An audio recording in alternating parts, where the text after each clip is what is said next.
Chapter 550. The school of Moism was also a prominent sect in ancient times. Their mechanism techniques were unique in the cultivation world and were used by some cultivation dynasties. However, due to various reasons, they declined and finally lost their inheritance. Li Mu guessed that one of the main reasons for the decline of the Mo family was because the mechanism technique required a large amount of manpower and resources, and some dynasties and large sects could not afford it. Furthermore, the most important point was that the mechanism technique was not a single discipline. A mechanism grandmaster would also be a blacksmith grandmaster, talisman grandmaster, and array grandmaster. The core of mechanism techniques was to use talisman arrays on artifacts. This required mechanism masters to be proficient in refinement, fulu, and array masters. This effectively blocked most people who were interested in mechanism techniques. At the entrance of the offerings department, a middle-aged man called Mo Li cupped his fists at Li Mu.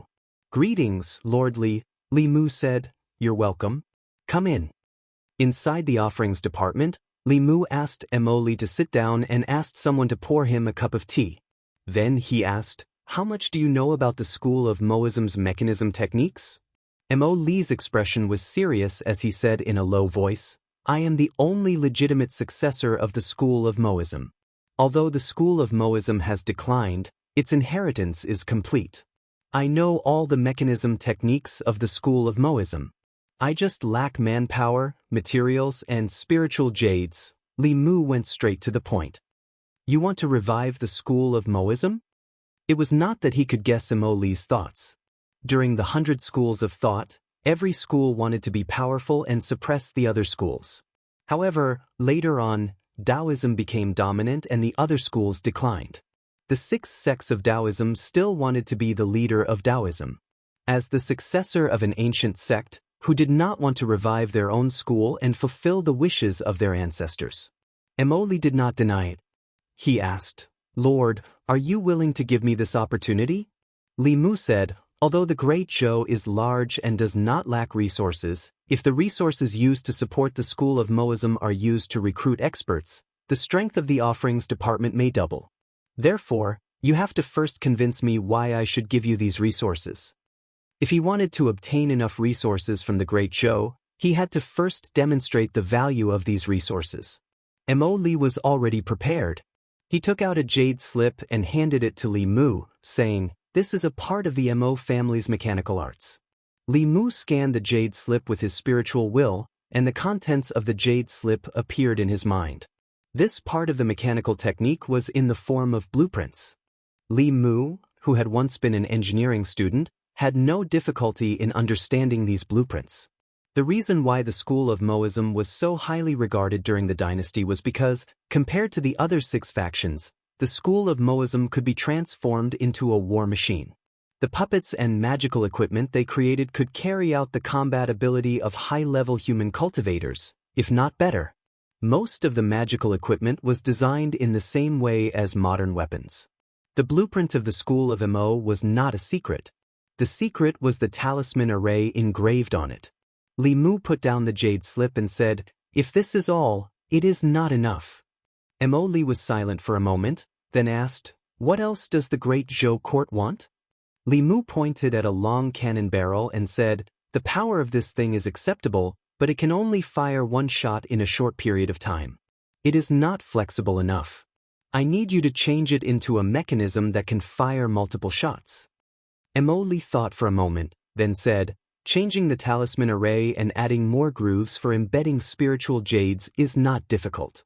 Li Mu continued, "These can only be used on land and in the air. The court also needs something that can be used in water." Mo Li said, "This is easy. You can engrave a water-repelling array on the mechanism." These puppets are not powerful enough. The power of the puppets is related to the materials and spiritual jades used. The better the materials, the sturdier the body of the puppets and the higher the defense. The higher the grade of the spiritual jades, the stronger the attack power of the puppets. The strongest puppets are comparable to Dongxian. Li Mu and Mo Li chatted for a few hours in the Department of Offerings and returned home very late. He had high hopes for the Mo family's mechanism technique. He hoped that the successor of the Mo family would be able to create something useful for him soon. Manpower was not a problem for the court. Ever since the Xin Kingdom and the Northern Bang became independent, there was no need to station so many soldiers in the South County. Li Mu could transfer half of the soldiers in the South County to him. As for materials, the disciples of the corpse sect had been in Yingzhou for many years. In order to refine corpses, they often needed to survey the terrain and find a suitable place to raise corpses. During this process, they found many underground veins.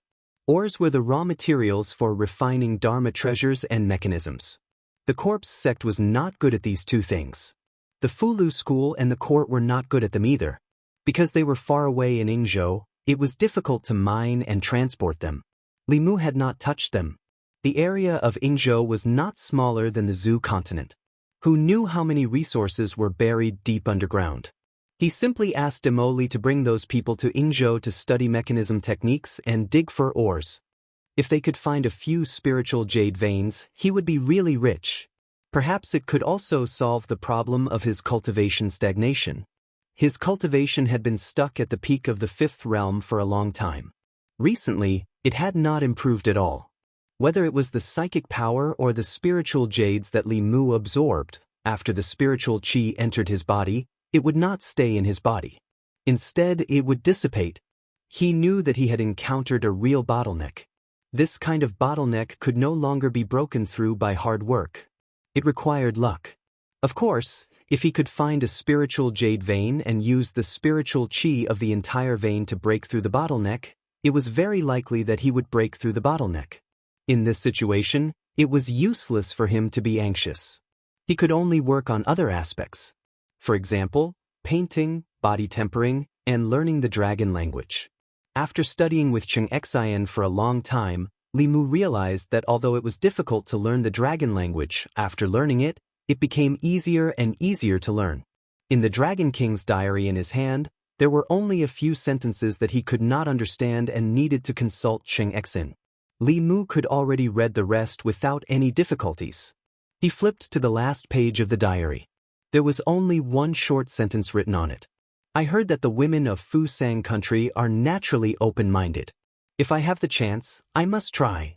The word Fusang was an ancient name. According to the records of the 10 continents, Fusang was an island in the east of the Zhou continent in the East Sea. As for which island it was referring to, it could no longer be verified. Today, there were many small island countries outside the East Sea of the Zhou continent. They lacked resources but were rich in resources. The merchants of the Great Zhou often used merchant ships to travel between these islands and trade with these small countries. There was no more content in the diary. Li Mu did not know whether this dragon had ultimately gone to Fusang or how the women of Fusang country were open-minded. However, he had to make a trip to the East Sea. The merchant ships of the Great Zhou that traveled between the eastern prefectures and the many island countries in the East Sea would occasionally be harassed by the Wu pirates. In the past, because of the protection of Xuanzong, these pirates did not dare to be too arrogant. Now that the Great Zhou and Xuanzong had fallen out, Xuanzong no longer cared about these matters. The Wu pirates were increasingly arrogant. A few days ago, Li Mu ordered Ao Run to patrol the sea and protect the merchant ships of the Great Zhou. 2 days ago, he had captured many pirates and asked Li Mu for a reward. Yesterday, when Li Mu tried to contact him, he could not reach him. Just now, Li Mu tried again, but he still could not reach him. With Ao Run's strength, he was comparable to a 6th realm cultivator at sea. Nothing should happen to him. However, just in case, Li Mu still planned to go and see for himself. He sent Ling to the palace and called Cheng Xian along. After all, they were at sea. Li Mu's strength was limited, but she could use 120% of her strength. Li Mu could only be at ease if he brought her along. Cheng Xian was also very willing to follow Li Mu. Although there was food and drink here and she didn't have to work, she was still a dragon. The sea was her home. She hadn't experienced the feeling of swimming freely at the bottom of the sea for a long time. Above the East Sea, a huge merchant ship was anchored on the surface of the sea. The cultivators on the ship laboriously propped up a magic power barrier. A few small boats floated on the surface of the sea. In the sky, a few short men with their hair tied behind their heads were madly attacking the merchant ship. The way these people attacked was very strange. They floated motionlessly in the air, but there were ghosts hovering above their heads. These ghosts were very powerful. After attacking for a while, the mana shield around the merchant ship was on the verge of collapse. The people standing on the deck were in despair.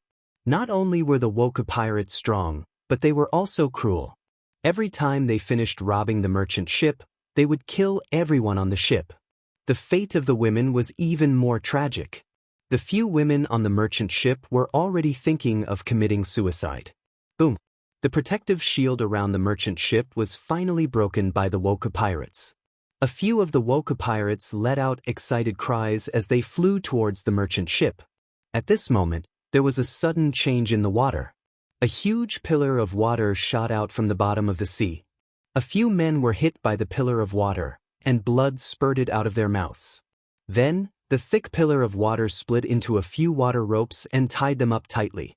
The expressions of the Woka pirates changed drastically. They quickly ordered the ghosts above their heads to go down to the bottom of the sea to investigate. Just as the ghosts flew down, and before they could even enter the water, a few bolts of blue lightning came from the bottom of the sea and struck their bodies. The ghosts did not even have time to cry out before they were turned into a puff of green smoke and disappeared. After these ghosts died, the faces of the Woka pirates who were tied up by the water ropes became extremely pale. Their auras also fell from the fourth realm to the third realm. Just as the people on the deck were stunned by this sudden change, they suddenly heard the crisp cry of a dragon. On the sparkling surface of the sea, a huge white dragon broke out of the water. On the huge dragon head, a figure stood with his hands behind his back. Chapter 551. Thank you, Senior, for saving us. The cultivators on the merchant ship came to their senses and bowed to the young man standing on the dragon's head. Some of them even recognized him. After all, there was only one senior in the cultivation world who rode a dragon as a mount. Any cultivator who had participated in the Xuanzong exchange gathering would never forget this cultivator who dared to challenge the Xuanzong sect's transcendental great elder with his creation realm cultivation. Li Mu waved his hand, and the water rope disappeared. A few Woka pirates whose cultivation had been crippled were thrown onto the deck of the merchant ship. He said to the few cultivators on the merchant ship, "After we reach the shore, hand them over to the East County government." A cultivator immediately cupped his hands. "Yes, sir." Li Mu did not say anything else. He quickly disappeared into the vast sea with satisfaction. He had Ao Run's blood essence in his hand. With this drop of blood essence, Li Mu could sense that there was a weak aura in the far east of the sea that was resonating with this drop of blood essence. On the deck, the people who had luckily escaped the disaster were still in a daze. "Are we saved?" A senior riding a dragon saved us. He defeated the Woka pirates in an instant. Is that senior's cultivation already at Dongxian? Hearing the discussions of the crowd, the cultivator who responded to Li Mu said, "It's not Dongxian. It's creation." Someone questioned, "How is that possible? Even if he's at the peak of the creation realm, it's impossible for him to defeat these Woka pirates in an instant. Moreover, he's riding a dragon. What kind of powerful cultivator is qualified to ride a dragon?" The only cultivator who knew the truth snorted coldly. "What's so great about riding a dragon? You didn't see him fight against a transcendent cultivator with the creation realm. The transcendent cultivator was injured, but he escaped unscathed. What kind of joke is this? He injured a transcendent cultivator and escaped unscathed. Is this something a creation realm cultivator can do? Even if you want to make up a story, you wouldn't dare to make it up like this." The cultivator twitched the corner of his mouth and said, "A bunch of ignorant people who haven't even been to the Taoist conference. When you get ashore, you can ask around. Anyone who has been to the Xuanzong conference knows about this big event. Li Mu and Cheng Exan were running on the sea. They didn't know what the people on the merchant ship were saying about him. Great Zhou and Xuanzong were completely at odds with each other. Xuanzong no longer protected Great Zhou's eastern sea. This made the Woka pirates even more savage. Li Mu and Cheng Exan had already dealt with 3 cases of Woka pirates attacking merchant ships. There was no such thing as guarding against thieves for 1,000 days. Li Mu couldn't stay here forever. The sea was vast and boundless. Even if he sent consecrators, they wouldn't be able to cover the entire area. As a result, it was difficult to eradicate the Woku pirates in recent years. Li Mu's target this time was Nation. Firstly, he wanted to deal a heavy blow to the Woku pirates. Secondly, Run's blood essence sensed that he was in Nation. Although this flood dragon didn't know how to talk, he was still his subordinate. He couldn't leave him to fend for himself. Flying above the Eastern Sea, Li Mu thought of the Eastern Sea dragon race. He thought of the sisters In Xian and Ting Xin. Since the sisters returned to the Eastern Sea and were forced to cultivate in seclusion, they hadn't contacted Li Mu. Li Mu asked Ting Xin, "Do you know where the Eastern Sea dragon race is?" Ting Xin shook her head and said, "The dragon race of the 4 seas has their own territories. They don't usually contact each other. Even if they're in the same sea, the dragon race won't gather together." Humans were social animals, but the dragon race wasn't. Every dragon had a strong sense of territory. Other than their family members, they would not allow other dragons to encroach on their territory.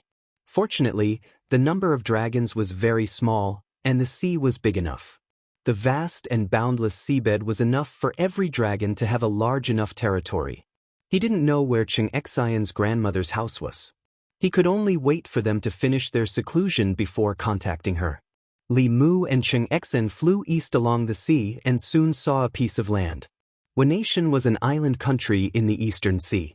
It didn't border the Zhou continent. For thousands of years, the Zhou continent had been changing constantly. Because of its location, Nation hadn't been involved. They had always been fighting among themselves on a small island. They had never been noticed by the central dynasty of the continent. The map showed that the island country in front of them was Nation.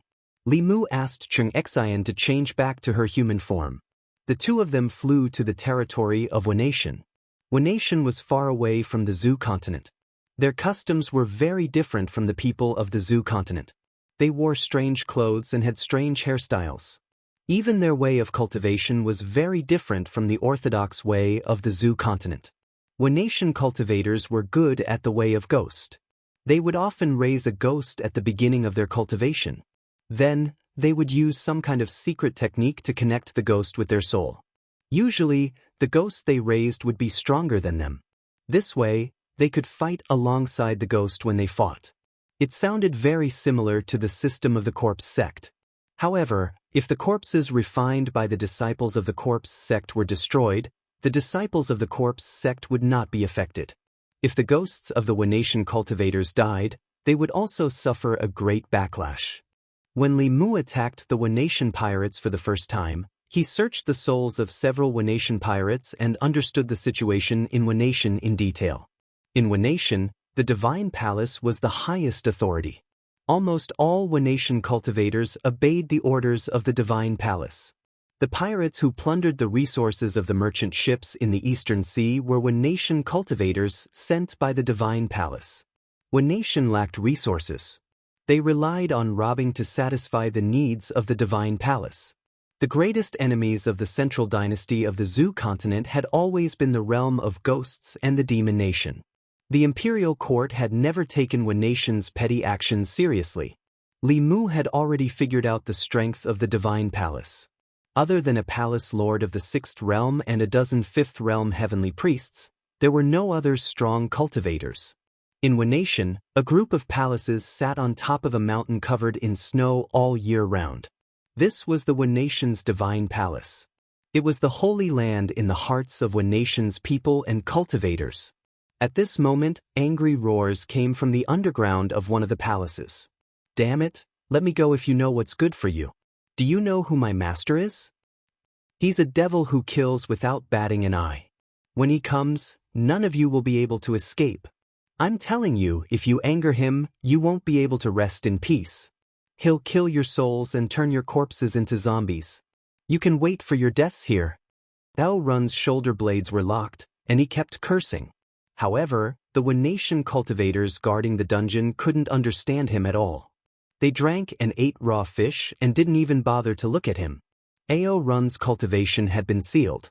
At this moment, there was only regret in his heart. He regretted that he had broken into a nation alone for merit. If he hadn't been so arrogant, he wouldn't have become a prisoner. Footsteps came from the entrance of the dungeon. Several Wanation cultivators immediately stood up and bowed. "Greetings, Palace Lord." A man with his hair tied back and a small mustache walked up to Ao Run and spoke to him in the language of the Great Zhou Empire. "Have you made up your mind? Become my mount and I will not kill you."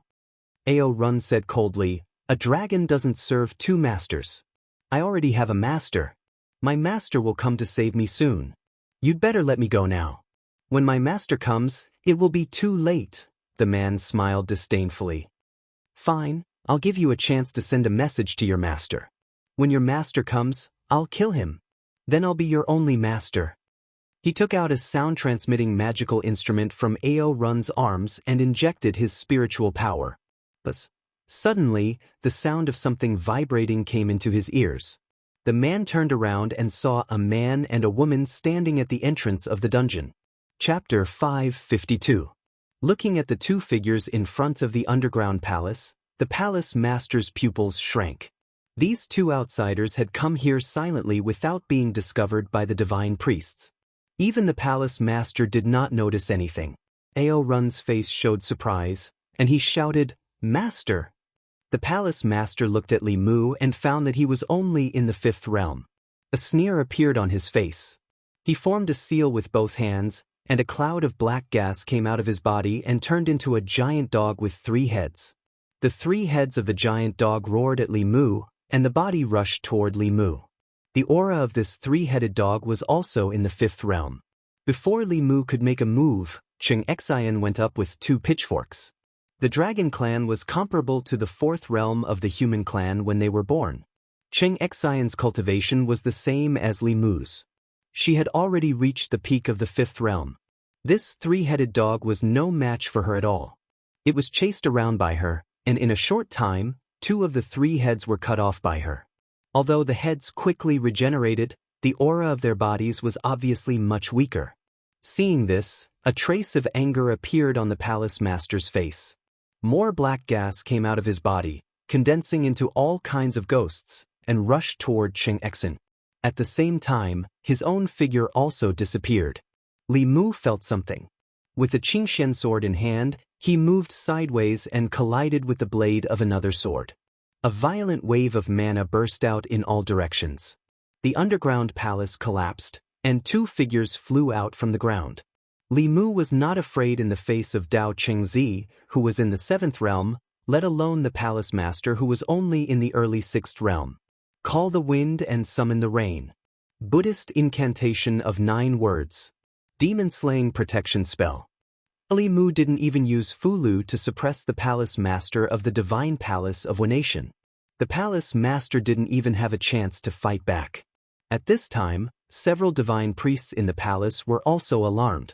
They took out their magic weapons and summoned their natal ghosts to attack Li Mu. 2 figures rushed out of the ground. After being tortured for several days, Ao Run, who was full of anger, directly revealed his true form.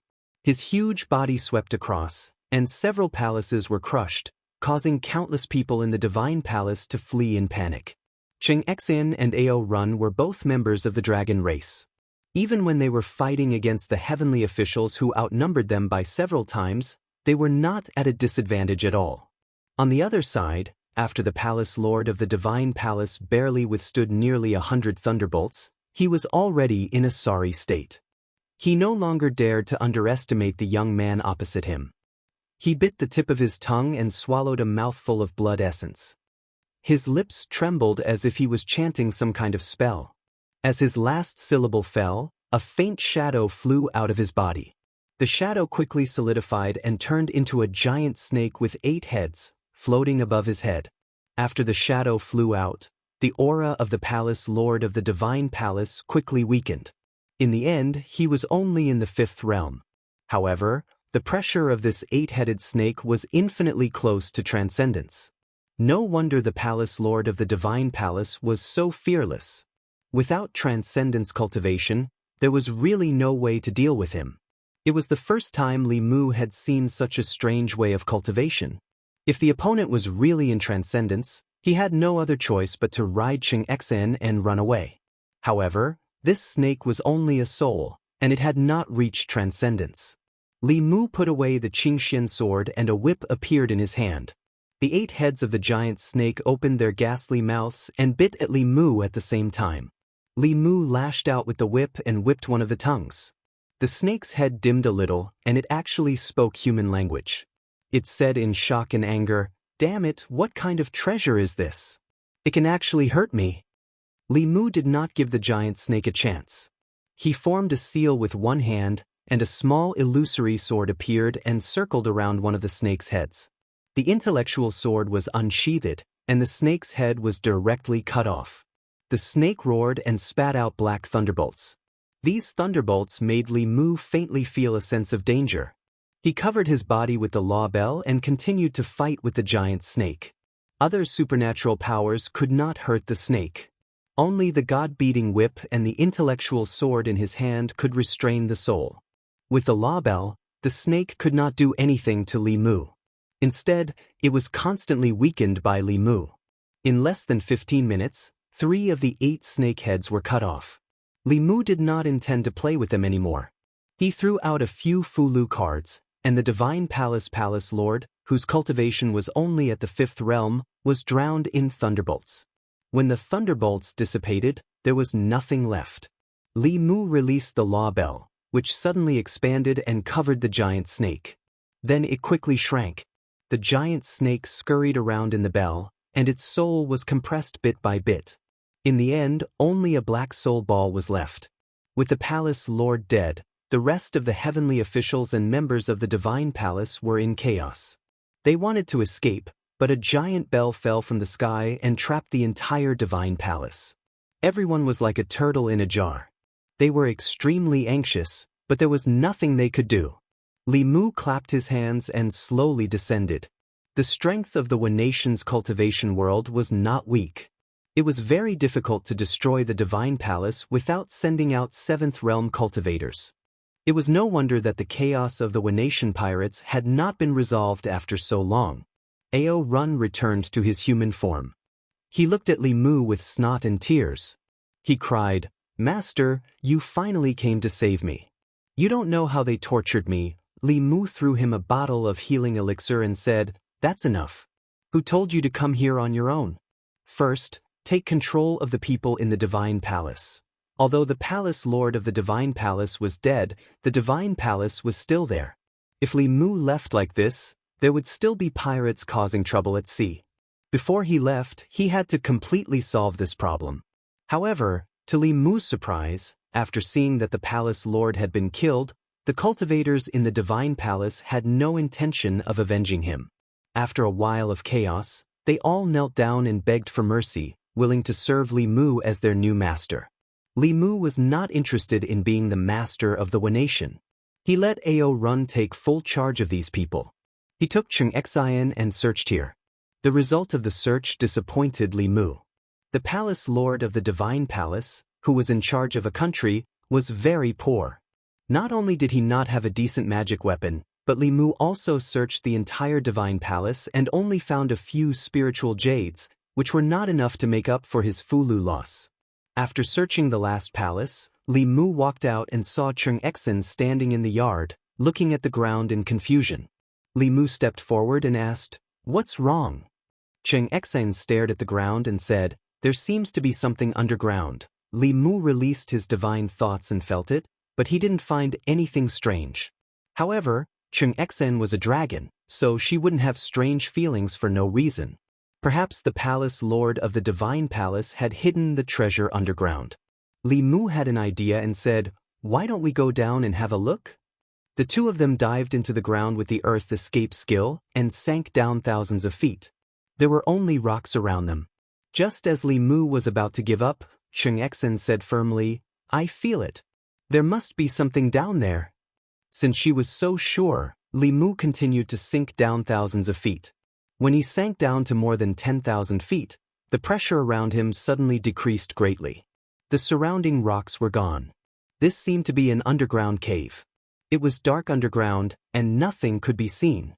Li Mu's divine thoughts swept through, and everything in the cave appeared in his mind. This was a very large underground cave. The stones under their feet were blood red. In the middle of the cave, there was a huge skeleton. The skeleton looked like a snake, but it wasn't a snake. It stretched for about 1,000 feet. Li Mu looked at the front and saw a huge dragon skull. No wonder Jianghu had sensed it. This was the tomb of a dragon. Li Mu walked to the side of the dragon skull and saw a stone tablet that was about 10 feet high on the ground. There were a few lines of words written in the dragon language on the stone tablet. The first line read, "Ao Qing of the Azure Dragon tribe sleeps here." This name sounded familiar to Li Mu. He quickly recalled that the owner of the diary that he had read as a pornographic book was none other than the Dragon King, Ao Qing. It was very likely that the Wanation was ancient Fusang. In that case, this perverted dragon had actually come to Fusang and died here. There were a few more lines. Li Mu continued to read in the dragon language, "I have roamed the world for 300 years and have never met a match. In the end, I was defeated by my lifespan. Before I died, I left an opportunity here to give to the descendants of my tribe. Recite this secret incantation and you will receive my inheritance." Dragon language was, after all, a foreign language to Li Mu. He needed to read it once before he could understand the meaning of a sentence. When he realized that he shouldn't be so reckless, he had already finished reading all the dragon language on the stone tablet. As the last syllable of the dragon language fell, a green light flashed in front of his eyes. The dragon bone emitted a dazzling green light. From the dragon's spine, a white liquid floated out and instantly entered Li Mu's body. Li Mu's eyes widened. Veins popped out on his forehead. He felt an extremely violent energy surging into his body, as if it was going to burst his body. Seeing more liquid floating out from the dragon's spine, Li Mu knew that his body would definitely not be able to withstand another drop. Li Mu was shocked. He gritted his teeth and said, "Satisfactory." The moment the liquid was about to enter Li Mu's body, a figure flew up and blocked in front of him. After the few drops of liquid entered Jianghu's body, she also let out a painful cry. Her face was pale. It was obvious that she was suffering a great deal of torture. However, she was much better than Li Mu. Blood had already seeped out of Li Mu's skin. The meridians in his body were broken and reconstructed. Broken and reconstructed, Li Mu sat down cross-legged with great difficulty, keeping his mind clear as he allowed this strength to wreak havoc in his body. Although the few drops of liquid were extremely violent and brought him endless pain, the extremely compressed spiritual energy contained within them was also something Li Mu had never seen before. The cultivation barrier that had been stagnant in his body for a long time was already showing signs of loosening. And his body was also becoming stronger through the repeated destruction and repair. Even after thousands of years, the legacy of a ninth realm cultivator still had incredible effects. Li Mu quickly realized that this was a rare opportunity for him. One man and one dragon sat cross-legged in the underground cave. Their auras were growing bit by bit. Chapter 553. Li Mu sat cross-legged in the dark underground cave. He deeply experienced what it meant to be happy and painful at the same time. His body was enduring tremendous torment. The meridians in his body were bursting from the massive amount of mana, then being repaired, then bursting again, then being repaired again. The cycle repeated over and over again. During this process, every time his body collapsed and reformed, he would become even stronger. Li Mu even guessed that his physical body had entered the 6th level before his mana. Compared to his physical body, the growth of his mana was slightly slower. However, he was already at the peak of the 5th level. It was very difficult for his mana to grow even a little bit. If this continued, Li Mu could very well be pushed to the Dongxian. He had already guessed that the legacy that Ao Qing left behind for his descendants was his dragon marrow essence. 8,000 years ago, he probably did not expect that a human would learn the dragon language and receive his legacy. Li Mu was glad that when Ao Qing left behind his legacy, he did not consider that his dragon marrow would be inherited by an outsider. With the body of a dragon, although it was painful to inherit the bone marrow of an ancestor, it was still bearable. However, Li Mu was different. If Cheng Xian did not share some of the burden with him, his body would have exploded and only his immortal soul would be left. The mana in his body surged wave after wave. Li Mu focused and used the surges of mana to break through the bottleneck of the 5th level to the 6th level. Although the process was painful, it was worth it. The Dongxian. This was the level that Li Mu had been longing for. After an unknown period of time, Li Mu was already numb to the pain in his body.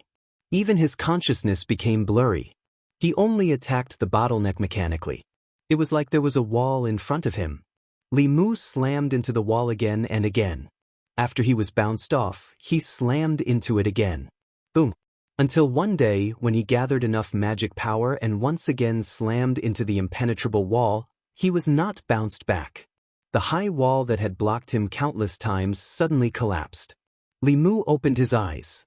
At the same time, Cheng Xian, who was sitting opposite him, also opened her eyes.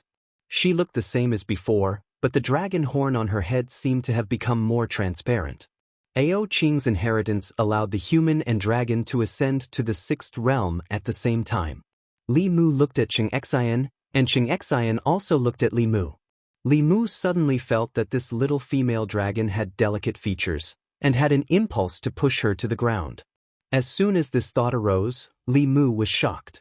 Although he used to think that Cheng Xian was delicate and pretty, he had never had any other thoughts about her, let alone this kind of lust. Could it be because of those few drops of dragon marrow?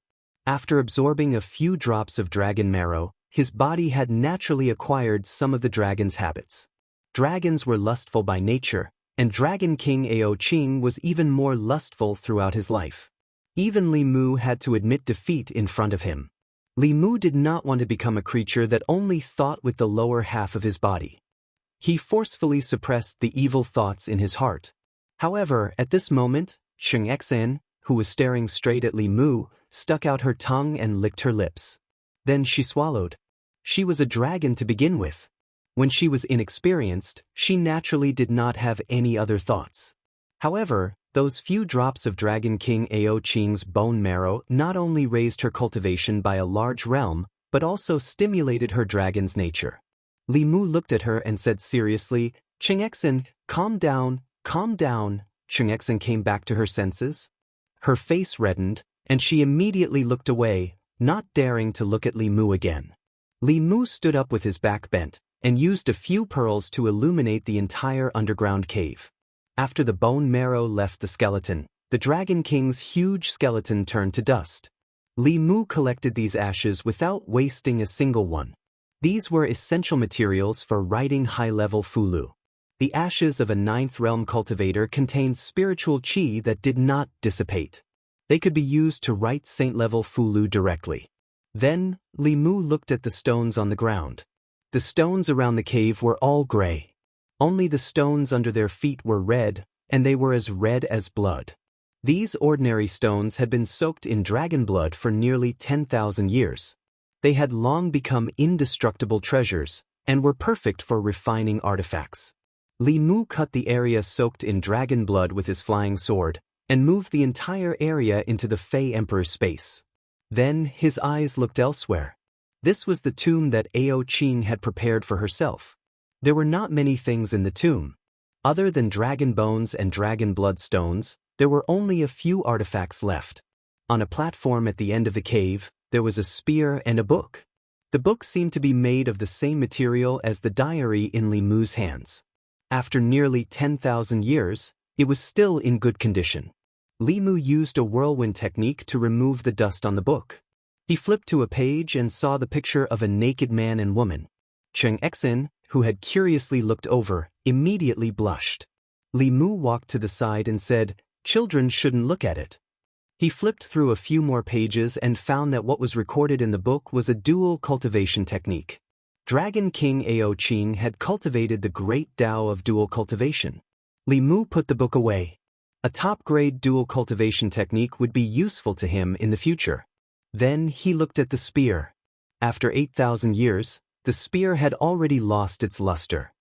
It was as if it had lost all its spirituality. Something that Ao Qing had left here to be buried with her was definitely not an ordinary item. Li Mu reached out and grabbed the spear. For the first time, he did not pick it up. Then he exerted a little force, grabbed the spear, and pulled it out of the ground. Rumble! As the spear left the ground in the cave suddenly shook. Rubble flew everywhere, as if resonating with Li Mu's aura. A dazzling green light was emitted from the spear in Li Mu's hand. A clang resounded throughout the cave. What a treasure! Li Mu's eyes lit up. The spear gave him the feeling that it far surpassed a heaven-grade treasure. Li Mu vaguely felt that this treasure had even surpassed the saint grade.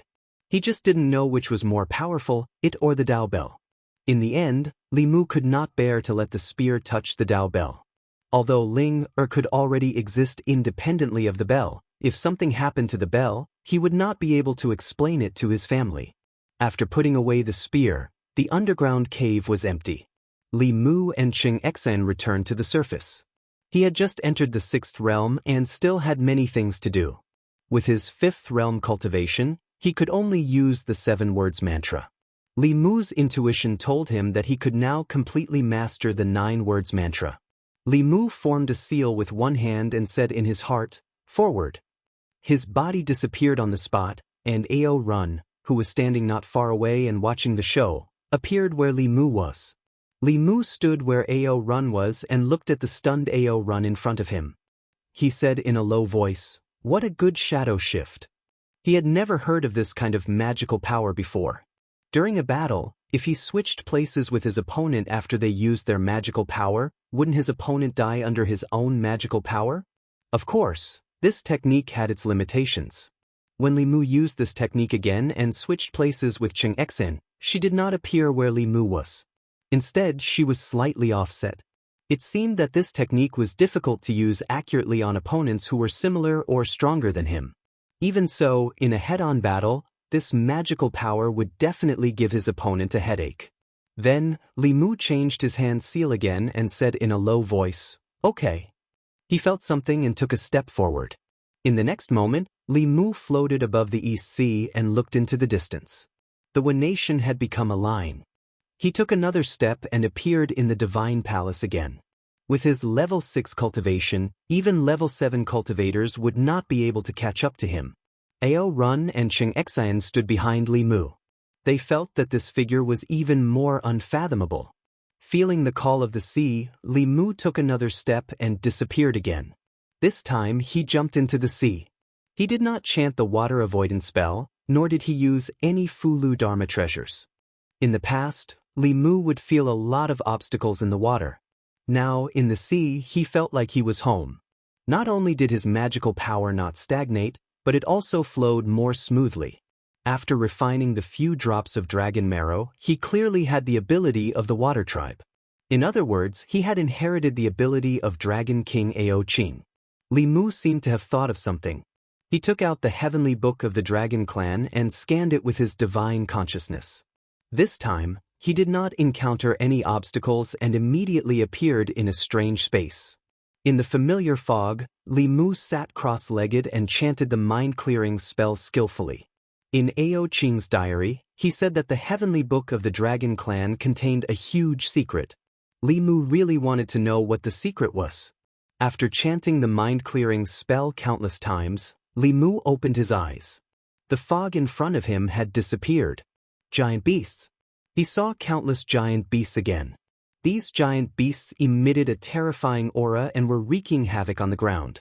Countless human cultivators were attacking them. Fulu, pills, and magical powers were all attacking the giant beasts. Among the giant beasts, there were golden, green, white, and black giant dragons roaming around, spitting dragon breaths at the human cultivators. Chapter 554. Li Mu had read many pages of the Tomes of Arcane. In the other Tomes of Arcane, most of them were about humans fighting against the giant beasts that wreaked havoc in the world. From the perspective of humans, the giant beasts were undoubtedly the villains. However, in the Tomes of the Dragon Clan and the giant beasts were obviously on the same side.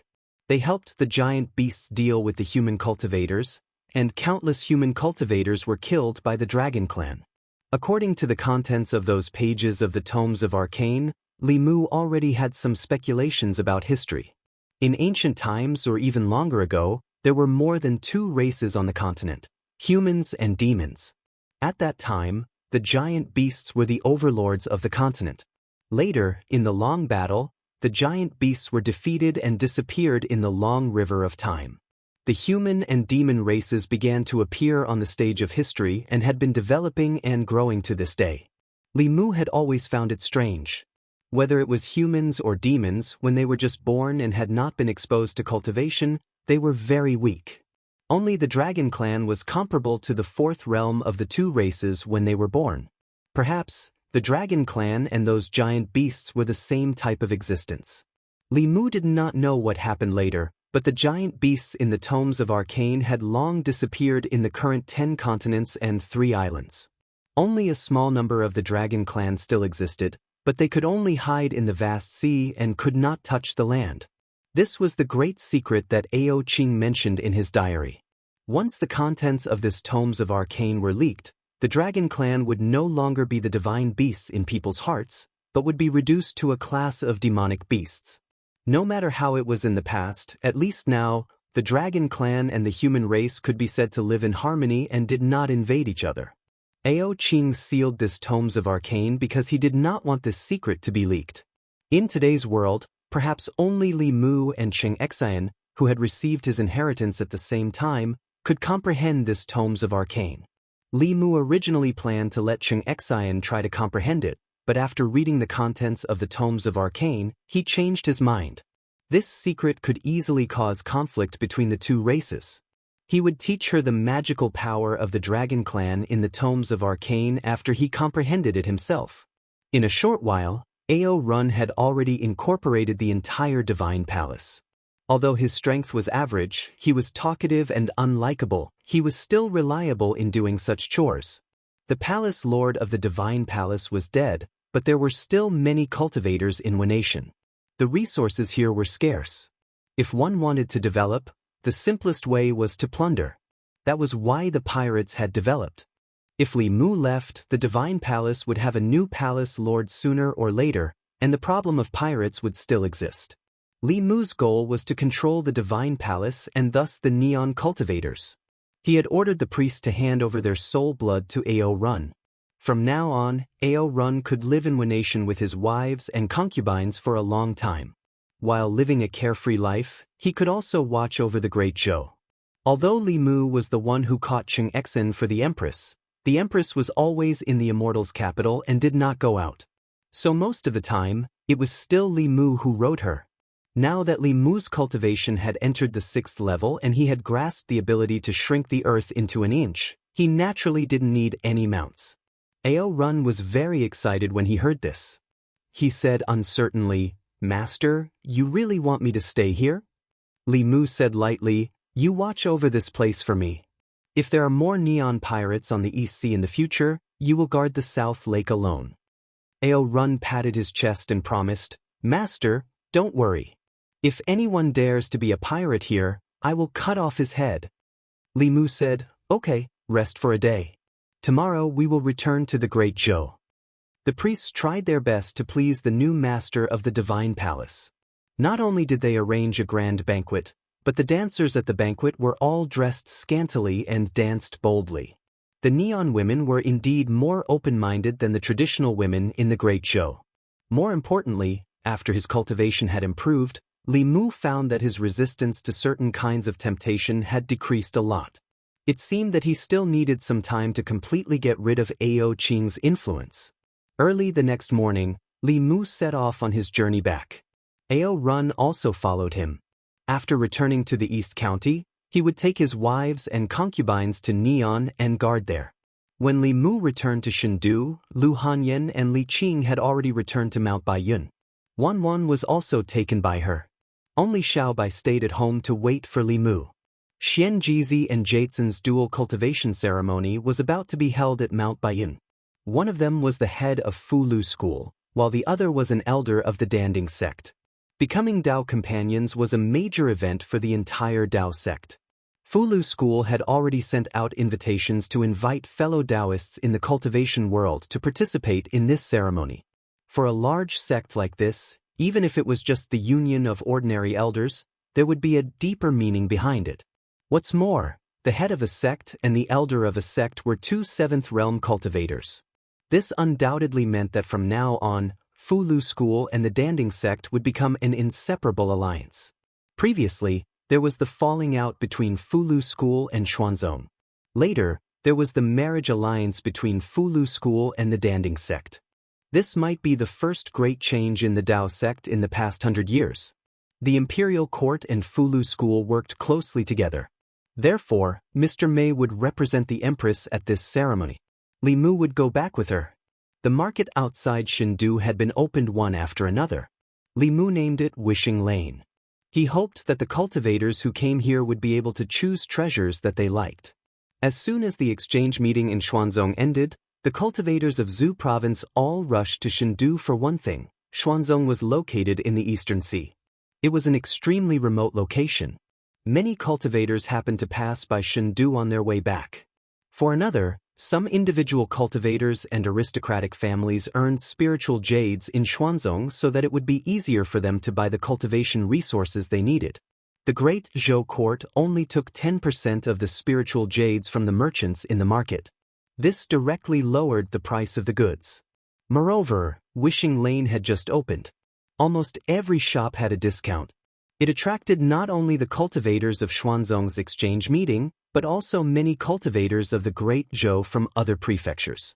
For the prefectures that were too far away from Chengdu, such as the 4 prefectures in the east, west, south, north, and Zhejiang prefecture, if they needed anything, they only needed to register with the local government and pay spiritual jades. Then, they would wait at home and have the goods delivered free of charge. The imperial court was an official business and guaranteed the quality. In addition, the Department of Offerings also opened shops in the market to answer questions for cultivators. They would answer questions for cultivators and solve all kinds of problems they encountered in the process of cultivation. At the same time, cultivators who wanted to break through to the next realm could also join the Department of Offerings breakthrough class. After paying the spiritual jades, the Department of Offerings would have high-ranking offerings give the customers one-on-one guidance. The Department of Offerings would bear all the costs of the customer's cultivation. If the breakthrough failed, the full amount of spiritual jades paid would be refunded. At present, the Department of Offerings could help cultivators in the divinity realm break through to the creation realm. Of course, the price for high-level cultivators to break through was also astronomical. Ordinary individual cultivators, small aristocratic families, and small sects could not afford it. This business was specially prepared for the wealthy small countries in the south, as well as the medium-sized aristocratic families and sects with strong foundations. With the imperial court's strong support, Fulu school, Spirit Array sect, Pill Cauldron sect, as well as the royal families of the Great Zhou and a few small countries in the south, everything in the market was on the right track. In the first 3 days of opening, sales reached new highs. Late at night, Li Mu lay alone in bed, unable to sleep. The plan to deal with Xuanzong was progressing according to his expectations. Now that he had advanced to the Dongxian realm, even if he faced Dao Qingzi directly, he could contend with him for a while. The number of 7th realm cultivators he could mobilize far surpassed Xuanzong's. The only obstacle was Xuanzong's 8th realm elder. The higher one's cultivation, the more impossible it was to fight enemies above their realm. Before Li Mu had full confidence, he would not clash with Xuanzong directly. Creak! The window was pushed open from the outside, and a figure slipped in. She took off her shoes and clothes, skillfully crawled under the blankets, and curled up in Li Mu's arms. Li Mu's body stiffened, and then he whispered, "Xiao Bai, be good.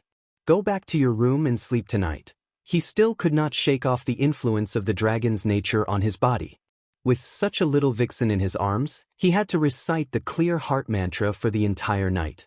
There was no need for him to sleep at all. Xiao Bai's body trembled, and she silently left Li Mu's arms. She whispered, "Is it because big sister Huan Ji doesn't like other little vixens by benefactor's side? I will be obedient in the future. Benefactor, don't chase me away. Without you I have nothing." Li Mu hugged her again and said, "Who said that? You must remember that you came first." You will always be Benefactor's little vixen. Xiao Bai said pitifully, but Benefactor has never chased me away before, Li Mu explained helplessly. I'm not chasing you away. It's just that, Xiao Bai, you've already grown up. I'm afraid that one day, I won't be able to resist. Xiao Bai buried her head in Li Mu's chest and said, Xiao Bai has already grown up. Benefactor, you don't have to endure it. I will be Benefactor's woman sooner or later. Chapter 555. Li Mu had always thought that Xiao Bai was a naive fox, but she actually knew everything. However, she never fought or snatched. When Li Mu needed her, she was always by his side. When Li Mu didn't need her, she would silently leave. Li Mu never knew that she had such an insecure heart. Just because Li Mu had another fox by his side, she was worried that she would be chased away one day. From the North County to Chengdu, Li Mu, Lu Hanyan, and Li Qing were often separated. They were always by his side. Wherever he went, she would follow. Only Xiao Bai followed. Lu Hanyan and the others returned to Mount Baiyun first. She also stubbornly wanted to wait for him here. In the days that he wasn't around, he didn't know what she was thinking. Li Mu's heart ached. He held her in his arms. He didn't have any desire in his heart. He only kissed her forehead and said, Don't worry, I will never chase you away. When I take revenge for Grandma, I will make you my real little fox. Xiao Bai hugged Li Mu tightly. It was as if she wanted to merge into his body. In the morning, Li Mu was lying on the bed. Xiao Bai's fragrance was still in the quilt. It was said that foxes had a smell. Fantasy Princess and Xiao Bai were each more fragrant than the other. When he slept with them, Li Mu was always too lazy to get up. Someone walked in from outside and stood by the bed for a while. He handed a wet towel over. Li Mu took it and wiped his face. Only then did he realize that he didn't feel the aura of the person beside him. He immediately opened his eyes and looked to the side. Seeing the Empress standing by the bed, Li Mu's expression was a bit awkward. He said, Your Majesty, good morning. Zhou Yi glanced at him and said, What morning? It's already so late. You're still sleeping. You want me to cultivate diligently, but you're so lazy. Li Mu defended himself and said, Didn't I just reach the 6th realm? I need to relax occasionally. Then, he said embarrassedly, Your Majesty, why don't you leave for a while? I'll put on my clothes first. Zhou Yi pursed her lips and said, What's there to leave for? I've seen everything. She didn't care. Li Mu, of course, didn't avoid her. He put on his clothes in front of her. The Empress only blushed slightly. But Cheng Xian's face was blushing. Li Mu felt that she was a bit different after she broke through. To be exact, Li Mu himself had also changed a little, especially the feeling he had for Cheng Xian. In the past, he didn't think there was anything good about Cheng Xian. But recently, no matter how he looked at her, he felt that she had delicate features. Could it be because they had the same thing flowing in their bodies? Li Mu looked and looked. Suddenly, he felt the temperature around him drop. He was shocked and realized that he had made a big mistake. He was looking at another female dragon in front of the Empress. Didn't that mean that Cheng Xian was more charming than her? Li Mu immediately looked away, but it was too late. Zhou Yi waved her sleeve and said, Return to the palace. Then she and Cheng Xian disappeared in front of Li Mu's eyes. Xiao Bai stood at the door. She blinked innocently at Li Mu and said, Sister Zhou is angry. Li Mu sighed and said, I know. The Empress was the most narrow-minded of them all, and she was also the one who got jealous the most easily. The relationship between the two of them was clearly not set in stone yet, but it was even easier for her to get jealous than Lu Hanyan. What was even worse was that every time Li Mu wanted to push their relationship further, she would instead become a coward, leaving Li Mu at a loss of what to do. Li Mu decided to take the lead for once. He thought for a while and said to Xiao Bai, Pack up. We're going back to Mount Baiyun. Xiao Bai was stunned and asked, Aren't you going to coax Sister Zhou? Li Mu shook his head and said, We'll talk about it when we get back. Chang'e Palace. Zhou Yi waited for a long time, but Li Mu didn't enter the palace. In the end, she couldn't help but release her spiritual sense. However, she didn't sense his presence in the Li Mansion.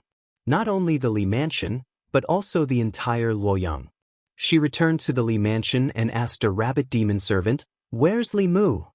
The rabbit demon servant said, "Master went to Mount Baiyan to attend the ceremony." Zhou Yi returned to Chengdu Palace. She stomped her feet angrily and said in a low voice, "Bastard, do you still have me in your heart?" Thinking of this, she started to worry again.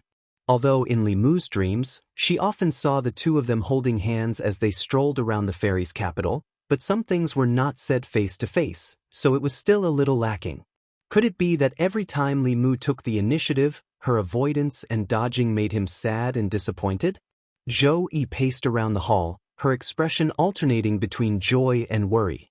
Until Mr. Mei came in to ask what kind of congratulatory gift the imperial court should give for the Fulu School's master's dual cultivation ceremony. She was preparing to leave tomorrow. Zhou Yi thought for a moment and suddenly had an idea. The next day, the Empress' personal maid, Shangguan Li, announced that the Empress would be in seclusion for a few days. The morning court was temporarily cancelled. Mount Baiyun. As the ancestral court of Fulu School, Mount Baiyun was usually very quiet. However, it was very lively recently. The mountain gates were opened wide to welcome the guests who came to the ancestral court to congratulate them. The master's dual cultivation ceremony with the Pill Cauldron sect's 7th realm elder was a rare event for both Fulu School and the Pill Cauldron sect. 3 days ago, the Pill Cauldron sect's master and a Grand Supreme Elder came to Fulu School. What was surprising was that the Spirit Array sect also sent 2 Grand Supreme Elders to attend the ceremony. 2 of the 3 7th realm cultivators in the sect came. Only the sect master was guarding the mountain gate. One had to know that the South sect and the North sect, which were also part of the 6 Taoist sects, only sent a 6th realm first seat. As for Xuanzong, although he had a fierce conflict with Fulu School some time ago, he still sent a 6th realm first seat to congratulate them. For one sect's master's dual cultivation ceremony, the other sect had to send at least a 6th realm cultivator to meet the most basic etiquette. For the Pill Cauldron sect and the Spirit Array sect to send 2 7th realm cultivators, it was already an extremely high standard of etiquette. It represented the greatest importance they had for Fulu School. It wasn't strange for the Pill Cauldron sect to send such a lineup. After all, it was a major event for both sections. The fact that the Spirit Array sect also sent a Grand Supreme Elder made everyone even more confused. Among the 6 Taoist sects, when did the Fulu School and the Spirit Array sect become so close? On a certain peak of Mount Baiyan, Li Mu, who had returned to the sect early, brought Li Qing and Hanja to catch up with each other. Hanja looked at Li Mu and Li Qing holding hands and said with a sigh, "You and junior sister Li have finally come to fruition. Even the sect master has found a Tao companion. When can I be like you too?" Junior sister Qing gritted her teeth. Li Mu smiled at Hanja and said, "Don't be anxious. Fate will eventually meet." A few more streaks of light streaked across the sky. Over the past few days, countless cultivators had come to Mount Baiyun to congratulate them. Countless people flew around in the sky every day. However, this time, the group of people flying across the sky attracted everyone's attention. What a powerful demon chi! This aura, they're probably 7th realm Shen demons, 2 7th realm Shen demons. What are they doing here? They're probably Yao Nation cultivators. Could it be that they're also here to congratulate Fulu School? Since when did Fulu School have so much face? I heard that the Yao Nation doesn't give any face to the Taoist sects at all. There's a stone tablet erected at the city gate of Thousand Fox Nation that says Xuanzong disciples and dogs are not allowed to enter. To think that such powerful cultivators would come to attend Fulu School's ceremony, the cultivators discussed animatedly. Li Mu's face was full of shock. He sensed the auras of 10,000 illusions Lord, Blue Wolf King, and Phantom Princess in that group. He only mentioned it to Phantom Princess. He didn't expect her to come here with such fanfare. One had to know that Lu Hanyan and Li Qing were also in ancestral court. Was she going to serve tea to her 2 sisters? Before Li Mu could come back to his senses, an even greater uproar came from the peaks of Mount Baiyun. A huge white dragon appeared in the distant sky. Behind the dragon was a dragon boat. On the dragon boat was a huge flag fluttering in the wind with the word Zhou written on it. Chapter 556. Mount Baiyun. What they saw and heard at the ancestral court of Fu Lu School raised questions in the hearts of the cultivators from the various sects and clans. Between the Fu Lu School and Xuanzong, who was the leader of the 6 Taoist sects. In terms of strength, Xuanzong was without a doubt. However, in terms of connections and relationships, Xuanzong did not seem to be worthy of the title of number 1. The Yao nation did not like Xuanzong's disciples, and the Great Zhou court expelled Xuanzong's Taoist sect from its borders. They did not give any face to the number 1 Taoist sect. However, when it came to Fu Lu School, the two sides placed great importance on it. During the Fu Lu School's dual cultivation ceremony, the Empress of the Thousand Fox Nation personally came to congratulate them.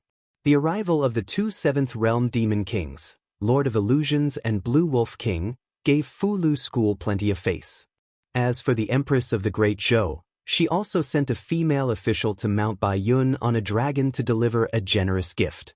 Which of the 6 Taoist sects, including Xuanzong, could have such extravagance? If Fu Lu School could have an 8th realm elder, then Xuanzong would lose its position as the number 1 Taoist sect in terms of strength and influence. In the main peak's Taoist palace, Xian Jizi personally welcomed the guests from the Yao nation and the Great Zhou court. The Lord of Illusions smiled at him and said, "We came uninvited. Please forgive us, sect master." Xian Jizi cupped his hands and said, "You are our guests from afar. Please forgive us if we have not received you well." The Lord of Illusions said, "The Thousand Fox Nation and Fu Lu School do not distinguish between you and me. Sect master, please do not be so polite." These words stunned the Fu Lu School's elders. It was understandable that the Fu Lu School and the Danding sect did not distinguish between you and me, but since when did their sect and the Yao nation not distinguish between you and me? However, the arrival of the Empress of the Yao nation and 2 Seventh Realm cultivators was a great show of respect for the Fu Lu School. After some polite greetings, Hyun Jinko personally led them to a Taoist palace to rest. Li Mu walked to the Holy Ji Palace on the main peak. Xian Jizi looked at him meaningfully and said, "I'll have to trouble you to entertain our friends from the Yao nation." Thinking about this matter, Li Mu felt a headache. It was fine if Huan Ji stayed in Thousand Fox Nation, but she had to come here to join in the fun. Li Qing was by his side, and Lu Hanyan was also watching him from behind Yuzhenzi. He didn't know whether to go see Huan Ji or not. Fortunately, the Empress had not come in person. Otherwise, it would really be lively. On behalf of the Empress, Mr. Mei and Cheng Xian came to congratulate them. Li Mu took them to another Taoist palace to rest. The dual cultivation ceremony was actually a cultivator's wedding. It would begin in 3 days. Those who came to Fu Lu School early were all sects and clans with status. On the day of the ceremony, even more cultivators would come. After sending them to the Taoist palace where they were staying, Li Mu said, "You two rest first. I still have to entertain other guests." Mr. Mei asked, "Before you left, did you make Her Majesty angry again?" Li Mu said, "Her Majesty just likes to get angry. Don't mind her. She'll be fine in a while." Mr. Mei said, "When I left, Her Majesty was still angry. Don't you know how to appease Her Majesty before leaving?" Li Mu looked at her and asked suspiciously, "You're not Her Majesty in disguise, are you?" Mr. Mei glanced at him indifferently and said, "Do you think Her Majesty is that bored?" She didn't understand how bored the Empress could be. It wasn't the first time that she had turned into Lord Mei to test Li Mu. If she were to act on a whim again this time, with Li Mu's cultivation, he wouldn't be able to tell the difference. To prevent him from saying or doing something he should not say or do, Li Mu took out the spiritual snail. After injecting his spiritual power, the Empress's voice came from the other side. "What are you doing?" Li Mu confirmed that it was Mr. Mei in front of him. He said, "Nothing. I just forgot to tell Her Majesty that I went back to the North County to attend the dual cultivation ceremony. I'll go back in a few days." "Got it." After saying that, the Empress cut off the snail. Li Mu put it away and said to Mr. Mei, "I really have a lot of things to do. You've been on the road for so long. Take a rest. I'll come back later." Mr. Mei did not say anything. After Li Mu left, he said, "Let's go out for a walk too." She walked out of the Taoist palace. Cheng Xen followed her step by step. Li Mu went back to the Taoist palace on the main peak alone. It was not that he deliberately neglected Huan Ji and Mr. Mei, but that he had more important things to do. The people from the South Clan and the North Clan had come to congratulate him. Like Xuanzong, they each sent a sixth realm chief. This was to maintain the basic etiquette between the major clans. Fulu School did not have much of a relationship with the South Clan and the North Clan. In the market of Shin-Du, these two clans did not have shops. If they wanted to, they would have sent people to contact the imperial court already. Obviously, the South Clan and the North Clan did not want to offend Xuanzong for benefits. To be more precise, the benefits that Li Mu could offer were not enough to move them. The North Clan was good at making ritual implements, while the South Clan was good at refining bodies. The ritual implements and body-tempering liquid produced by these two clans were very popular in the cultivation world. If he could win over these two clans, Luoyang's wishing square could completely replace Xuanzong's market. The two Taishang elders of the Spirit Array sect were already waiting for Li Mu in the side hall. Li Mu walked in and saluted the two elders. "Greetings, Uncle Masters," he said. "No need to be so polite." A red-faced old man waved his hand at Li Mu and said, "If it wasn't for Marshal Nephew's evil-suppressing pill, I would have already killed myself. Now I can live on for more than 10 years. I still haven't thanked Marshal Nephew." Li Mu smiled and said, "You're too polite, Uncle Masters. This is what we should do."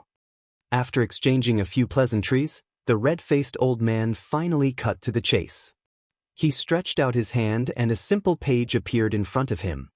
He slowly said, "I'll have to ask Marshal Nephew to help me decipher this page of the Heavenly Book of the Spirit Array sect." Li Mu had already helped the Danding sect decipher the entire Heavenly Book. Because of what happened last time, the Spirit Array sect stood with them. Li Mu never mistreated his allies. The Taishang elder personally went to the Spirit Array sect and told them that he had the heart of 7 orifices and could decipher the Heavenly Book. The inheritances of the 6 sects originated from the contents of the Heavenly Book. The Spirit Array sect knew very well what it meant to completely decipher the Heavenly Book. Of course, they wouldn't let go of this opportunity to make their sect prosper. This time, they sent 2 Taishang elders. Other than congratulating the Fulu school, they also had the important task of asking Li Mu to decipher the Heavenly Book. He accepted the Heavenly Book and nodded, "Rest assured, Uncle Masters. Within a month, I will engrave the contents of this page of the Heavenly Book into a jade slip. At that time, you can send someone to retrieve it."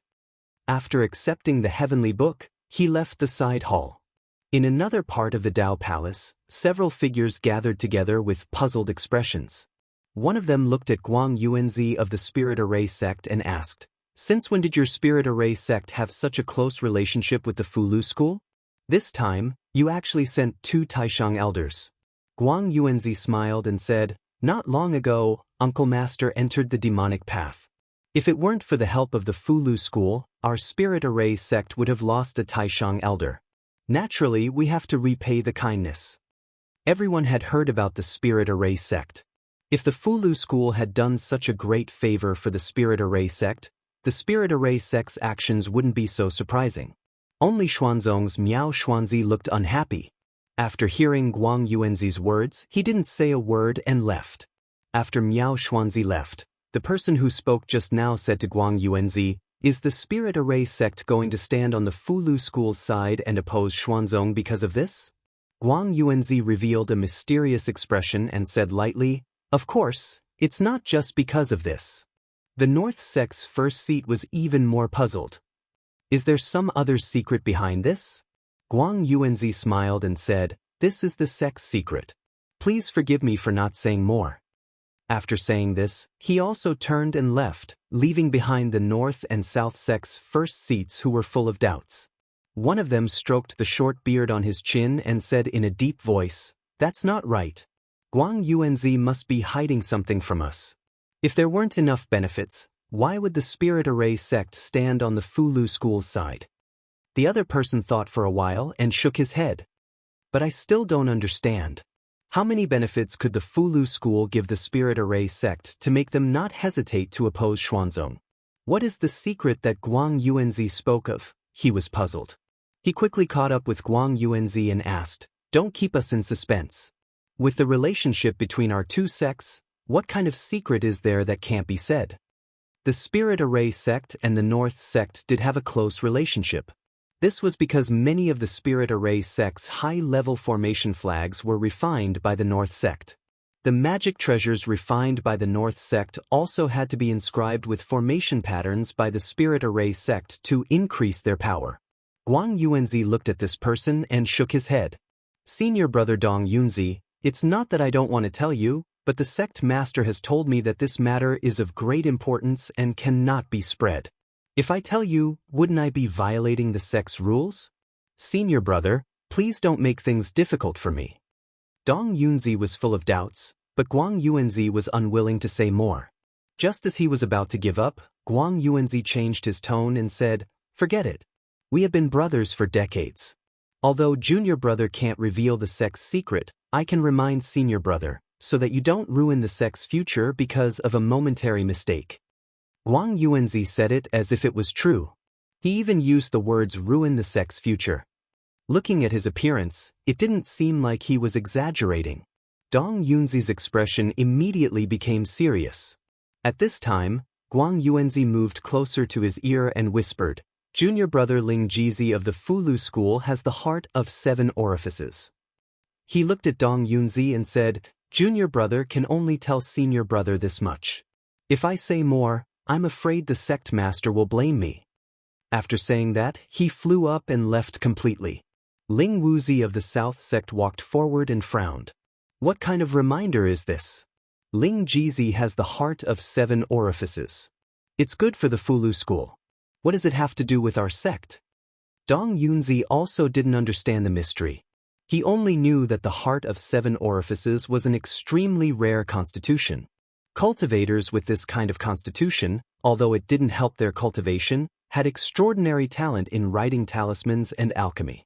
Even so, what did this have to do with the future of the North sect?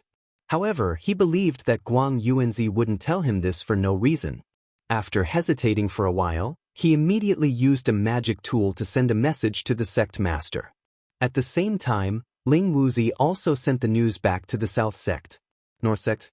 The sect master of the North sect paced in the Dao Palace and muttered, "Heart of 7 orifices.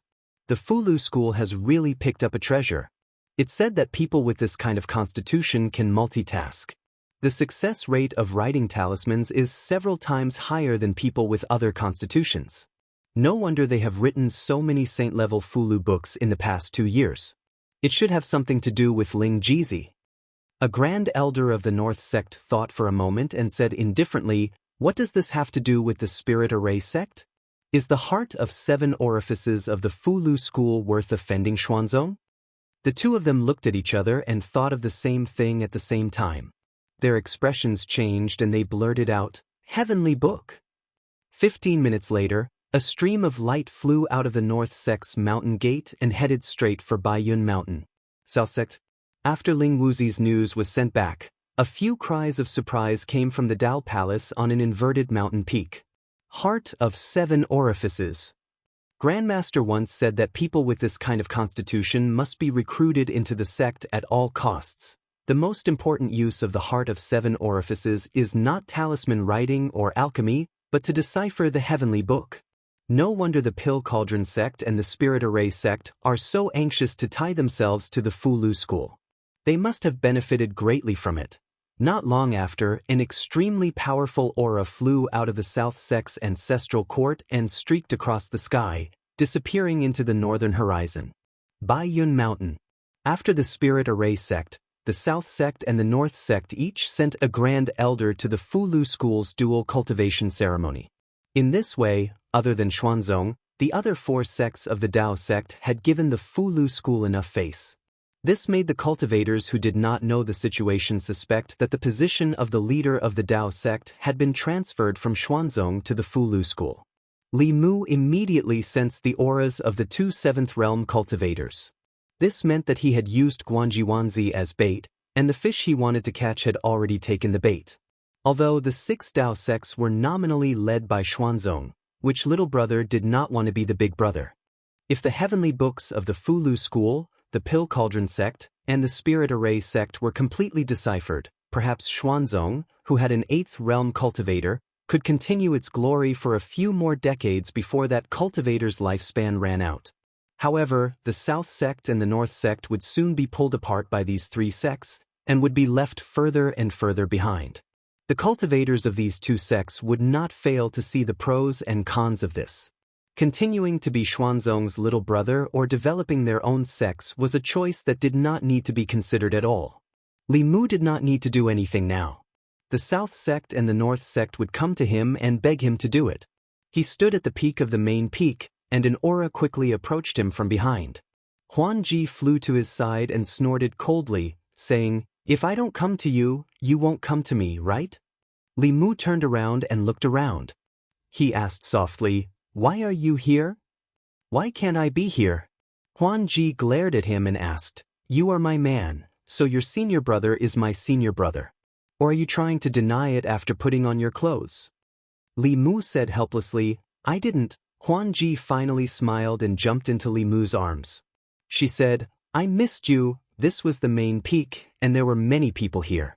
Li Mu used a concealment technique and flew to a nameless peak in the Baiyun mountain range with her.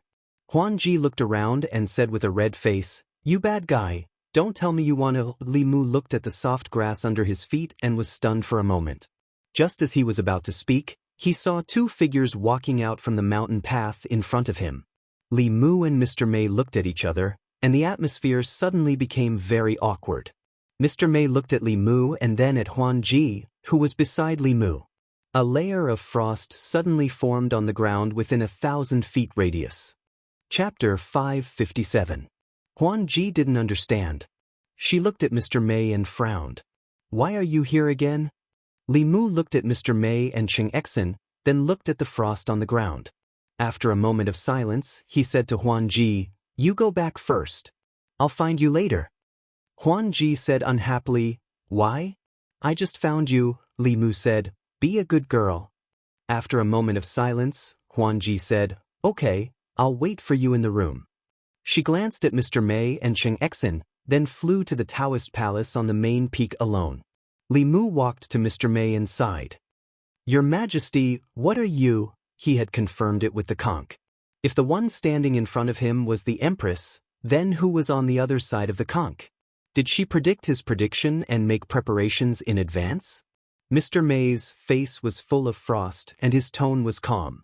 He asked, "When did you start?" Cheng Exen stood behind her and also looked at Li Mu with dissatisfaction. This was the biggest shame in Li Mu's life. He didn't want to talk about it, but since the Empress had seen the result, there was no need to hide the process from her. So Li Mu told her the truth and briefly what happened that night. Zhou Yi was so angry that her chest heaved up and down. She said angrily, "Did you forget what I told you? I told you again and again to be careful of that fox, but you were enchanted by her. You didn't take my words to heart. Do you want to anger Xiao Bai to death?" Cheng Xian's chest bulged. She agreed, "Yes." Li Mu looked at her. She immediately hid behind the Empress. She was the one who was angry, but she always used other people's names. Li Mu said in a low voice, "Xiao Bai already knows. She's not angry." Zhou Yi pointed at Li Mu and said angrily, "You." She waved her sleeves and said coldly, "Let's go." Then she and Cheng Exen disappeared in front of Li Mu at the same time. Li Mu didn't chase after them immediately. He lay on the grass with a blade of grass in his mouth and looked up at the blue sky. He wondered if he should make his relationship with the Empress clear. One played dumb, and the other didn't say anything. He didn't know how long they would drag it out. He might as well take this opportunity to confess his feelings to the Empress. Since she was unwilling to take the initiative to take that step, Li Mu could only force her. Li Mu flew back to the main peak and came to the Taoist palace where they lived. Cheng Xian stretched out her hands and stood in front of Li Mu, saying, "Master said she didn't want to see you." Li Mu glanced at her indifferently. She immediately covered her head and hid to the side. She would never forget Li Mu's methods of killing the people of the Shin Kingdom. Even now, she was still a little afraid of him. Li Mu walked to the front of the Taoist palace and pushed open the door. Zhou Yi, who had changed back to her original appearance, was sitting on the table. She turned her head away from Li Mu and said coldly, "Why are you still looking for me? Go find your fox spirit." "Yes, Your Majesty." Li Mu had already walked to her side and turned to walk outside. Zhou Yi smashed the white jade table with a palm and said angrily, "Come back here." Li Mu walked back and said, "Didn't Your Majesty tell me to go?" Zhou Yi said angrily, "Now you know to listen to me. What were you doing before? I told you to be careful of that fox. Were you careful?" Li Mu took a deep breath and said, "This is my private matter. I am a public official, and I am worthy of the great Zhou dynasty and Your Majesty. Your Majesty is not my wife, so you can't meddle in my private affairs." Zhou Yi's lips trembled and her face revealed a shocked expression. She found it hard to imagine that such words would come from Li Mu, her most trusted official, the person she liked the most. Didn't he like her? In the dream, they were already like that. How could he say such words? Zhou Yi was extremely sad. When she was betrayed by her family and became the crown princess, she wasn't this sad. When she was used as a pawn by her father and was cursed by the world to ascend the throne, she wasn't this sad either. A sorrowful feeling emerged in her heart and she couldn't control it. Zhou Yi turned her head away, not wanting Li Mu to see her tears. She did her best to calm herself down and said lightly, "Go and be the empress of the Yao kingdom. I don't want to see you again." Li Mu slowly looked at her and said, "But I want to see Your Majesty. I want to see Your Majesty every day. I want to see the sunrise and sunset with Your Majesty. I want to grow flowers and vegetables and plow the fields with Your Majesty. If this is all my wishful thinking, then I will disappear from Your Majesty's sight and never appear again." Zhou Yi's tears were still in her eyes and her lips were slightly parted. She had gone from great sorrow to great joy in such a short period of time. Even she found it hard to come back to her senses. Was this Li Mu's declaration of his feelings to her? Watching the sunrise and sunset together. In any case, this wasn't something that a ruler and his official would do together. Zhou Yi looked into Li Mu's eyes. Li Mu met her gaze with sincerity. Zhou Yi looked away and a faint blush appeared on her face. She said in a low voice, It depends on your performance." Li Mu looked at the Empress, who had suddenly become shy, and his heart was already blooming with joy. Huan Ji had taught him that when it came to love, he had to take the initiative. The Empress was an inexperienced Xiao Bai. By the time she opened her mouth, Huan Ji had already given birth to a nest of foxes. Li Mu knew that the reason why she was angry was not because Li Mu had hidden the matter between him and Huan Ji from her. Rather, it was because Huan Ji had surpassed her and her competitive nature did not allow her to lose to another empress. Since he had taken the initiative and the two of them had already made their relationship clear, what happened next was just a matter of time. Li Mu tentatively sat down beside her and gently held her hand. The empress's hand was a bit cold. She subconsciously dodged and then allowed Li Mu to hold her hand. Their fingers intertwined, and the hall was so quiet that only the sound of each other's heartbeats could be heard. Zhou Yi lowered her head. Li Mu looked at her and felt that the empress at this moment was exceptionally moving. The blushing empress exuded a unique charm that made Li Mu unable to take his eyes off her. Even his body inexplicably moved towards her. In the next moment, Li Mu realized that it was not just charm. There was really a suction force on the empress. Not only his body, but also his magic power and primordial spirit were being sucked towards the empress by this suction force. Zhou Yi also realized something. Her expression changed slightly. She lightly pushed Li Mu's shoulder, and Li Mu's body flew out of the hall. Li Mu and Cheng Exen stood together and looked up at the sky. In the sky, a strange phenomenon suddenly appeared. All the white clouds in the sky within 100 miles seemed to be attracted by something and gathered above the Dao Palace. In the end, a huge funnel shape appeared, and it was spinning non-stop. In the eyes of high-level cultivators, this was not just a white cloud vortex, but a spirit chi vortex. There seemed to be a huge spirit-gathering formation here.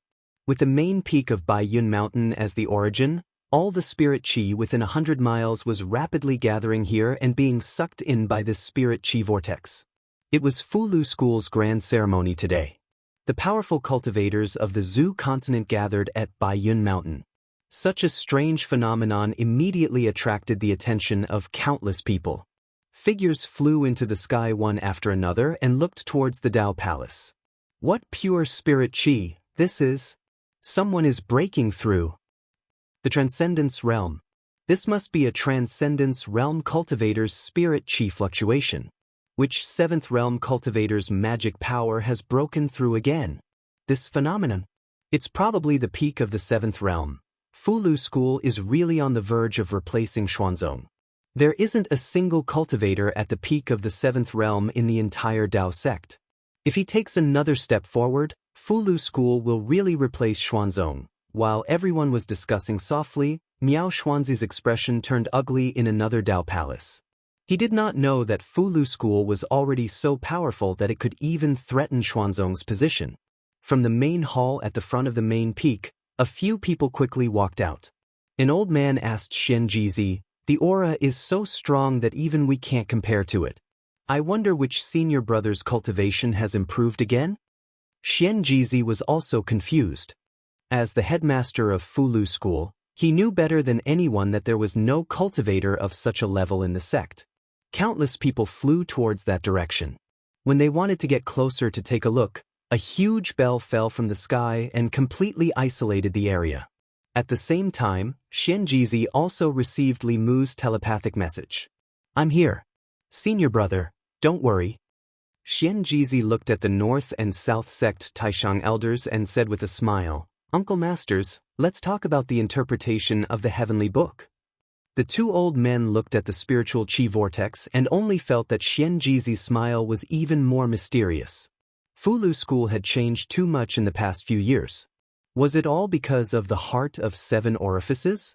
After coming to Mount Baiyun, what they saw and heard strengthened their belief in interpreting the heavenly book. The North sect Taishang elder laughed dryly and said, "To be honest, I came this time not only to congratulate you on finding a good partner, but also to ask junior brother Ling Jizi to help interpret the heavenly book of North sect." Xian Jizi sneered in his heart, but the expression on his face was still kind. He said, "It's true that junior brother has the heart of 7 orifices, but Uncle Masters don't know that Fulu School has decided that he will be the next head of the school.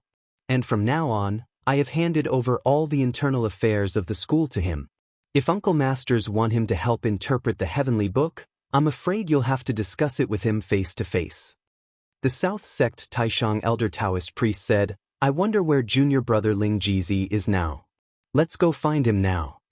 Xian Jizi smiled and said, "It's a little inconvenient for junior brother now. However, Uncle Masters also know that junior brother and Xuanzong have an irreconcilable enmity. South sect and North sect are too close with Xuanzong. I'm afraid he may not agree to your request." The North sect Taishang elder waved his hand and said, "Rumors, pure rumors. To tell you the truth, North sect also can't stand Xuanzong's disregard for the relationship between fellow disciples and bully others. Naturally, we won't be too close with Xuanzong." The South sect Taishang elder continued, "Xuanzong is disloyal to his fellow disciples. Of course, we'll stand with Fulu School."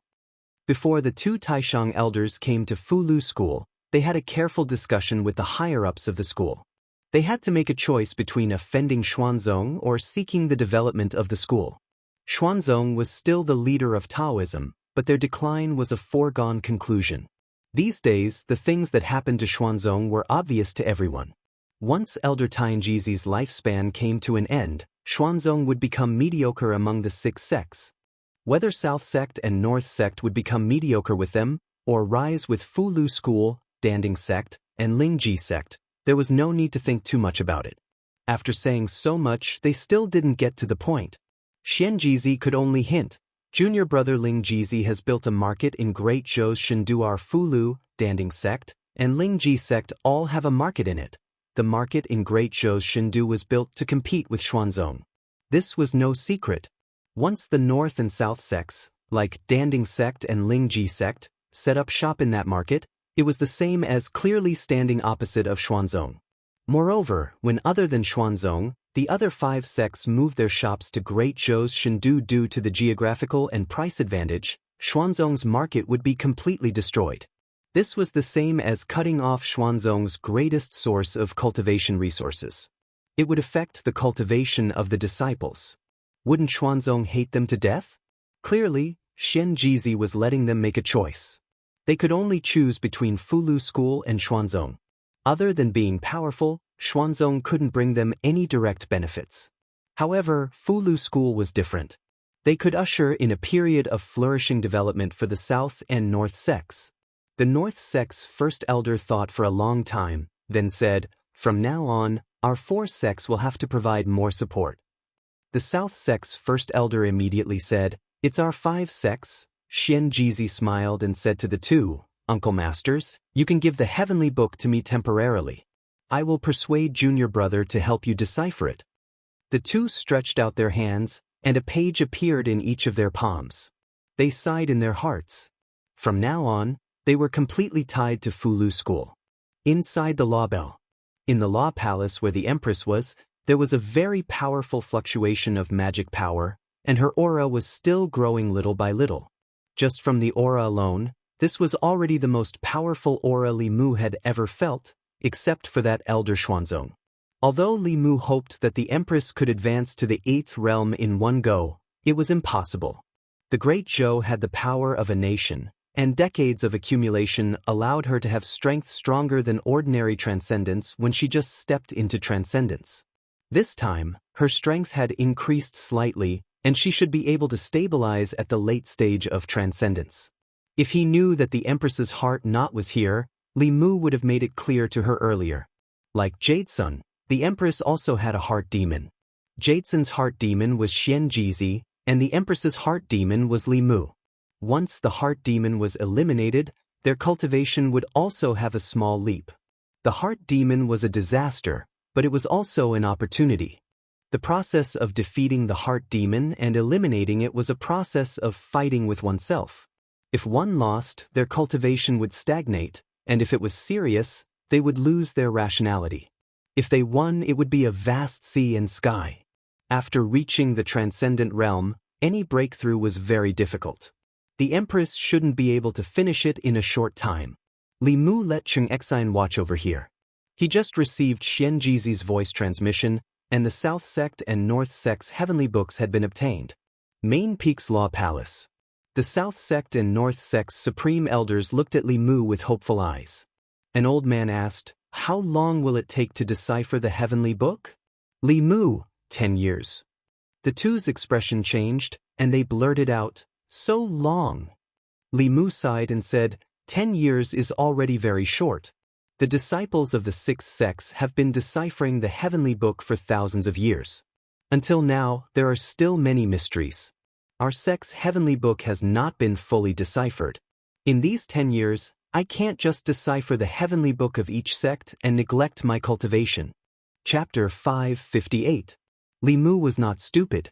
If he could decipher the heavenly tomes of the 2 sects in 3 to 5 days, the southern and northern sects would turn their backs on him. Who could he reason with then? He only needed 10 years. In 10 years, he could tie the 5 sects together and create the greatest benefits. He could increase the strength of the Fulu School, the national strength of the Great Zhou, and the national strength of the Thousand Fox Country. Li Mu was confident that in 10 years, he would fight his way to Xuanzong, find Qin Qingzi, and let Xiao Bai take revenge with his own hands.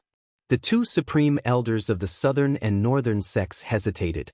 Li Mu continued, "Of course, in these 10 years, at most every 6 months, I will decipher a part of the heavenly tomes and give them to your sections.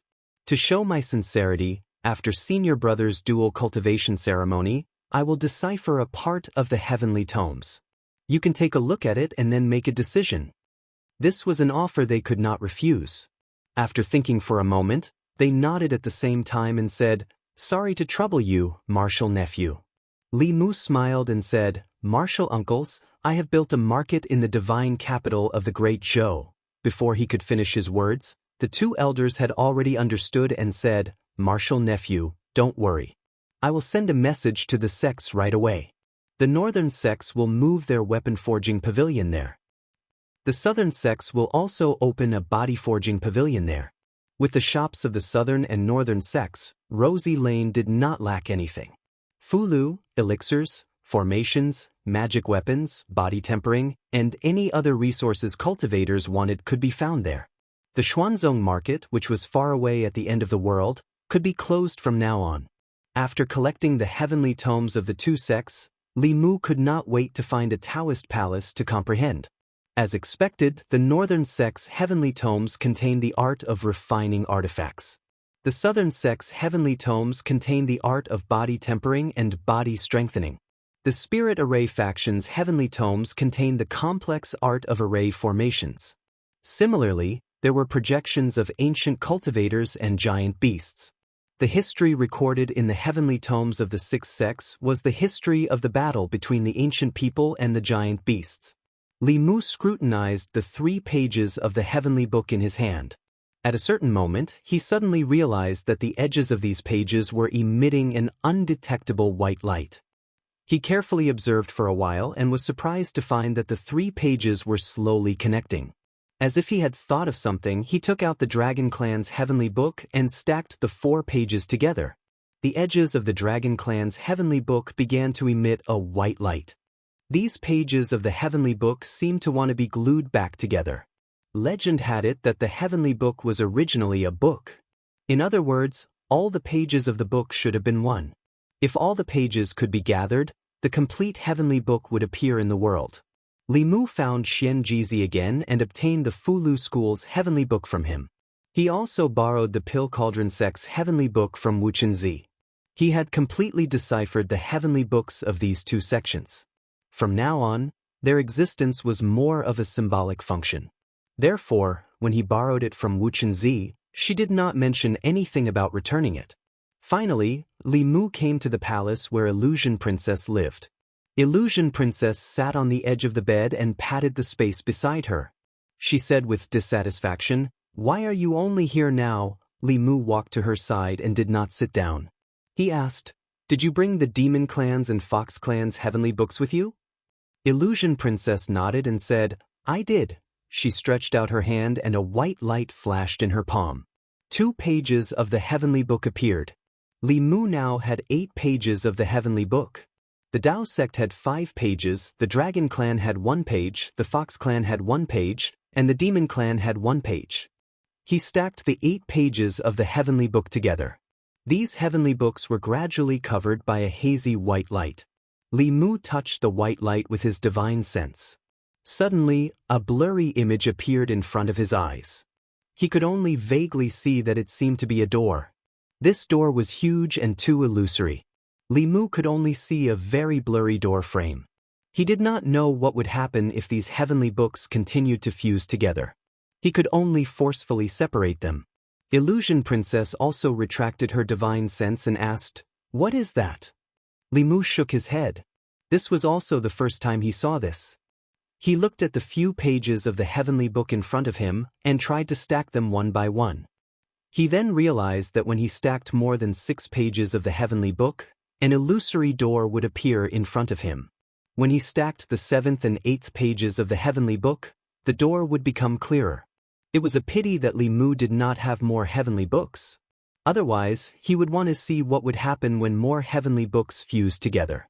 Legend has it that the heavenly book had 24 pages. 8 of them were in Li Mu's hands. There were 16 pages left. 1 of them was in Xuanzong and the other 4 were in the 4 Buddhist sects. Li Mu guessed that the demon sect should have more than 1 page. As for the others, their whereabouts were unknown. He had already interpreted the Fox Clan and Demon Clan's heavenly books for Illusion Princess. Li Mu put away all the heavenly books and said to Illusion Princess, "Leave these 2 pages with me for now." Illusion Princess held his arm and said, "What's mine is yours. If you want it, then take it." Then she looked at Li Mu and asked, "Was that Shou-yi?" Li Mu was shocked. "How did you know?" The Empress's transformation technique could not be seen through even by Saint Realm experts. Even Li Mu was fooled. How could Illusion Princess know the Empress's identity? Illusion Princess curled her lips and said, "I feel annoyed when I see her. Who else could it be but Zhou?" As expected, a mountain cannot hold two tigers, especially two tigresses. Their intuition even made up for their lack of cultivation. Luckily, one of them was in the divine capital and the other was in Thousand Fox country. They did not meet often. Li Mu was relieved. Illusion Princess asked again, was the commotion just now also caused by Zhou Yi? Li Mu nodded and said, yes, she made a small breakthrough in her cultivation. Illusion Princess was shocked. She's already so strong. She still has a breakthrough? Her tone was filled with shock, unwillingness, envy, and jealousy. Even if she was ahead of Zhou Yi in other aspects, the difference in cultivation would always be an insurmountable gap between them. Li Mu comforted her, you're already very strong. You don't have to compete with her everywhere. Illusion Princess snorted, you also think I'm not as good as her. This was the truth. Not to mention people of the same age, even in the 10 continents, the Empress was probably the strongest among all the females.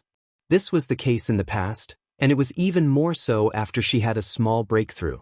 The phenomenon in the sky had disappeared. Li Mu said to Illusion Princess, stay here obediently. I'll go take a look.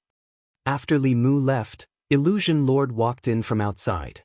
Illusion Princess snorted, isn't it just the 7th realm? What's so great about it? Illusion Lord walked in from outside and said, don't worry. The Heavenly Fox bloodline in your body is very strong. Your cultivation will not be below hers in the future. Illusion Princess pursed her lips and said helplessly, if I'm not as good as her now, I'll be even worse in the future. Illusion Lord pondered for a moment and said softly, although the Demon Nation is small, its foundation is not weaker than the Zhou Nation. Otherwise, it wouldn't have fought with them for so many years. If she could transcend with her psychokinesis, my daughter can too. However, just our clan alone is not enough. We have to unite the other 4 clans. Li Mu returned to the palace where the Empress was and kept the Dao Bell. The puzzled crowd gathered here. Zhou Yi waved her sleeves, and Li Mu and her disappeared from the palace. Dozens of miles away, the two of them appeared on the peak of another mountain. Li Mu made some calculations. The Empress' teleportation mystical power was not even as far as his shrinking Earth into inches. This meant that even if he couldn't defeat a transcendent realm opponent, if he wanted to escape, the opponent wouldn't be able to catch up to him. The prerequisite was that the opponent didn't confine the space in advance. Zhou Yi lowered her head and looked at her feet. She asked softly, is what you said just now true? Li Mu asked, what? Zhou Yi glared at him and said angrily, you said you wanted to watch the sunrise and sunset with me. Li Mu held her hand and placed it on his chest. He said, if you don't believe me, you can feel it for yourself. Zhou Yi placed her hand on Li Mu's chest and felt his heartbeat. After a moment of silence, she suddenly let out a long sigh and said, if only you came to Fairy's capital a few years earlier. Li Mu thought for a moment. With her personality, if he came to Fairy's capital first and met her first, there wouldn't be Lu Hanyan, Li Qing, or Phantom Princess. Li Mu might have become the true Empress of the Great Zhou. In this world, there were always gains and losses. He lost the position of Empress and gained an entire forest. Zhou Yi suddenly looked at Li Mu and said, you can't tell anyone about this, including them and that fox. Li Mu knew that the Empress was different from Phantom Princess. She had the dignity of being the Empress of the Great Zhou. Although the people of the Great Zhou had a lot of support, she couldn't really come to the Li family and live under another woman. Although this gave him the feeling that he was having a secret relationship with the Empress's words were an imperial edict. Li Mu still nodded and said, as you wish. Then he asked, not even Ali and Mr. Mei? Zhou Yi said without hesitation, no. Li Mu looked at her and used his gaze to promise her that he would keep this a secret. He even had to hide it from the people closest to her. This was a secret relationship. Although it felt a bit strange, thinking about it carefully, it was quite exciting. He let out a long sigh of relief in his heart. No matter what the process was, under his initiative, the Empress didn't back down this time. Although he was still under observation, Li Mu had full confidence in facing a Xiaobai who had no experience in relationships. Zhou Yi's face revealed a thoughtful expression. Suddenly, she looked at Li Mu and said, I want to ask you a question. Li Mu said, Your Majesty, please ask. Zhou Yi said, If you had to choose between me and that fox, who would you choose? Reality proved that women were self-taught when it came to certain things. This had nothing to do with experience, but their nature. Li Mu shook his head and said, How could there be such a choice? Your Majesty, your assumption is unreasonable. Zhou Yi frowned and said, How is it unreasonable? If both of us were in danger and you could only save one, who would you choose? Li Mu smiled and said, Your Majesty, you must be joking. Your cultivation is already at the top of the continent. How could you be in danger? Who could threaten you? Even if you were in danger, it would be you who saved us. I'm saying if. But there's no if in this kind of impossible situation. Zhou Yi took a deep breath and said, What if I told you never to see that fox again? Li Mu shook his head and said, That's also impossible. Your Majesty is so gentle and considerate. How could you make such a request? Zhou Yi's lips moved. In the end, she just waved her sleeves and said, Just don't whisper sweet nothings in front of me. Several bells rang in the distance, indicating that the dual cultivation ceremony was about to begin. Li Mu and the Empress held hands and slowly flew toward Mount Bain. Although they could both return to the main peak in an instant, they both chose to fly, which was the slowest. Phantom Princess was bold and passionate about her feelings, while the Empress was much more shy and reserved. Even when holding hands, she kept a distance from Li Mu and did not have any unnecessary physical contact. Li Mu knew that his relationship with the Empress could not be rushed. From holding hands in dreams to holding hands in reality, it was already a huge leap. Every step after that had to be done step by step. As they gradually approached the ancestral court, the Empress changed into Mr. May's appearance in order to fool people. A stream of light flew past from behind, flew to the front, and suddenly turned back. Although the Empress let go of Li Mu's hand immediately, it was still seen by that person. Zhou Zhong stood in the air and looked at Li Mu and Mr. May. He said in shock. Li Mu's expression was normal. He asked, What are you doing here? Zhou Zhong did not continue this topic. He said, Something happened in the Shin Kingdom. I knew you would come here, so I came here to see Qing. Li Mu asked, What happened in the Shin Kingdom? Zhou Zhong glanced at Mr. May in surprise. He said, It's not that urgent. I won't disturb you. I'll find you later. As soon as he finished speaking, he turned into a stream of light again and disappeared. Li Mu watched him go inside. He murmured, It's over. My innocence is ruined. Zhou Zhong knew Mr. May.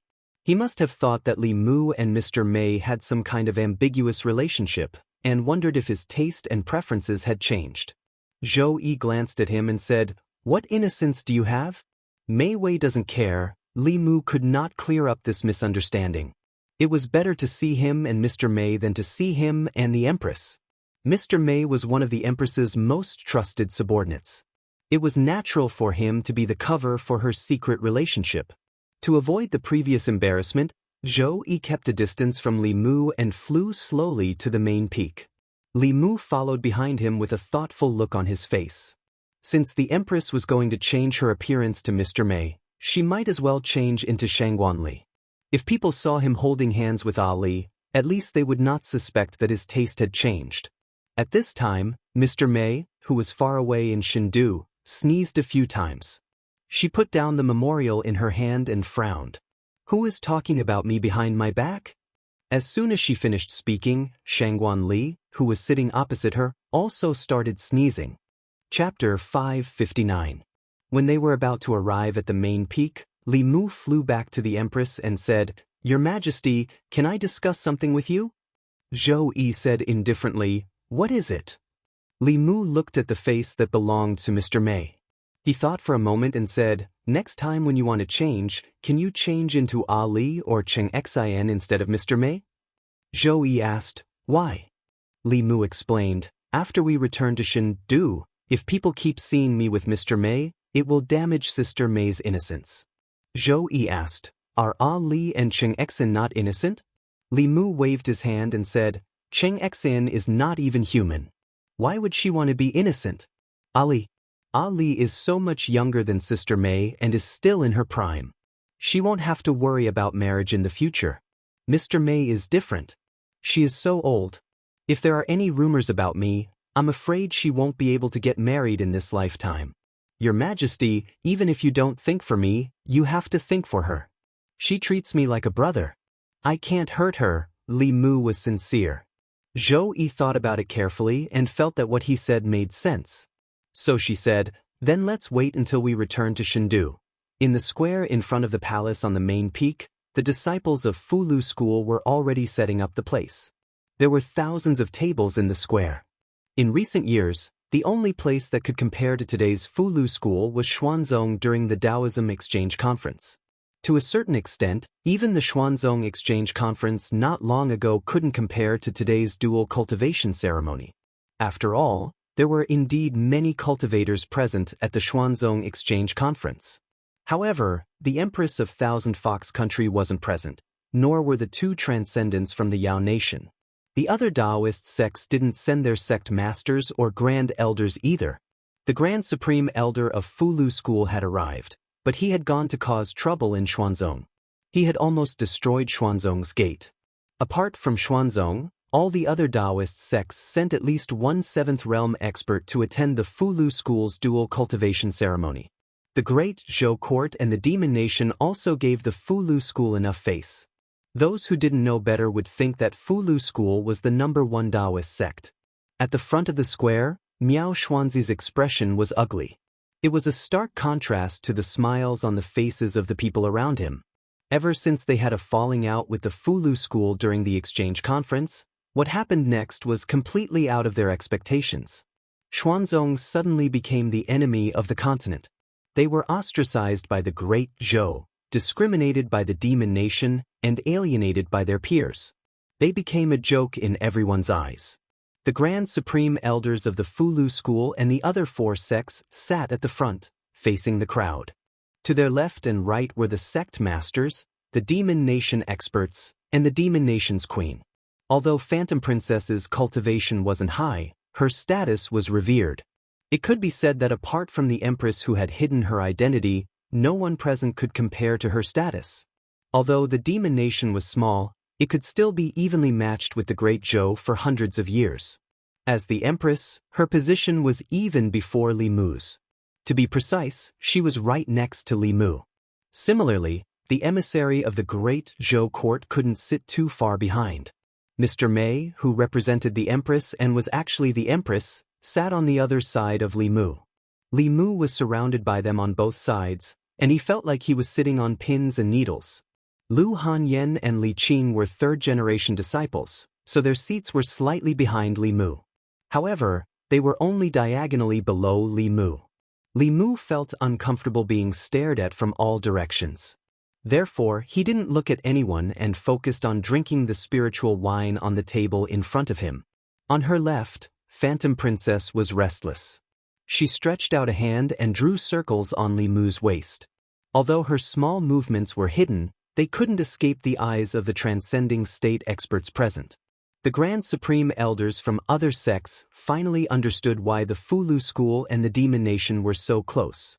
It turned out that Ling Jizi had somehow hooked up with the Demon Nation's queen. The Demon Nation was a land of treasures. It was rich in spiritual herbs, whether it was refining pills or writing talismans. The various sects also needed the Demon Nation's resources. It seemed that the Fulu School wouldn't lack talisman liquid in the future. Phantom Princess's movements didn't escape the Empress's notice. Li Mu's waist was gently stroked, but the other side was in pain. Li Mu didn't get to enjoy the blessings of 2 lovers, but he got to experience the taste of ice and fire. He was in pain but happy at the same time. He endured until the end of the ceremony and could move freely. He immediately left his seat and went to Zhou Zhong's seat. He asked, "What happened in the northern state?" Zhou Zhong put down his wine cup and said, "Recently, people from the demonic path have been frequently active in the northern state. They have clashed with Sangu's subordinates many times. I don't know what they are planning." The demonic path again. Li Mu frowned slightly. Ever since he started cultivating, the demonic path had never stopped. Qian Huan, Chu Jiang of Gojoseon, and later Cui Ming, as well as the 10,000 Illusions Lord of Heaven, and the 3 elders of the Netherworld who almost overturned the demon nation. The demonic path was known as the *T Stirrer of the Zhou continent. They first stirred up trouble in the Great Zhou, then meddled with the demon nation, and now set their sights on the Shen nation.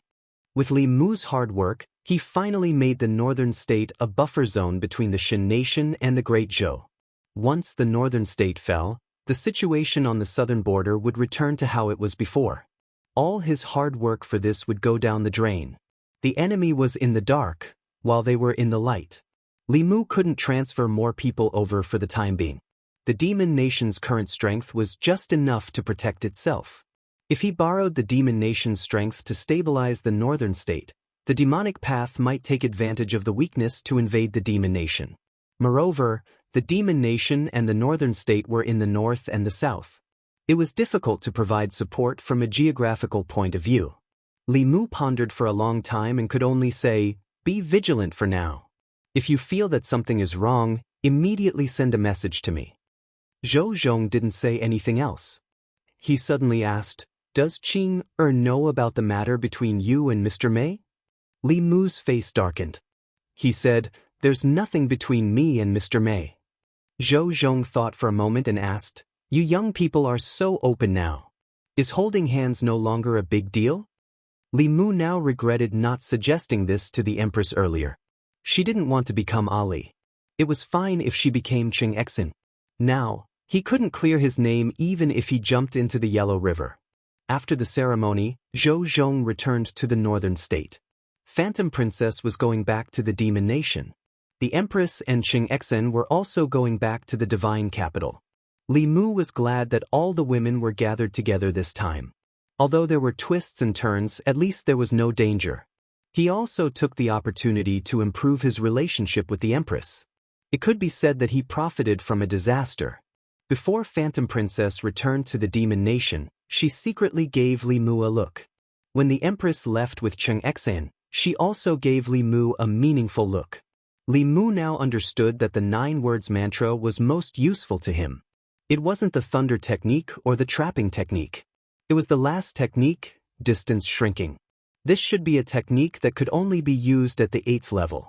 This technique relied on the power of heaven and earth and consumed very little magic power. It allowed him to go back and forth between the divine capital and the demon nations several times in a day. In the morning, he walked hand in hand with the Empress in the Imperial Garden. At night, he hugged Phantom Princess to sleep. At noon, he could even go back to the Fulu school to eat lunch with Lu Hanyan and Li Qing. This was what Li Mu learned from Ao Qing's diary.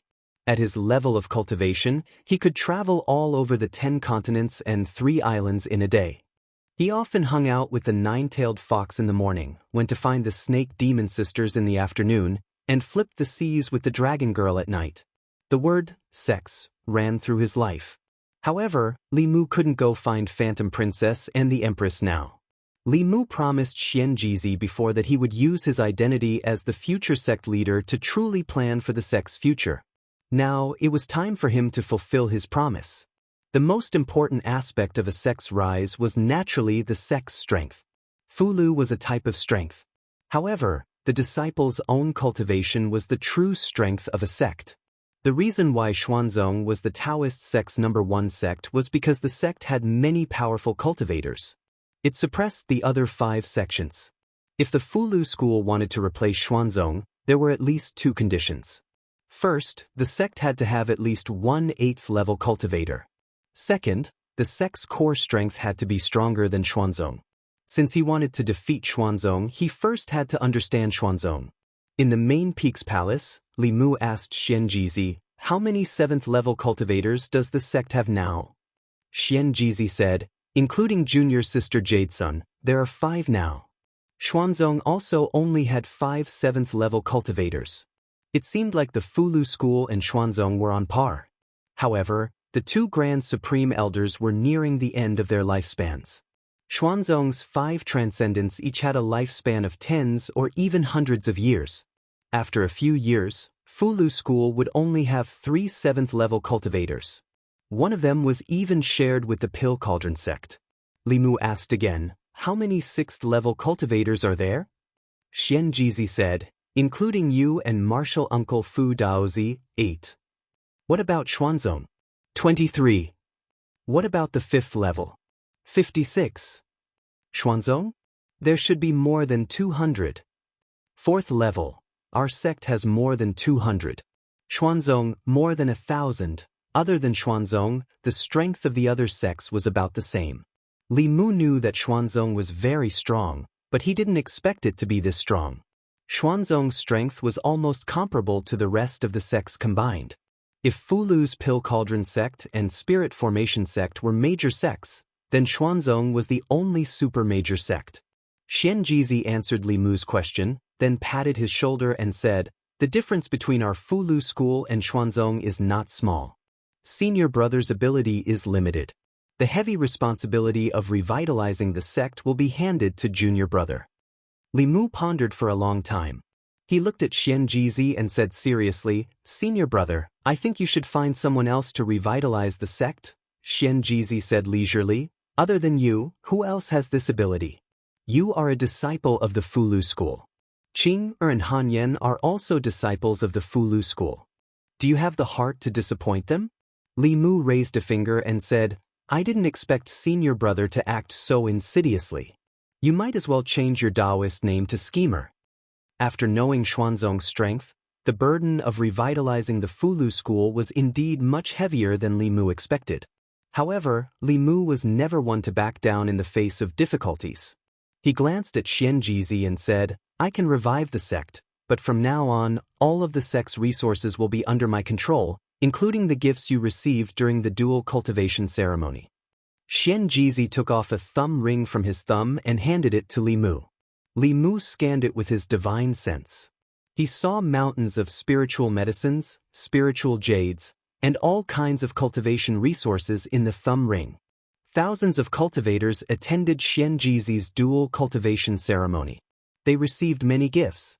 These things, in addition to the profits from the market, were enough to raise the overall strength of the Fulu school to a new level. In terms of high-level combat strength, Li Mu was temporarily unable to create a 7th realm cultivator. But there were more than 55th realm cultivators in the sect. He should be able to find at least 10 who were only one step away from Dongxian. With these resources, Li Mu and the Empress could work together to refine some saint-level cultivation increasing pills. At the very least, they would be able to create a few more Dongxian cultivators. As for 5th realm cultivators, including those below the 5th realm, they could be created completely with pills. As long as they worked closely with the Danding sect, they would be able to produce a steady stream of pills for low-level disciples to increase their cultivation. Li Mu and the Danding sect's headmaster, Wu Chunzi, had a private conversation for several hours before Wu Chunzi left the Fulu school. When she left, she took a large amount of spiritual medicines with her. At the same time, all the disciples at the peak of every single realm in the Talisman sect were gathered together by the head seat. On the second day, all these disciples entered into closed-door cultivation and didn't leave, and they adjusted their states to their best so that they could make preparations for breaking through in the near future. After the headmaster's dual cultivation ceremony, the atmosphere in the entire Fulu school became tense. Xuanzong. In the highest Taoist palace, Miao Xuanzi's face darkened as he reported to Dao Chengzi, Master, for some reason, the Yao nation is also on good terms with the Fulu school. On the day of Xianjizi's dual cultivation ceremony, 2 7th realm Yao kings came to congratulate him. The Danding sect, the Spiritual Formation sect, and the northern and southern sects also sent their grand supreme elders. Now, many cultivators are saying that the Fulu school is the top Taoist sect. The Fulu school, the top Taoist sect? Dao Chengzi's mouth twitched. He said calmly, all these years, Xuanzong has been living in the East Sea. It seems that many people have forgotten about our existence. Miao Xuanzi thought for a moment and said, Master, it'll be your 150th birthday in a month. Why don't you invite the cultivators of the Zhu continent to your birthday? Let them see the strength of our Xuanzong and who is the top Taoist sect. For the 150th birthday of the Xuanzong Grand Supreme Elder, invitations were sent to all the sects and families of the Zhu continent. These forces were not as powerful as the Fulu school, so they did not dare to offend Xuanzong. Anyone who received an invitation traveled thousands of miles to the East Sea. They thought that the birthday of the Xuanzong Grand Supreme Elder would be grander than the Fulu school's dual cultivation ceremony. However, when they arrived at the East Sea, they realized that was not the case. No one from the great Zhou court came. No one from the Yao nation of Shung province came. The other 5 Taoist sects only sent a 6th realm first seat symbolically. They did not even send a 7th realm cultivator. The cultivators who had just attended the Fulu school's dual cultivation ceremony could not help but feel that the so-called top Taoist sect was just SOSO. It was easy to tell who was the top Taoist sect, Xuanzong or Fulu school, from the attitudes of the other 4 sections. In a Taoist palace in Xuanzong, the expressions of the elders were not good. The Grand Supreme Elder's birthday celebration was meant to showcase Xuanzong's strength and influence. They thought that since the other 4 sects had paid so much attention to the Fulu school last time, they would not neglect Xuanzong this time. However, who would have thought that the difference between their attitudes toward the Fulu school and Xuanzong would be so great? In this case, was Xuanzong not asking to be humiliated? Miao Xuanzi said angrily, "The Danding sect, the Spiritual Array sect, the South sect, and the North sect. What are they trying to do? How dare they humiliate our Xuanzong?" On the main seat, Dao Qingzi's face showed deep fear. He said in a low voice, "There must be a reason for the North and South sects to do this. What benefits did the Fulu school give them to make them break off their relationship with Xuanzong?" Chapter 560. South Sect. An inner sect elder came to a Dao palace and bowed. "Sect Master, Grand Elder, Elder Miao Xuanzi of Xuanzong has come to our sect. He said he has something important to discuss and wants to see the sect master."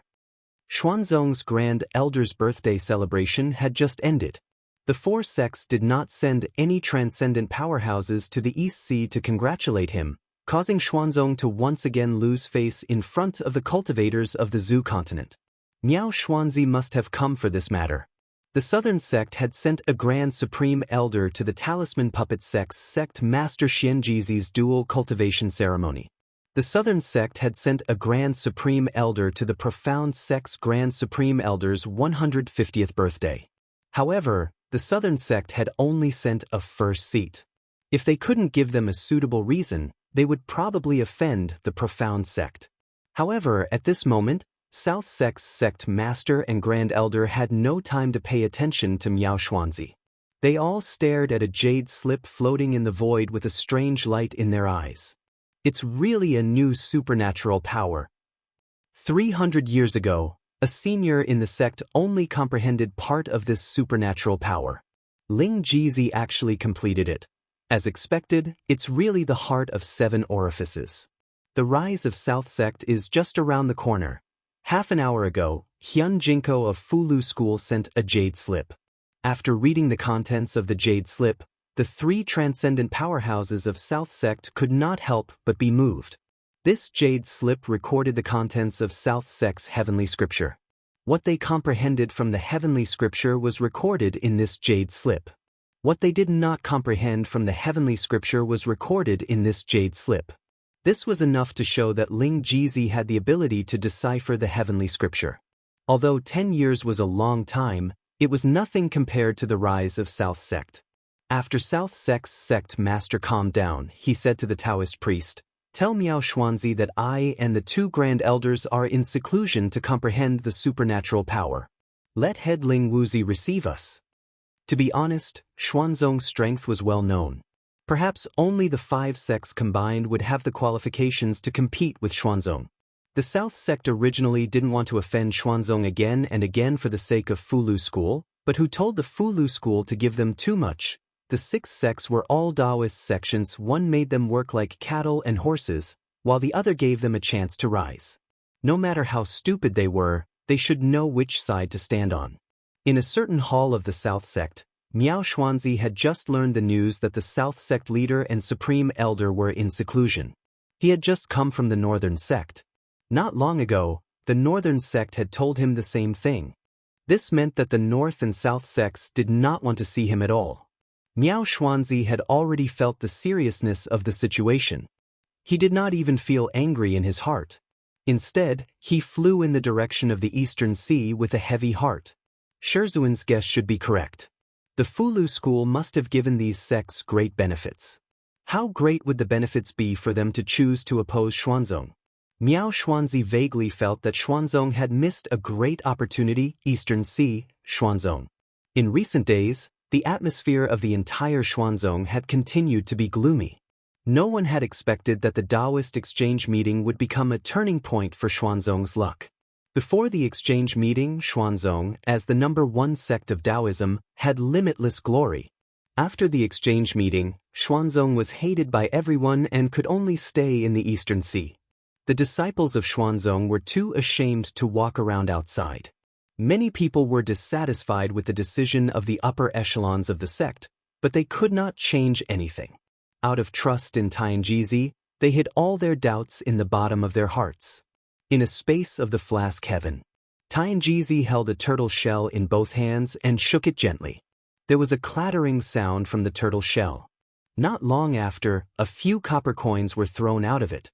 Miao Yunzi sat cross-legged on the side and asked, "Uncle Master, how's the divination?" Tianjizi said leisurely, "It's 5% more." The probability of the cultivation world resisting the catastrophe has increased by 5%?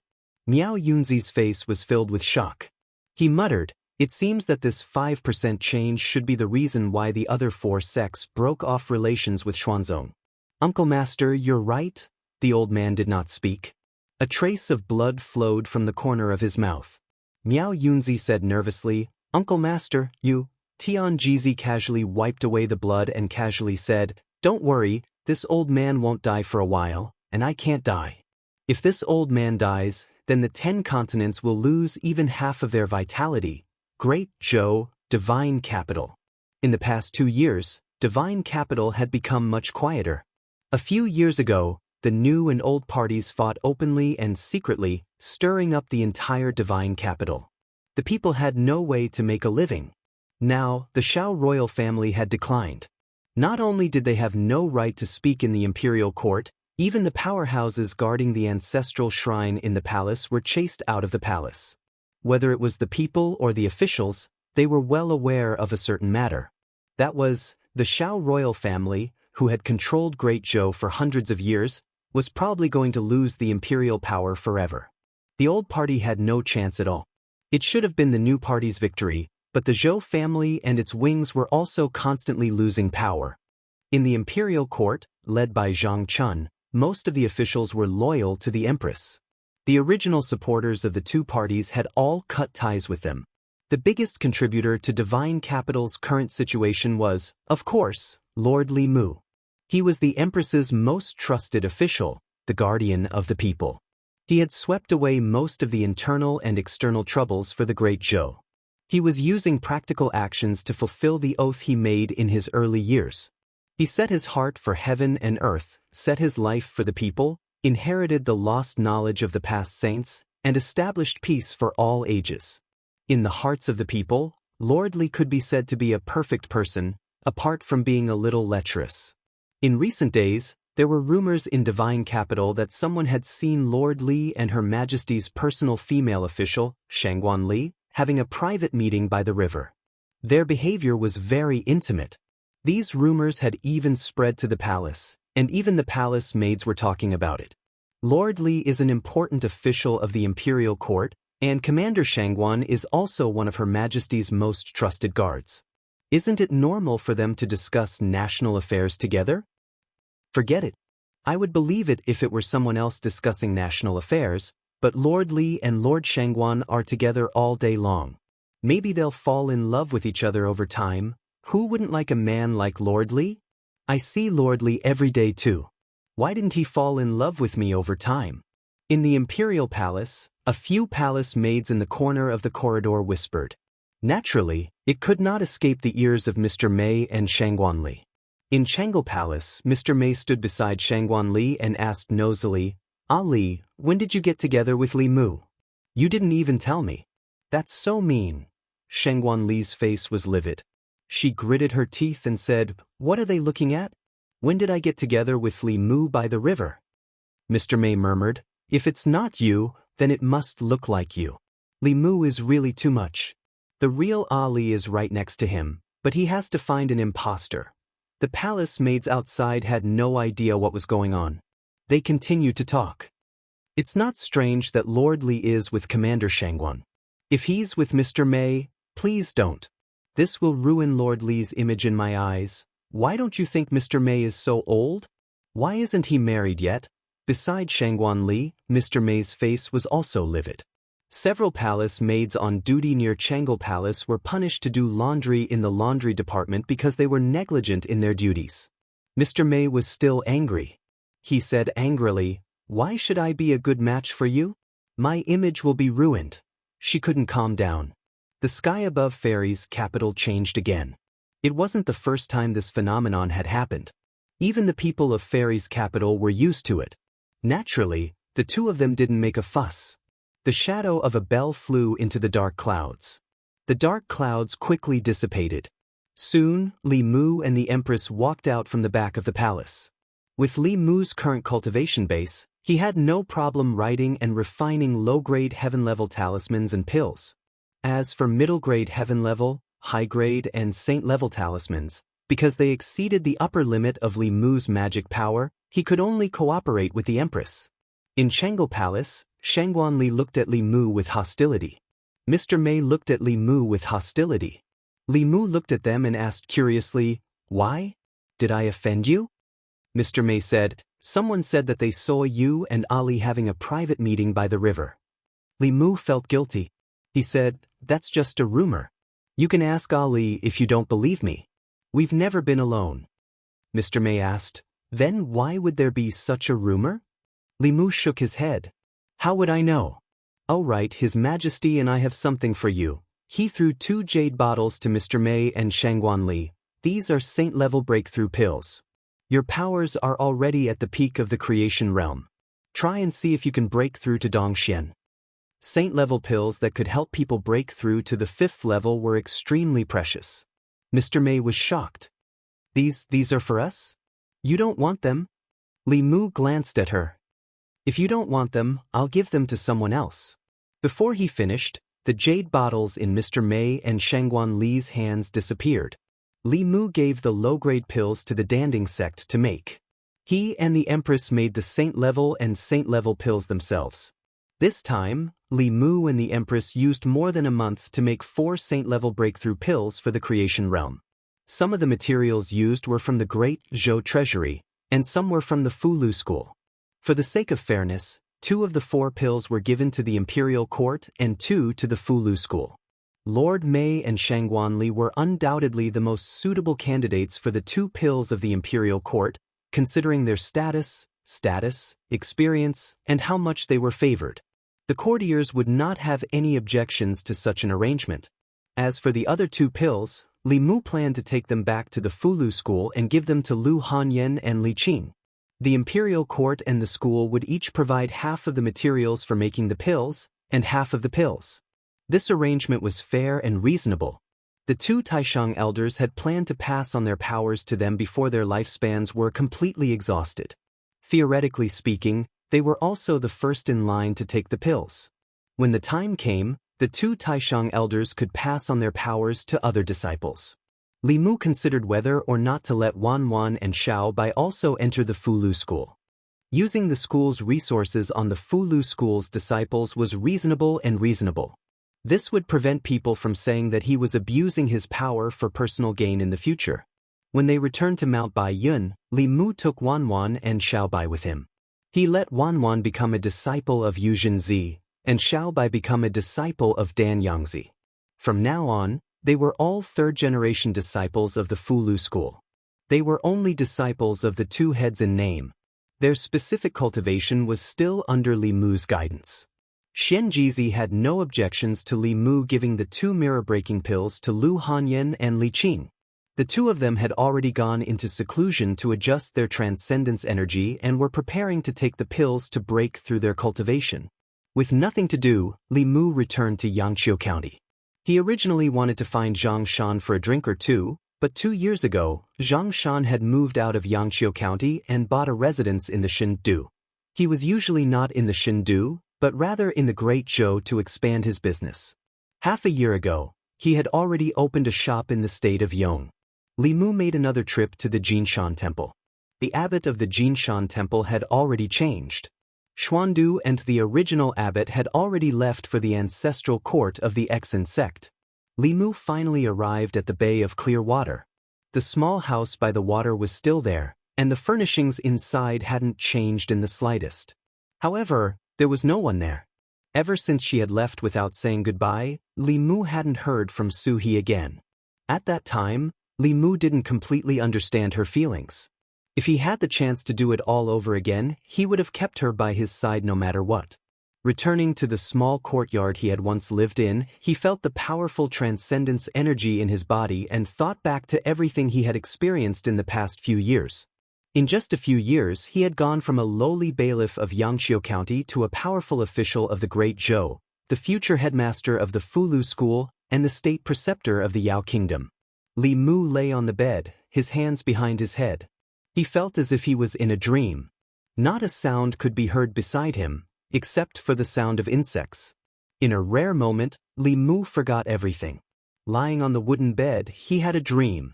In his dream, he saw a golden door. Li Mu wanted to touch it, but he couldn't get close.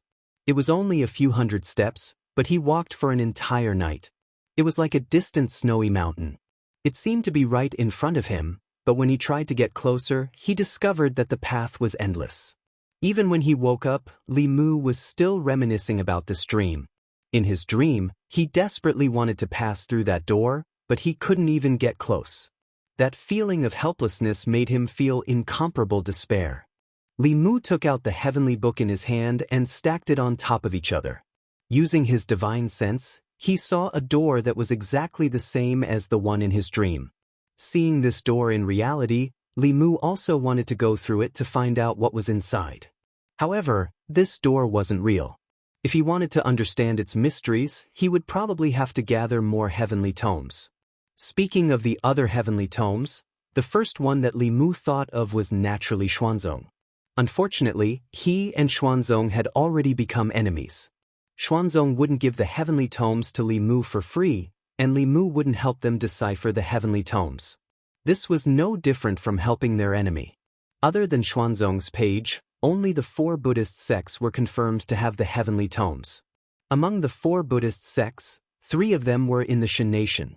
Li Mu didn't have any relationship with them. It could even be said that there was some friction between them. He probably couldn't borrow the heavenly tomes, nor could he use them to decipher the heavenly tomes in exchange. After all, the 3 sects belonged to the enemy nation. In Li Mu's heart, their position wasn't much higher than Xuanzong's. The only heavenly tomes he could come into contact with were in the Heart sect. Although the Heart sect was also a Buddhist sect, it was a local Buddhist sect in the Great Zhou. It also cooperated with the imperial court. Moreover, Xuandu was in the Heart sect. It was very possible to make a deal with the Heart sect. After making a quick decision, Li Mu walked into the courtyard. With a step, his figure disappeared. Chapter 561. Great Zhou, Nanyang County. The ancestral court of the Heart sect, one of the 4 Buddhist sects, was located in Nanyang County. The Heart sect recruited believers here. After hundreds of years, almost everyone in Nanyang County worshipped Buddha. There were more than 100 temples in Nanyang County alone. Tiantai Mountain, which was located in the center of Nanyang County, was where the ancestral court of the Heart sect was located. It was also the sacred ground in the hearts of the Great Zhou Buddhist believers. Tiantai Mountain would often have a Buddhist glow. No demons or ghosts dared to cause trouble nearby. This made the Heart sect even more revered by the people. Every day, there would be an endless stream of people coming to worship them. On this day, there was a spatial fluctuation at the foot of Tiantai Mountain. A figure appeared out of thin air. There were many people on the mountain path. Most of them were filled with reverence as they went up the mountain to worship. No one noticed that there was an additional person behind the crowd. Li Mu followed behind these Buddhist believers and slowly walked up the mountain. Although the Heart sect's strength was far inferior to the various Taoist sects, In this small Nanyang County, the heart sect's influence was greater than the imperial courts. The population of Nanyang County was one of the top 36 counties. However, the amount of psychokinesis contributed by the state temple was one of the lowest. It was not that the people of Nanyang County were living in an abyss of suffering. Instead, they contributed most of their psychokinesis to the heart sect. They all relied on the people's psychokinesis. This was a conflict between the Buddhist sects and the imperial court. Therefore, the Great Zhou court would never allow the Buddhist sects to expand without limit. The heart sect's influence was only in Nanyang County. Outside of Nanyang County, there were very few temples in the heart sect. The crowd discussed softly as they walked up the steps. Once one gets old, one's body won't be able to take it anymore. It would be great if I could ask for some medicine on this trip up the mountain. I'm here to fulfill a vow. Last year, I went up the mountain to worship the Bodhisattva. This year, my daughter-in-law gave birth to a chubby boy. Is it that effective? Then I'll have to pray too. Young man, what are you here to pray for? Someone asked him. Li Mu smiled and said, to pray for marriage. The warm-hearted auntie reminded him, if you pray for marriage and children, you have to pray to the Bodhisattva. Remember not to pray to the wrong person. After chatting for a while, Li Mu became familiar with this group of people. They chatted and laughed all the way up the mountain and came to a temple. The ancestral court of the Xen clans seemed to be a slightly extravagant temple. Compared to the other sects, it was slightly shabby. However, this was not the case. This temple was only used to receive ordinary believers. Above the concealment array above everyone's head, there were several huge mountain peaks floating. There were pavilions and towers on the mountain peaks. There were also countless relief sculptures of Buddha. Buddha light flashed and there were sounds of Sanskrit chants. At the bottom of the mountain, there was a mountain gate. 2 young monks stood guard there, looking at the crowd below. However, the crowd below could not see them. One of the little monks seemed to have noticed something and said in surprise, Hui Kong, look at that person below. Is he looking at us? The other little monk didn't even look. He shook his head and said, how is that possible? Without level 5 cultivation, one cannot see through the array. How can he be in the Dharma plane? The little monk said, but he was really looking at me. He even smiled at me. Li Mu stood at the back of the crowd. He took a step forward and appeared in front of the 2 little monks. This young man was still below a moment ago. In the next moment he passed through the array and appeared in front of them. The little monk was shocked and said with a trembling voice, Who are you? What do you want? Li Mu couldn't help but touch his bald head and said, Don't worry. I'm here to look for someone. Is Master Xuandu here? Uncle Xuandu? Hearing that he was here to look for Uncle Xuandu, the little monk was relieved. He said, Sir, please wait here for a while. I'll help you pass on the message. The little monk with level 3 cultivation flew to the mountain peak above. Not long later, a golden light shot down from above and landed heavily beside Li Mu. A handsome monk looked at Li Mu and said happily, Third brother, why are you here? Li Mu smiled at him and said, Second brother, long time no see. Xuandu gave Li Mu a big bear hug. Li Mu said, Congratulations, second brother. After not seeing you for a few years, your cultivation has improved again. You're already at the peak of level 5. Xuandu smiled and said, Congratulations too, third brother. You've advanced so quickly. He looked at Li Mu with a hint of shock in his eyes. He realized that he couldn't see through Li Mu's cultivation. When they first met, he was still immortal. A small vengeful spirit could take his life. But after a few years, he couldn't even see through Li Mu's cultivation. For this to happen, it was either that he had a powerful treasure that could hide his aura or that his cultivation was already above his. Xuandu's common sense told him that it was the former. But he still asked, What's your cultivation now? Li Mu pinched his thumb and index finger and said, Just a little higher than you. Xuandu was stunned. After a long time, he muttered, Even if you had a fortuitous encounter, your cultivation shouldn't have improved so quickly. It seems like you've encountered a great opportunity. Li Mu smiled and said, Let's not talk about this. I came to the Heart sect this time not only to see second brother, but also for an important matter. Li Mu came here to get the heavenly book of the Heart sect. Although he was the future head of the Fulu school and one of the leaders of the Tao sect, it didn't seem good for him to come and interpret the heavenly book for the Buddhists. But there were few free meals in the world.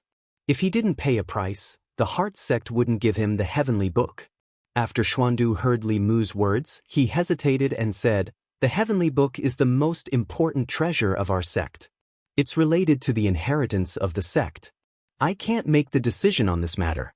I need to ask the elders first." Li Mu smiled and said, "It doesn't matter. I can wait for the elders' reply first." To completely interpret the heavenly book, for any sect that possessed the heavenly book, it was a major matter that couldn't be ignored. After Xuandu heard Li Mu's intention, he immediately reported to the elders. Heart sect, the Great Hall of Light. There were bursts of discussions. Heart of 7 orifices?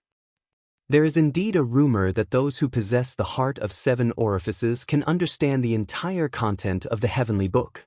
But rumors are only rumors. I have never seen such a physique. I'm afraid someone is using this as a pretense to deceive the heavenly book.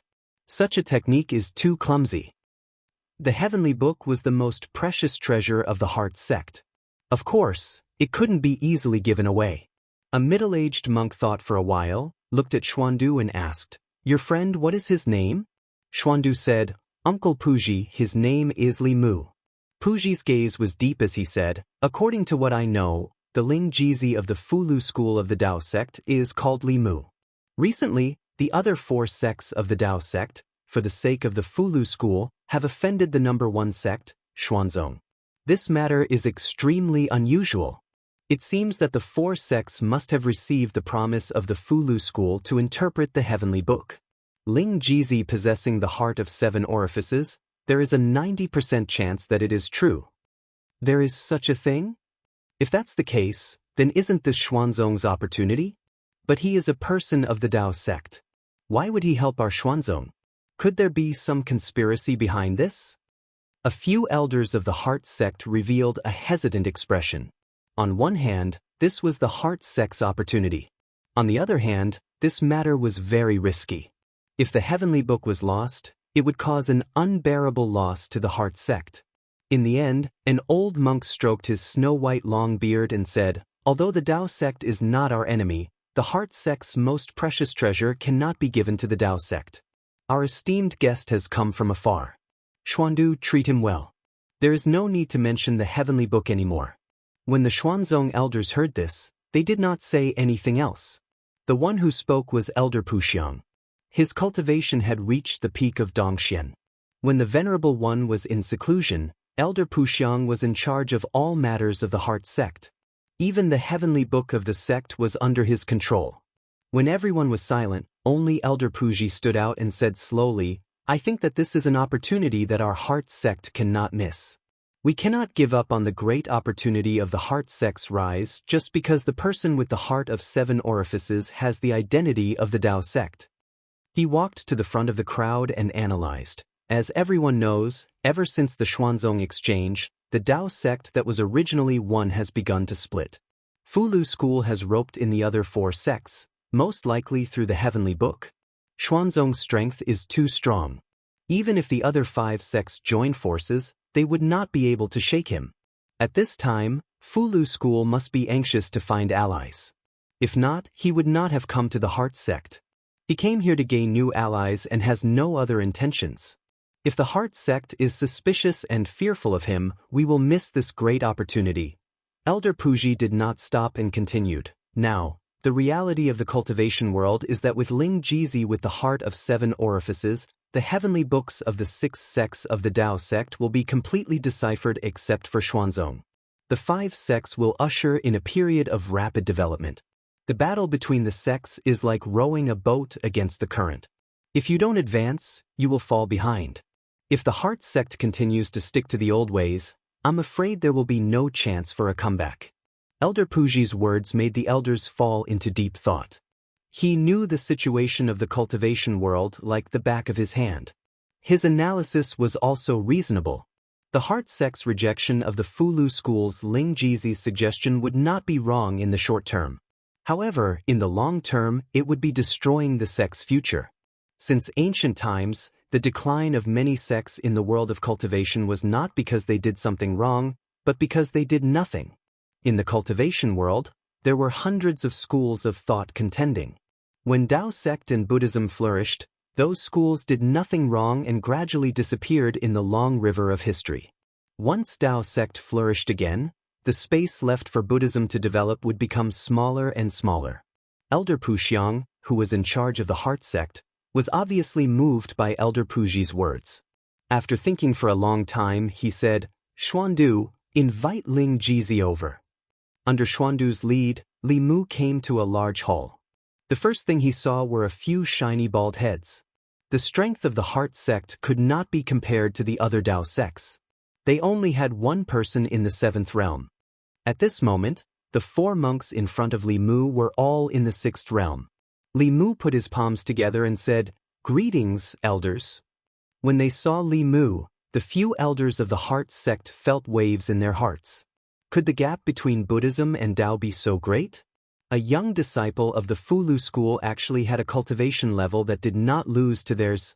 The young man in front of them not only had unfathomable mana, the few Buddhist powerhouses who specialized in physical cultivation could also feel an incomparably powerful physical strength from him. It was hard to imagine that a cultivator of Tao sect could have a physical body that did not lose to a 6th realm Buddhist powerhouse. Clearly, he was a dual cultivator of energy and body.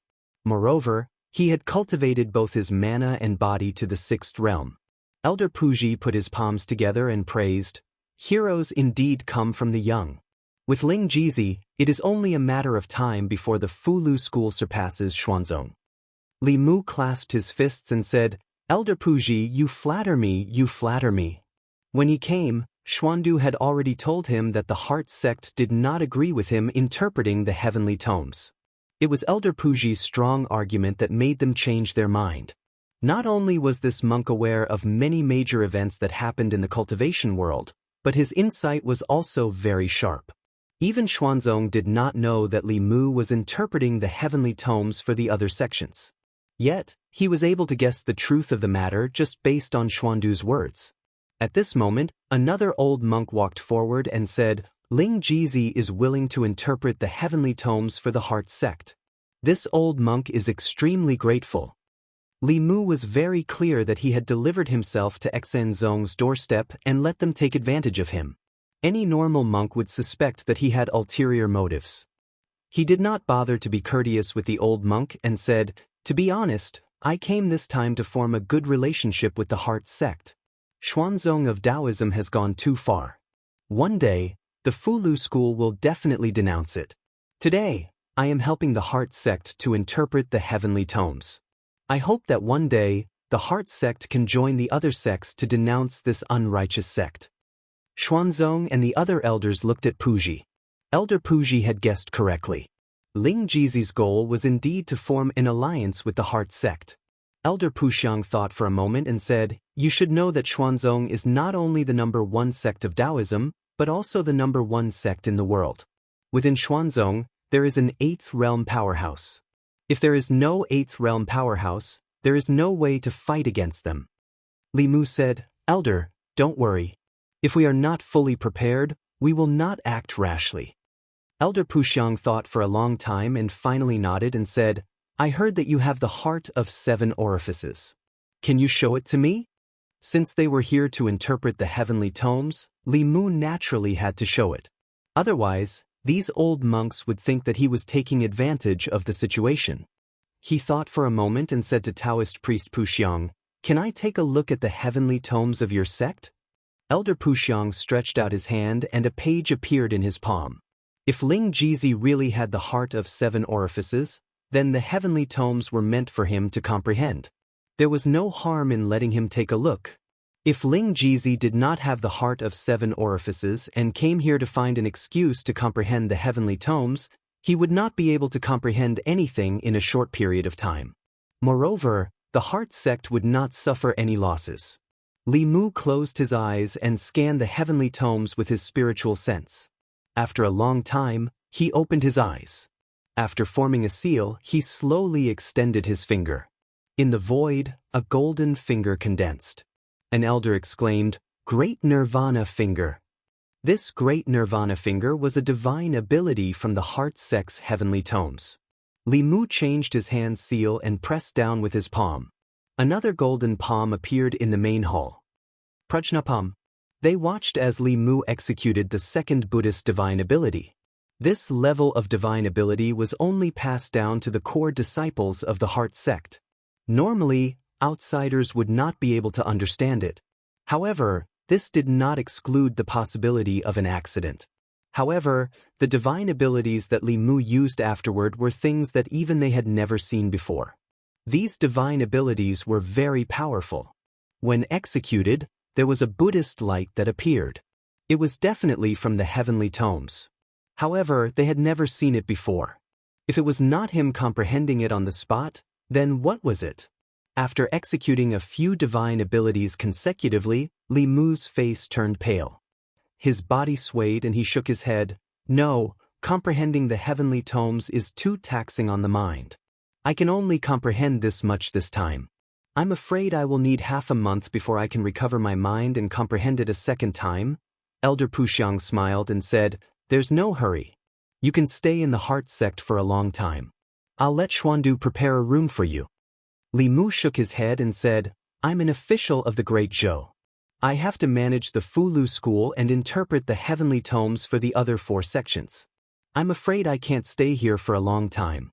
If the elders trust me, you can temporarily hand the heavenly tomes to me like the other Dao sections. I'll take some time to slowly interpret it. Every once in a while, I'll report back to your sect." The heart sect had never handed the heavenly tomes to an outsider. Elder Puxiang hesitated and said, "This, we still have to discuss. Xuandu, bring Ling Jizi around the sect." Xuandu brought Li Mu out. A Taoist priest said, "I'm afraid it's not good to hand the heavenly tomes to an outsider. What if something goes wrong?" At this moment, Elder Puji walked up and said, "When Ling Jizi was in the 5th realm, he already had the power to transcend. Now that he's in the 6th realm, I'm afraid only those in the 8th realm can stop him. If there's really an 8th realm cultivator who wants the heavenly tomes, what's the difference if the heavenly tomes are with him or with us?" Puji's analysis was very reasonable. After a discussion, Elder Puxiang nodded and said, "What we can think of, the other 4 Dao sects can also think of. Since they can trust Ling Jizi, why can't we? Puji, go and ask Ling Jizi to come back." Puji nodded and turned to walk out of the hall. The moment he stepped out of the hall, a faint light flashed in the depths of his eyes. Chapter 562. In terms of deciphering the heavenly book, Li Mu had already formed a monopoly. In the end, the heart sect agreed to his request to take the heavenly book away. In order to show enough sincerity, Li Mu first helped them decipher a portion of the heavenly book to dispel some of their doubts and worries. Only then did he prepare to leave. Before he opened his mouth, Elder Puji said, "You have done a great favor for the heart sect. Why don't you stay here for a few more days and let us play host to you?" If he could not wait to leave after taking the heavenly book, it would be easy for others to think that he was running away with the treasure. After careful consideration, Li Mu decided to stay here for a few days. Taking advantage of these few days, Li Mu studied the heart sect's heavenly book in detail. The heart sect's heavenly book was divided into 2 parts. One part was the Buddhist scriptures, which were equivalent to the Taoist Heart Sutra to guide the cultivation of qi. The other part was various Buddhist supernatural powers. Taoism had countless spells. Taoism cultivators used the mana in their bodies to the extreme. Buddhism, on the other hand, developed the body. Buddhism's supernatural powers were mostly related to the body. Their bodies were no weaker than Dharma treasures. Combined with their physical supernatural powers, their combat strength was not to be underestimated. Li Mu was a dual cultivator. After receiving Ao Qing's inheritance, his physical body reached the 6th realm. He could cultivate most of the supernatural powers in the heavenly book. In this page of the heavenly book, Li Mu did not see any strange beasts.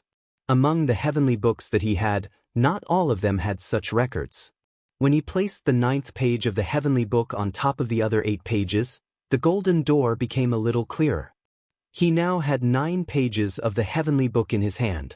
He needed to gather 15 more pages before he could make the complete Heavenly Book appear.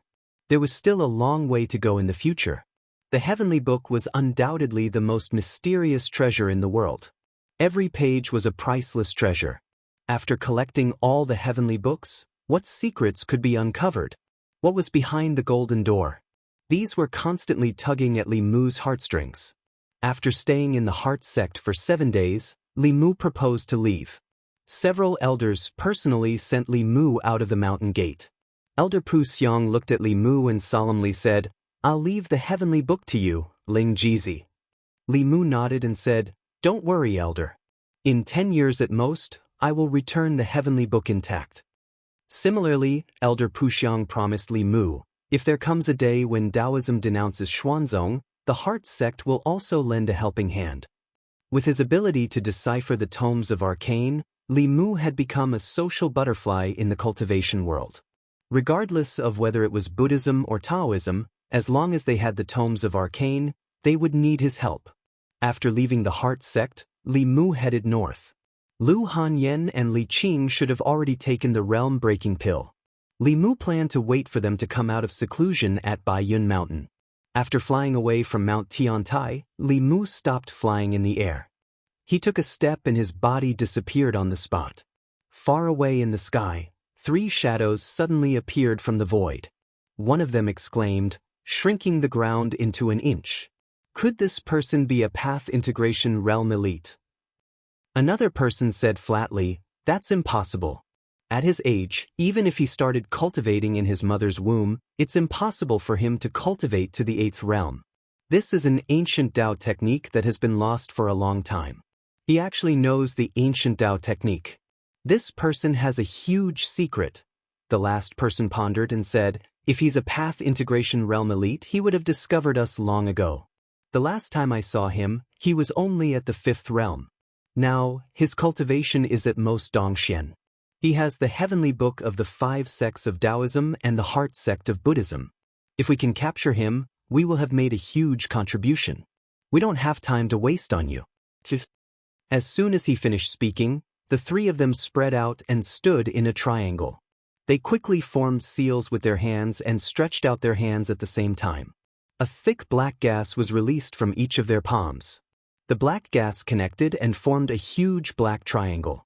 Within the black triangle, there was a violent spatial fluctuation. Swoosh! After a strange sound, the black triangle disappeared. At the same time, the 3 shadows also disappeared. The void returned to calmness. 100 miles ahead, Li Mu's body appeared from the void. He lifted his foot and was about to use shrinking the ground into an inch again. In the sky in front of him, there was a sudden change. A huge triangular black vortex suddenly appeared. In the next moment, 3 figures walked out of the vortex.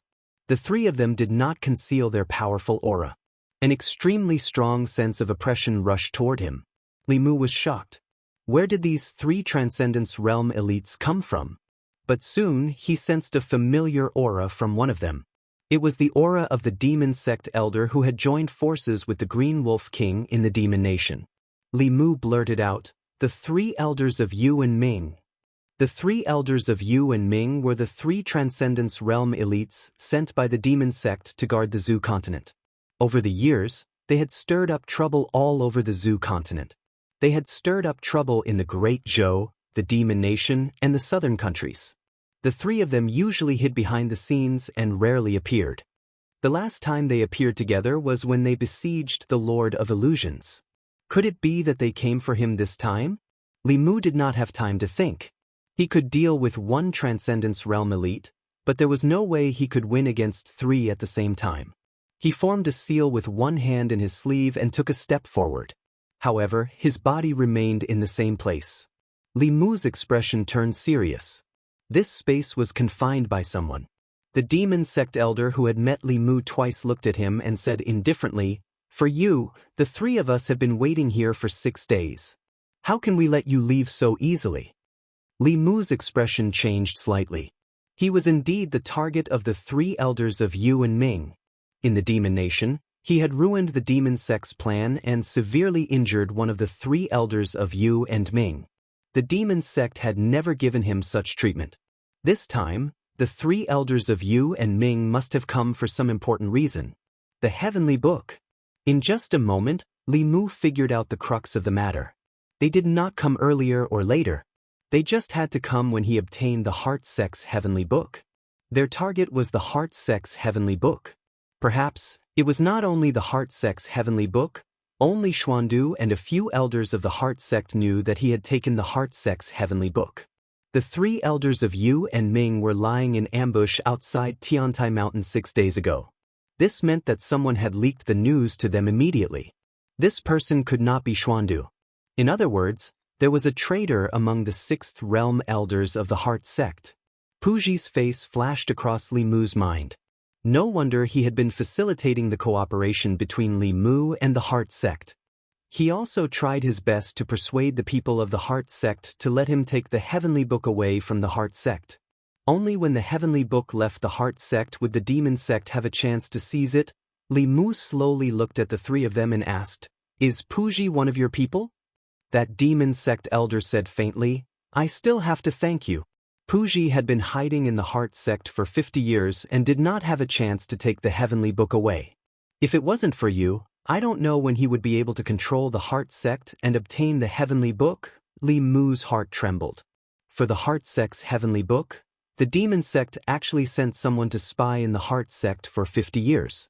That was close to 60 years. Furthermore, that person had climbed to such an important position. What exactly were they scheming? If it was the supernatural powers of the Buddha sect, it would not be justified. With Puji's current position, even if he could not control the heavenly book, the supernatural powers of the heart sect would be at his fingertips. The demon sect's long-term plan made Li Mu even more convinced that the heavenly book contained a huge secret. An elder said in a deep voice, "Meng-san, why are you talking nonsense with him? Hurry up and kill this person. Take the heavenly book and prevent new problems from arising." Just as he was about to move, Meng-san stretched out his hand and stopped him. He transmitted his voice, "Have you forgotten what Puji said? This person has the heart of 7 orifices and can decipher the heavenly book. It's best if we can use such a person. If we kill him and the higher-ups find out, I'm afraid we will be punished and blamed." After that elder thought about it, he retreated. Meng-san was right. If what Puji said was true, then this person's value was more important than 1 or 2 heavenly books. It would be a pity to kill such a person. Even if they wanted to kill him, it was not up to them to decide. At this moment, Meng-san looked at Li Mu and said slowly, "Today you can't escape even if you have wings. You are a smart person. I'll give you 2 choices. Either you die, or you hand over all the heavenly books and join us. You have 15 minutes to think about it." Li Mu asked faintly, "What's in it for me to join you?" Meng-san raised his eyebrows and asked, "What do you want?" "Strength, status?" Li Mu glanced at him and said, "What you said I already have." Meng-san thought for a while and said, "I know you like women. With your ability, join us. You can choose any woman on the continent. Who do you like? The sage sect will capture them for you." Li Mu said coldly, "Women will only affect my cultivation speed. If you want to move me, it's not enough."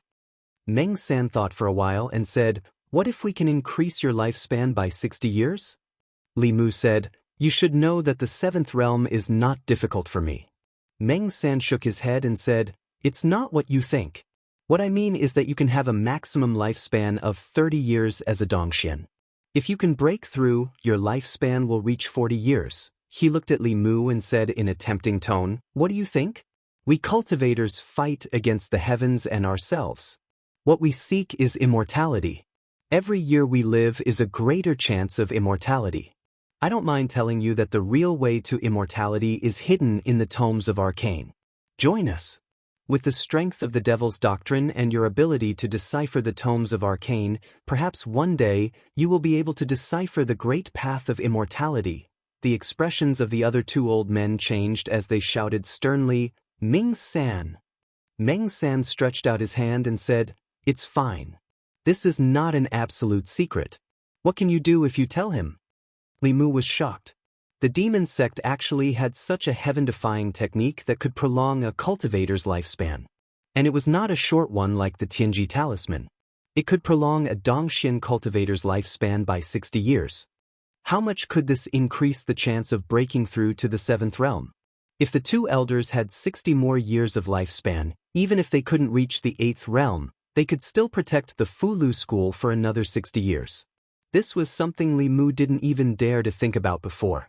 Moreover, the great way of immortality mentioned by the elders of the demon sect. Which cultivator could resist this temptation? Immortality, the ultimate pursuit of human cultivation, was hidden in the heavenly books? Judging from the three elders of Yu and Ming's reaction, his words were most likely true. No wonder the demon sect had dominated the 10 continents for tens of thousands of years. Who knew how many heaven-defying techniques they had and what they were plotting? He had obtained too much information today. Li Mu took a deep breath and said, "Let me think about it." Meng San floated in the air and said indifferently, "You have less than half an hour."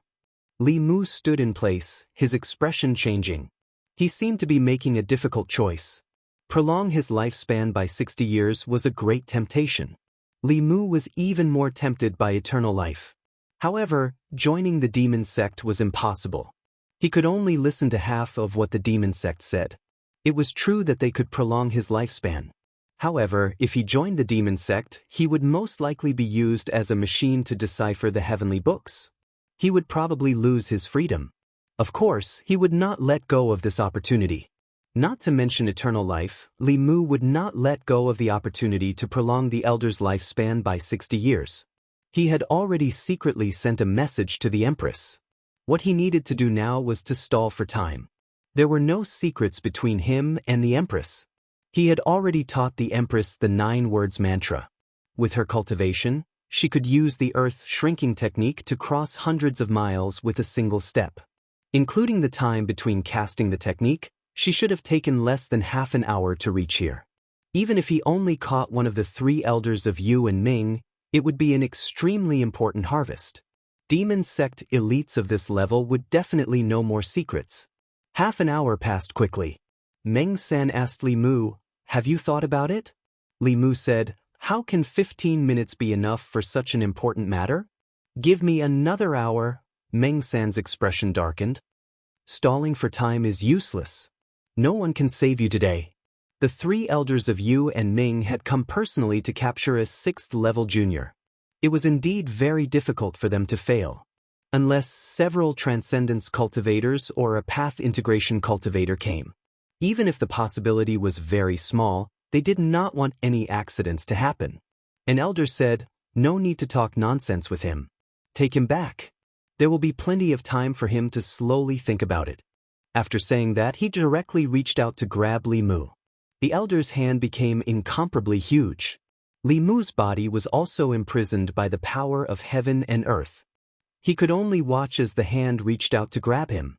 With a thought, the power of heaven and earth around him dissipated. His body also regained its freedom.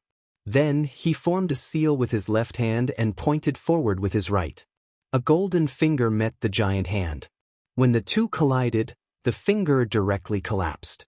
The giant hand only paused for a moment before grabbing Li Mu without losing its momentum. Just as the hand was a few feet away from Li Mu did not retreat. Instead, he advanced and attacked the giant hand. The elder who attacked sneered with disdain. "You overestimate yourself." However, in the next moment, a ray of green light suddenly appeared between heaven and earth. Li Mu held the spear in his hand.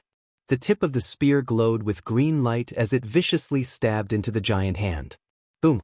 After a deafening sound, the elder retreated a few steps.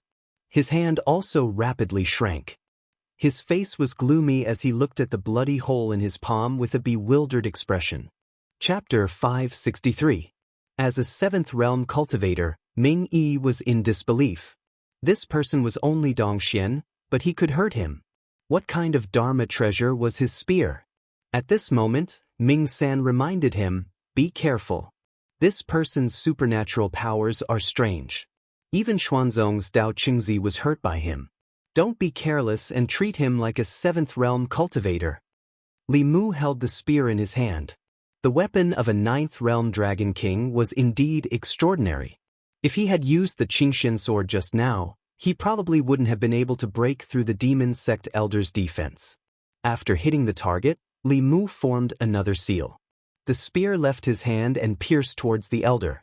With his sixth realm cultivation, he was extremely fast on his weapon. Countless spear shadows appeared in the void. However, as the spear shadows pierced towards the demon sect elder, his body also became illusory. Countless shadows appeared around him. Li Mu's attack couldn't touch him at all. This person's cultivation was much higher than the Green Wolf King. Every time, he could predict Li Mu's attack and make preparations beforehand. Li Mu couldn't do anything about this.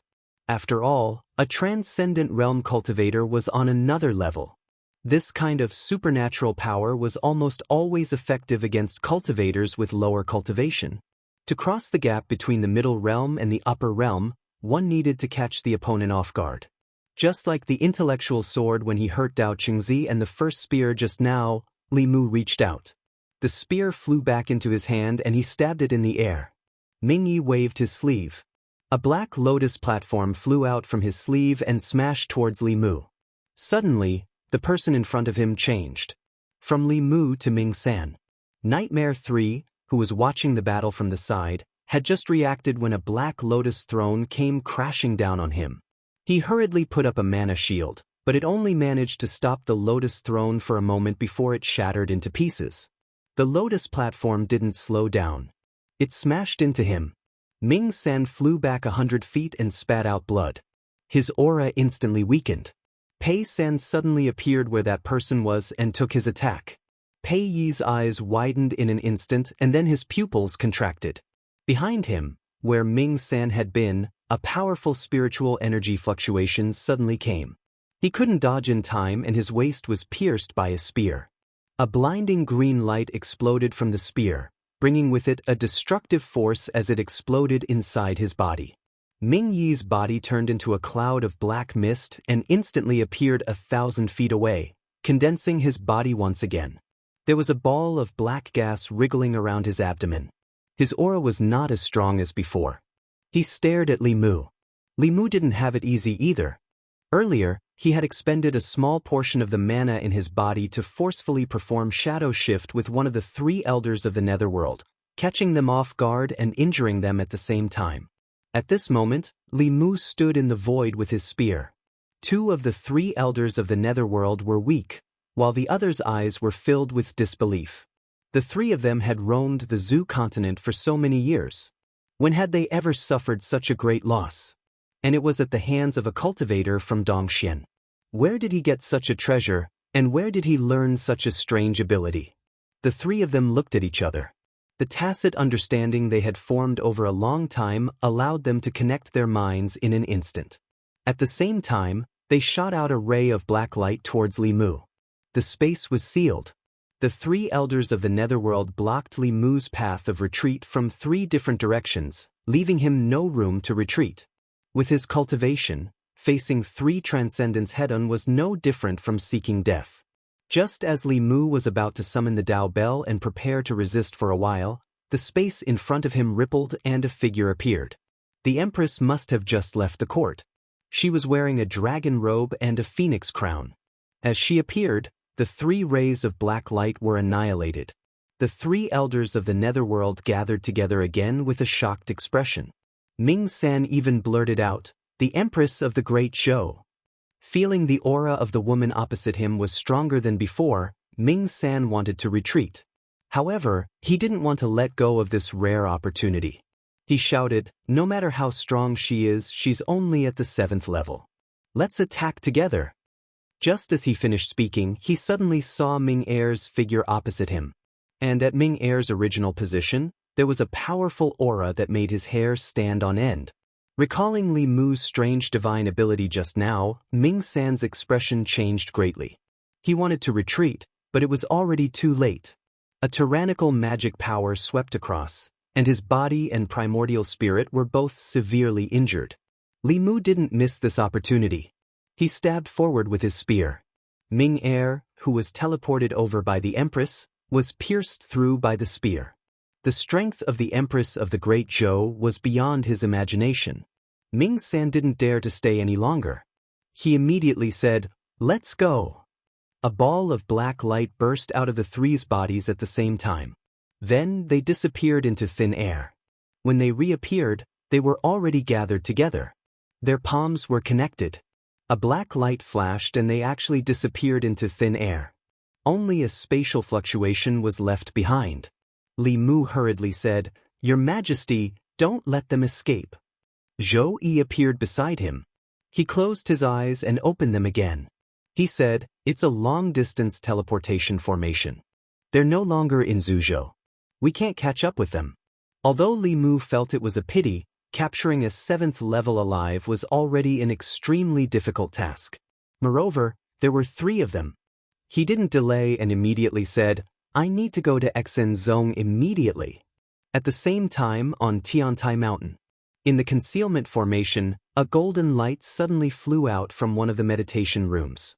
It quickly flew towards Xinzong's ancestral court. A few elders noticed this and couldn't help but wonder, Junior Puji is in such a hurry. Where you going? Just as the golden light was about to disappear into the horizon, a green light suddenly appeared. The green light and the golden light collided and exploded with a violent wave of mana. Not long after, a figure flew over from afar. Li Mu carried Puji, who was tied up by the immortal binding rope, and landed on a mountain peak of Xinzong. A few elders flew over. Elder Pu Xiang looked at Li Mu and then looked at Puji, who was in his hands.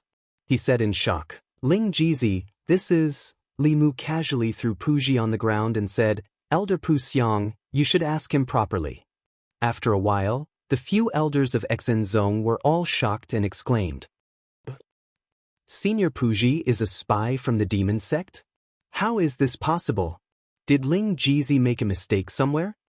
Li Mu said indifferently, "This is what the elders of the demon sect admitted personally. If you don't believe it, then there must be other traitors in Xinzong. Otherwise, how could I be attacked by 3 7th realm elders of the demon sect when I just left Xinzong?" One of the elders said in disbelief, 3 7th realm elders of the demon sect can already fight Xinzong. How did Ling Jizi escape from their hands? Li Mu looked at them and said, "If I didn't have some ability, how would I dare to carry the heavenly tomes of the various sects and walk around?" Pu Xiang looked at Puji and asked in a low voice, "Puji, is what Ling Jizi said true?" Puji raised his head and looked at Li Mu indifferently.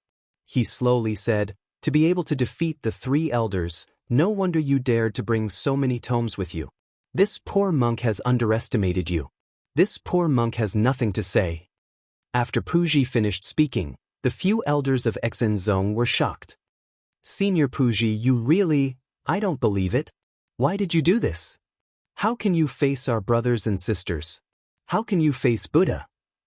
Puji put his palms together and said in a low voice, "Since the mission has failed, you don't have to say any more. I grew up in Xinzong and returned to Xinzong." Amitabha, after chanting the name of Buddha, he lowered his head. At the same time, the aura on his body disappeared completely. Elder Pu Xiang looked sad. He put his palms together and said in a low voice, "Amitabha. Amitabha." All the elders chanted the name of Buddha at the same time. Soon, the bell rang in the ancestral court of Xinzong. Li Mu didn't expect Puji to be so decisive and pass away just like that. He gave up his cultivation and life. Maybe 60 years of practicing Buddhism changed his temperament. Or maybe he expected the outcome of his identity being exposed and made him make such a decisive decision. He wanted to get some information about the demon sect from Puji, but now he could only give up. When he left Xinzong, Li Mu had a lot on his mind. For thousands of years, the demon sect and the righteous sect had been opposing each other. The 6 Taoist sects, including the Fulu school, had all been attacked by the demon sect. Even Xuanzong was no exception. Li Mu used to think that this was just a battle between the righteous and the evil sect. Now it seemed that the demon sect's ultimate goal might be the heavenly book. There were so many sects in the Zhu continent. They didn't pick on the small ones but went against the 6 Taoist sects. To a certain extent, it also confirmed Li Mu's guess. There was no doubt that from now on he would officially enter the demon sect's sight and become their #1 target. After all, compared to attacking a big sect, it was easier to capture a small sixth realm cultivator. To a certain extent, the demon sect was also Li Mu's #1 target. The demon sect's method of prolonging life and the secret of longevity also deeply attracted him. After leaving Tiantai Mountain, the space around him fluctuated and the Empress appeared. Li Mu pondered for a moment and took out all the heavenly books. He said, "Your Majesty, you can keep these heavenly books." Zhou Yi said lightly, "I don't need these things." Li Mu explained, "The demon sect now knows that I have several pages of the heavenly book. They will probably send experts to find me in the future. You can keep the heavenly books. Even if I fall into the hands of the demon sect in the future, they won't get the heavenly books." Zhou Yi said without thinking, "I don't want them." Li Mu was stunned and asked, "Why?" Zhou Yi glanced at him and said, "Since you know that if you fall into the hands of the demon sect, they will get the heavenly books. Then don't get caught by them. Think before you do anything." Li Mu felt warmth in his heart and didn't insist. The two flew side by side and the back of their hands accidentally touched. Li Mu took the opportunity to hold her hand. Zhou Yi resisted a few times and let him hold her hand. At the same time, above the South Sea, the sea and the sky were connected and boundless. At a certain moment, a black whirlpool suddenly appeared above the sea. 3 figures staggered out of the whirlpool. The 3 elders of Yu and Ming were already injured. In order to escape from the Empress of the Great Zhou, they used the secret technique of the demon sect. They were teleported thousands of miles away and their magic power was almost exhausted. They floated in the void and panted heavily. Ming Yi and Ming Er's bodies that were pierced by Li Mu's spear couldn't heal themselves. They could only use a cloud of black fog to temporarily seal their wounds. Ming San said with lingering fear, "It hasn't been long and that woman has become stronger again." Ming used one hand to cover his wound and said in a low voice, "With that woman interfering, I'm afraid Puji is doomed. Our 50 years of planning in the Heart sect have gone down the drain." Ming Er said, "It's not like we didn't gain anything. Although Puji's position in the Heart sect is high, we don't know how many decades it will take for him to control the heavenly books. Now we already know that the heavenly books of all the sects are with that person. As long as we capture him, we can get a few pages of the heavenly books at the same time." Ming San shook his head and said, "You saw it too. It's easier said than done to capture him. It's impossible with just us. Why don't we report this to the 3rd elder? With this person's importance, the 3rd elder might take action personally." The 3 of them discussed and reached an agreement on this matter. They continued to fly south. In the depths of the South Sea, there was an island shrouded in black fog. The sky in the nearby sea region was clear and boundless. Only the sky above this island was covered in dark clouds. Lightning flashed and thunder rumbled in the clouds. The entire island was shrouded in a thick black fog that emitted a strange aura. The vegetation on the few small islands nearby had long withered. There was no sign of life. The bottom of the sea was dead silent. Regardless of whether it was the fish or the marine creatures in the sea, they didn't dare to get close to the island. 3 figures flew over from afar and flew straight into the black fog. Within the black fog, there was an extremely dense spiritual energy. There were many buildings on the island and countless figures. Seeing the Yu and Ming elders, the figures on the island all bowed and greeted them. The 3 of them flew into a tall tower. In the small building at the top of the tower, there was a stone coffin. The Yu and Ming elders stood in front of the coffin and bowed, "Greetings to the 3rd elder." An old voice came from the coffin, "Who hurt you?" It was difficult to say that they were hurt by a Dongxian cultivator. Ming Yi said, "We met the Empress of the Great Zhou in the Zhu continent. But that's not the most important thing. The most important thing is that I found out that the heavenly tomes of the 5 Taoist sects and the Heart sect of Buddhism are in the hands of one person." Creak, after an ear-piercing screech, the lid of the stone coffin opened. A skeleton-like figure sat up and asked, "You brought him here?" The Yu and Ming elders looked embarrassed. Ming Yi said, "This person's supernatural powers are strange. He also has a great treasure and the protection of the Empress of the Great Zhou.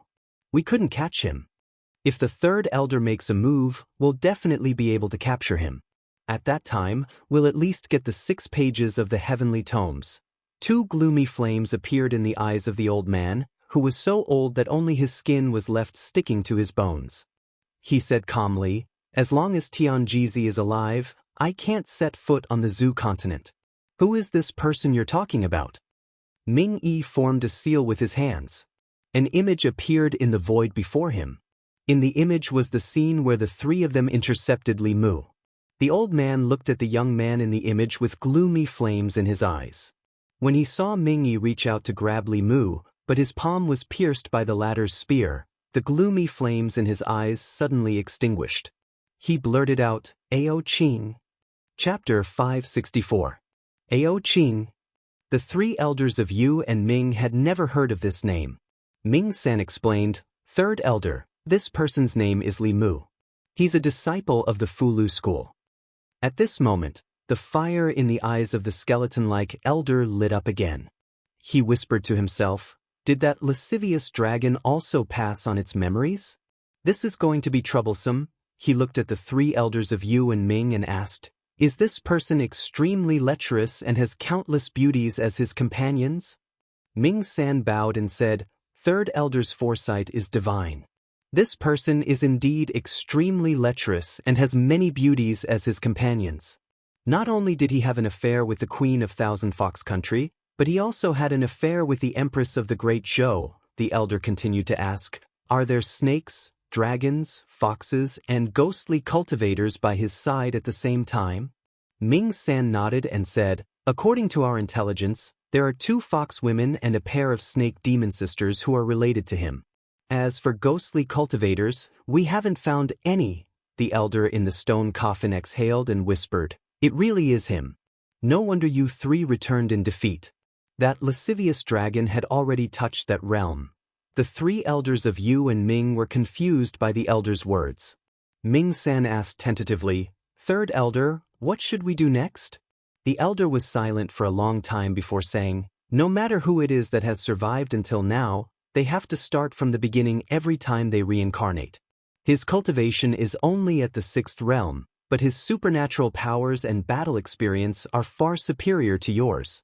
If the 3 of you work together, it won't be difficult to capture him."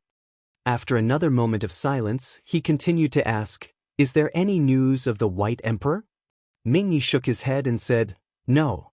After the Demon Emperor's cave disappeared, the White Emperor's demonic corpse also seemed to have disappeared into thin air. We can't find it anymore." The elder calculated with his fingers and said, "Then there's no need to search anymore. You guys are no longer his match. Continue to search for other heavenly tomes and pay attention to Yong." 3 streams of light flew out of the tower. The 3 elders of Yu and Ming looked down at the figures below. The young disciples of the sage sect who had been nurtured from a young age had already entered the 5th realm of cultivation before or after turning 20. Any one of them would be a top genius on the continent.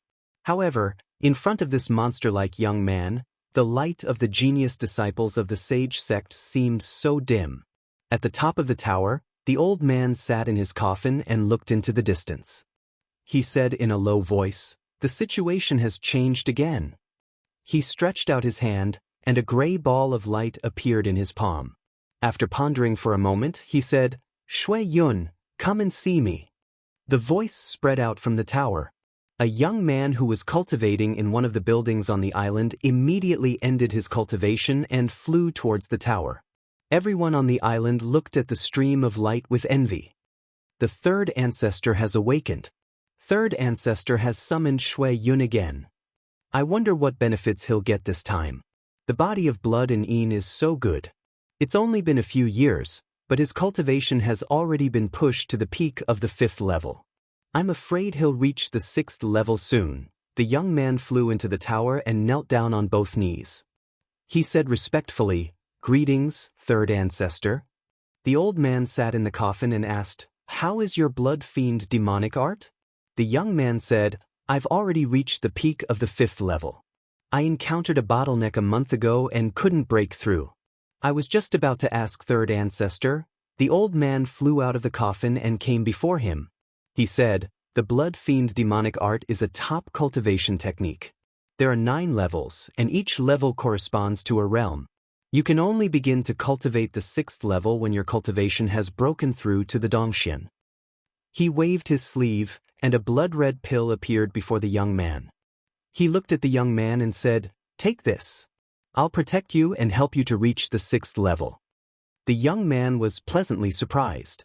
Ever since he entered the sect had piled countless resources on him, turning him from a wandering beggar into a powerful cultivator. He could destroy mountains and fill seas with a wave of his hand. He took a deep breath and said, "In the future, I'll climb a mountain of swords and dive into a sea of fire for the sage sect. I won't hesitate to die 1,000 times, the old man said calmly. "Begin." The young man took the pill and slowly put it into his mouth. A powerful spiritual energy surged through his limbs and bones, causing the veins on his exposed skin to bulge. There were even traces of blood slowly seeping out. The old man pressed a hand on his head, and another powerful spiritual energy surged in. The violent spiritual energy suddenly calmed down, and the young man's aura continued to rise. After an unknown period of time, his aura increased several times in an instant, and then it calmed down. The old man slowly withdrew his hand. The young man sat cross-legged on the ground with a dull expression. His eyes were blank. The old man stretched out his hand, and a gray ball of light appeared in his hand. He pressed the ball of light on the young man's head. The ball of light quickly entered, and the young man's eyes gradually lit up. He looked down at his hand, then frowned and asked, "Who am I?" The skinny old man said, "You're the 4th ancestor of the sage sect, Blood River." The young man was silent. He closed his eyes as if digesting the memories. After a while, he opened his eyes again, and there was a hint of vicissitudes in them. He said calmly, "This body is only at the 6th realm. It's not time for me to awaken yet." The skinny old man said, "It's indeed not the time, but the situation in the Zhu continent has changed, and I have to wake you up in advance. Now, at least 6 pages of the heavenly book are in the hands of a 6th realm cultivator. I'm being watched, and I can't set foot on the Zhu continent. If you can capture him, you'll succeed." The young man asked, "Who is it?" The old man waved his sleeve, and a figure holding a spear appeared in the void. "Ao Qing." The young man's expression changed drastically, and fear came from the depths of his soul. He said in shock, "He's still here too." The old man said, "What are you afraid of?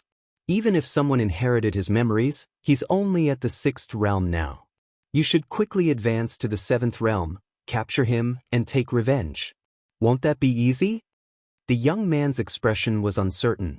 Ao Qing's terror was still so clear even after countless reincarnations of his memories. Not long after, Shui Yun flew out of the tower while the people on the island waited in confusion. The aura on his body was completely different from before. This aura, Shui Yun, he's already at the 6th realm? He's only been in the sect for a few years. This speed is really enviable. Everyone looked envious. They wanted to reach out and greet Shui Yun, but Shui Yun ignored them and flew straight away from the island. Many people looked indignant, and they thought to themselves, what's there to be proud of? He's just relying on the 3rd patriarch's love. Without the sect's resources, he's nothing. If those resources were given to me, I would have reached the 6th realm long ago. At the bottom of the South Sea. Zhou Yi let Li Mu hold her hand. She looked at the schools of fish swimming among the corals, and the jellyfish of various colors dancing under the waves. It was very dreamy. After bringing Wan Wan and the others to swim in the East Sea, Li Mu realized that the bottom of the sea was an extremely romantic place. He must bring others here in the future. Under Zhou Yi's mature appearance was a young girl's heart. The young girl had no resistance to this dreamy scene at all. In this kind of romantic scene, it was naturally suitable to do some romantic things. Li Mu's hand, which was originally holding her hand, was gently placed on her waist. Zhou Yi was completely unaware of this. It was as if she had also become a fish in the sea, swimming freely with Li Mu at the bottom of the sea. Li Mu used to hate being underwater. Under the situation where his magic power was suppressed, this made him feel very insecure. Now, He had the idea of building a cave abode underwater.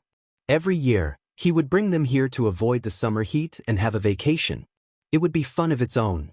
Speaking of the cave abode, Li Mu suddenly thought of something. He held the Empress's soft and slender waist with one hand, and a jade slip appeared in his other hand.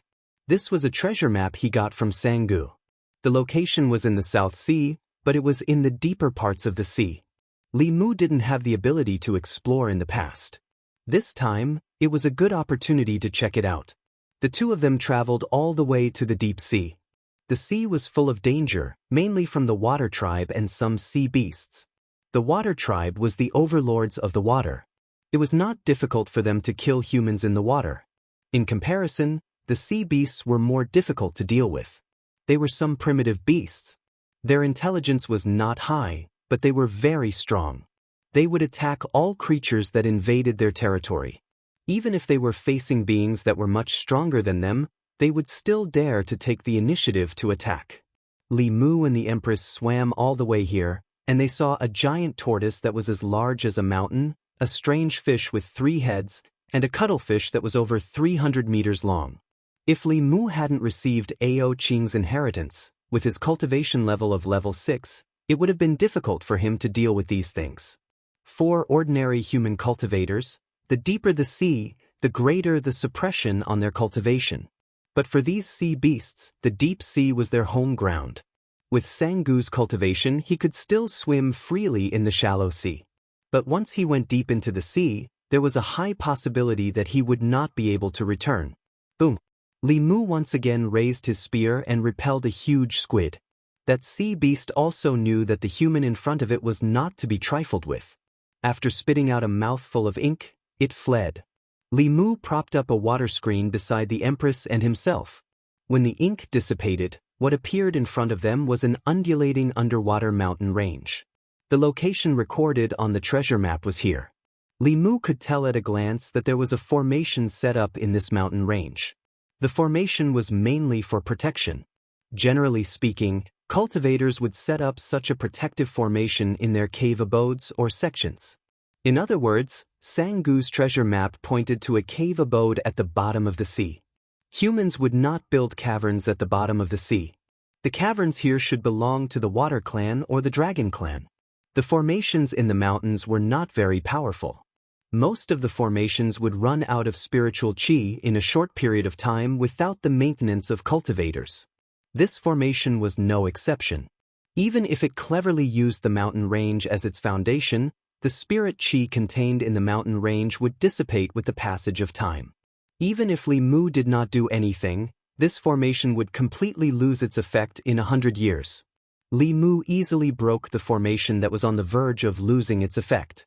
Under the formation, there was a huge palace made of coral. On the coral square in front of the palace, there was a skeleton lying. As the formation was broken, a weak wave of spirit qi swept over, and the dragon skeleton also turned into ashes. This was a cave abode of the dragon tribe, and also his tomb.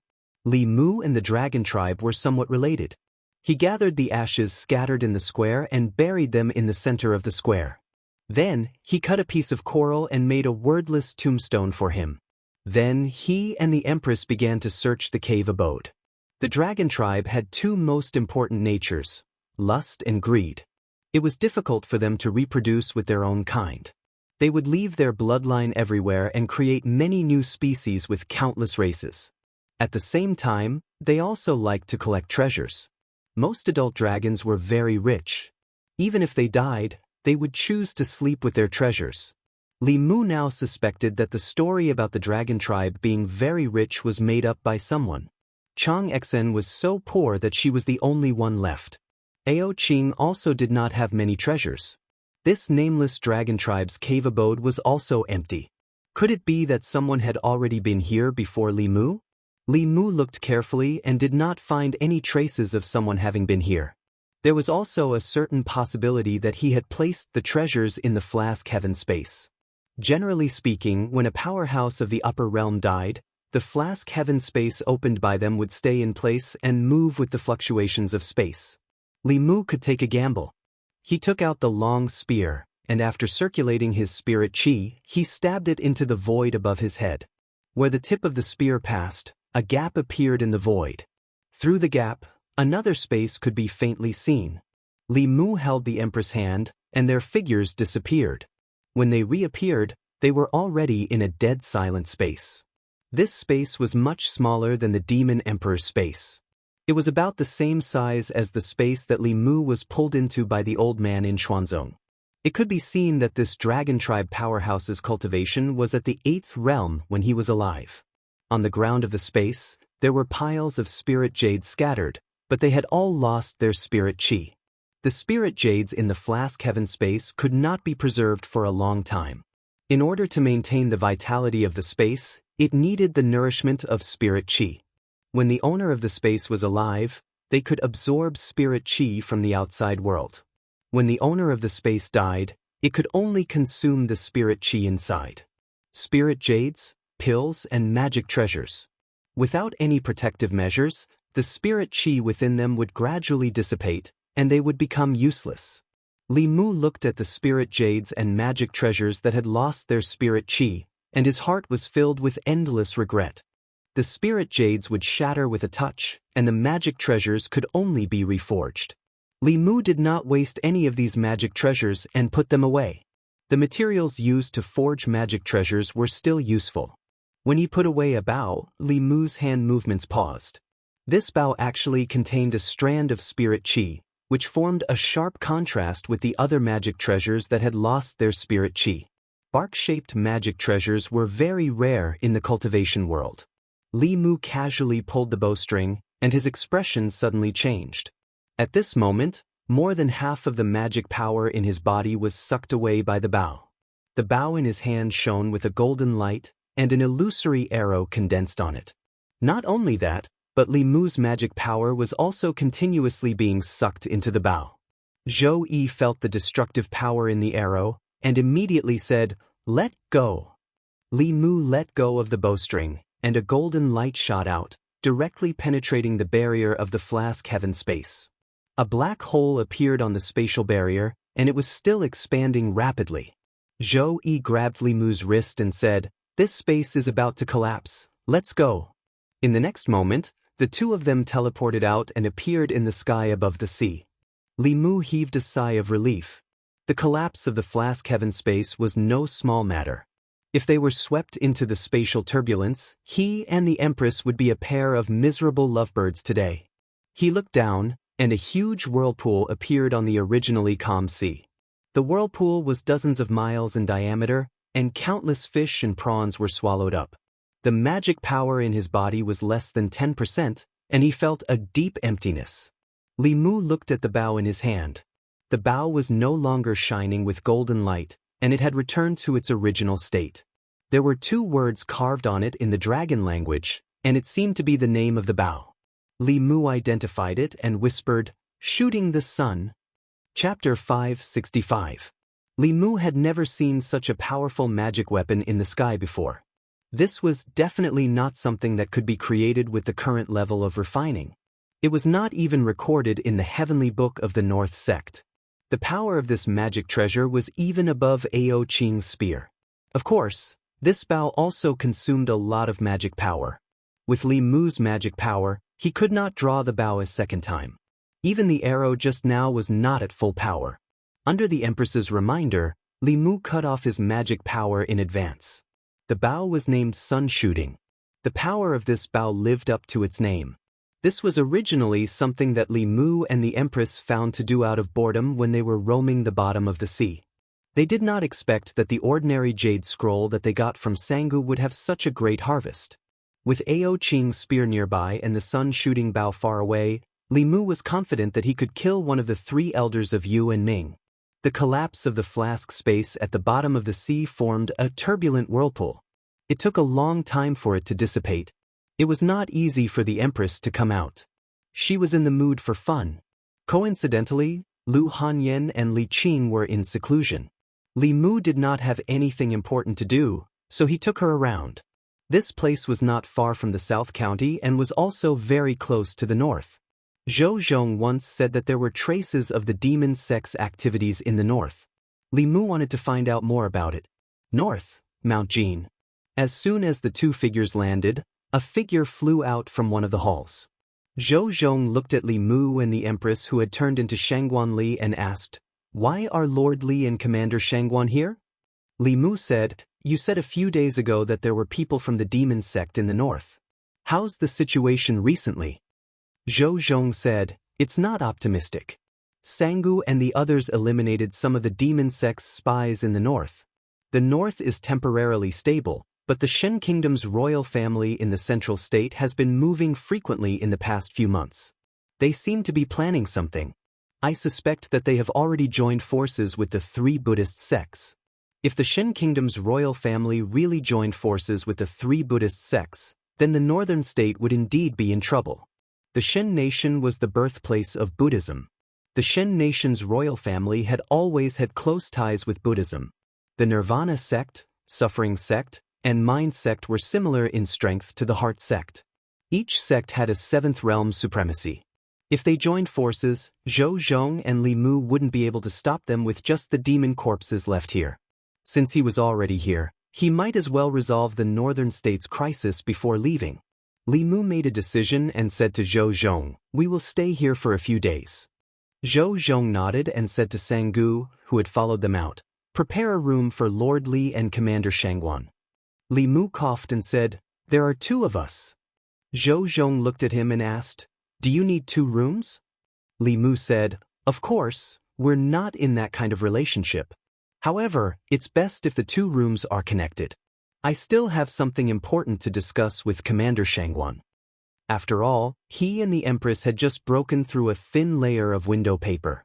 Their relationship had progressed from holding hands with great difficulty to hugging each other's waist.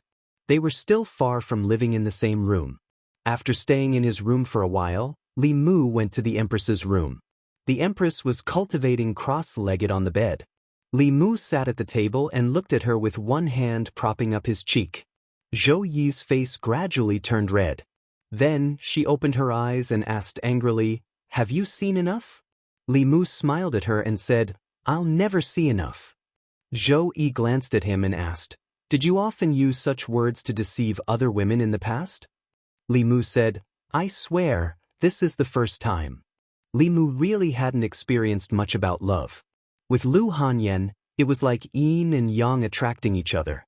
Before they had even expressed their feelings, they were already inseparable from each other and wanted nothing more than to accompany each other day and night. With Li Qing, he had gone through many trials and tribulations. Everything was understood without words. With Phantom Princess, this was a shame that Li Mu didn't want to mention. His experience with the Empress was something he had never experienced before. It was like a man and a woman who had just experienced the first awakening of love, tentatively getting close. The process in between was sweet and warm. Toei lowered her head and said, "Don't look anymore. You're making it impossible for me to cultivate in peace." The Empress was still too shy. If it were Phantom Princess, she would have already pounced on him or entangled Li Mu on the bed. Li Mu turned around and stopped looking at her. He thought about the northern state. Actually, from the bottom of his heart, he rather hoped that the three Buddhist sects would support the royal family of the Shen Kingdom and cause trouble for the northern state. This way, he would have a reason to obtain the heavenly tomes of the three sections. The three sects were enemy forces. Li Mu couldn't make deals with them. However, they didn't provoke him. He couldn't use force either. This was bullying. In the next few days, Li Mu first did some research. Although the northern state was already independent, the thoughts and habits of the people at the bottom of the Shen Kingdom couldn't be changed overnight. Until now, there were still riots at the bottom of the northern state. The division of ranks and the ideology of men being superior to women were deeply engraved in their genes.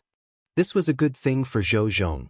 In such a country, re-establishing order could maximize the benefits of legalism. Li Mu saw Zhou Zhong once and felt that he had become stronger.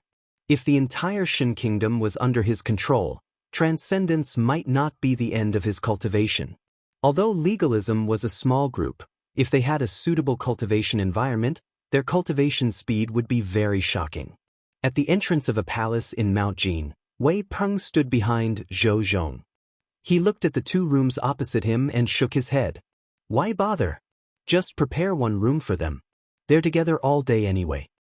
Zhou Zhong put his hands behind his back and said, maybe they have a lot of national affairs to discuss. In the room, after a few days of getting along with each other, the relationship between Li Mu and the Empress finally progressed further. The two sat by the bed and looked at each other. Li Mu pursed his lips. Zhou Yi blushed and then slowly closed her eyes. Li Mu took a deep breath and slowly approached her. Just as their lips were about to touch, Zhou Yi's eyes suddenly opened. Li Mu's movements stopped abruptly. He panicked for a moment. The next moment, he raised his head and looked through the window into the distance. A black line appeared in the horizon at the end of his line of sight.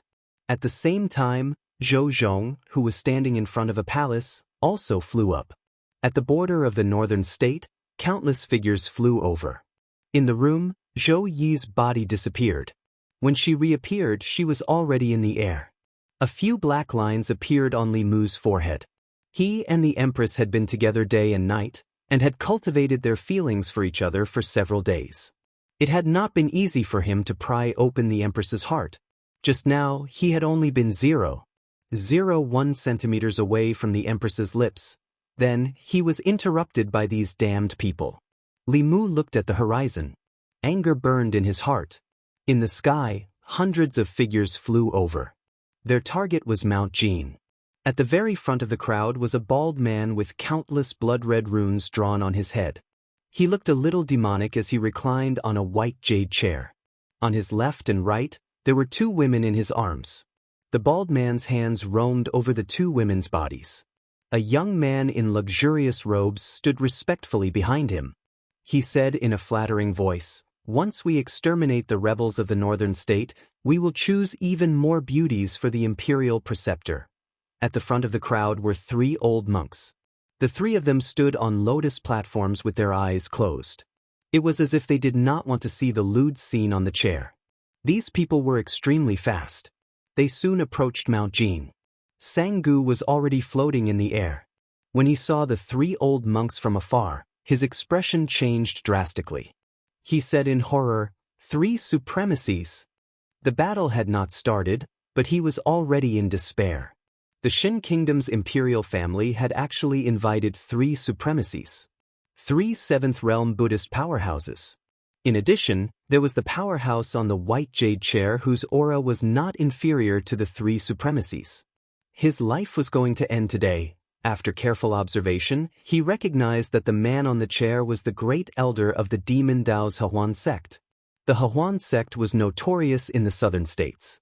The Qin Kingdom's imperial family had actually invited him. The bald man lay lazily on the chair and looked down. He did not care about Zhou Zhong, Jianghu, and the others at all.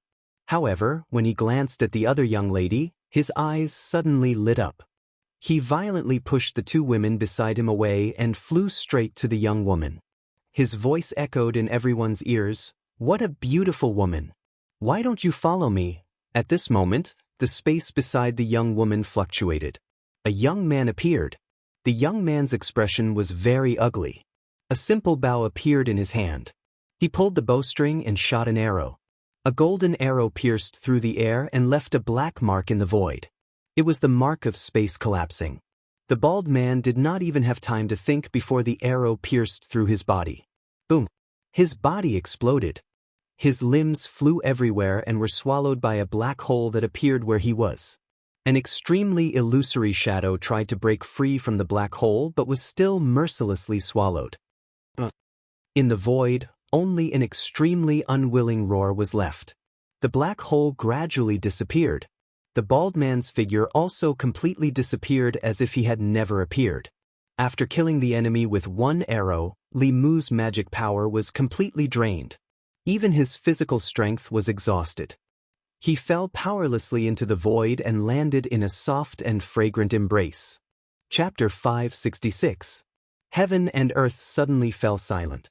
Not long ago, the northern state declared independence. The Qin emperor ignored the objections of his ministers and appointed the Hehuan sect's grand elder as the Qin nation's state advisor. After that, this person personally went to the ancestral court of the 3 sections. Although no one knew what happened, the three sects that watched the northern state declare independence suddenly agreed to help the royal family suppress the rebellion, and the three supremacies came together. They thought that this was a battle without suspense.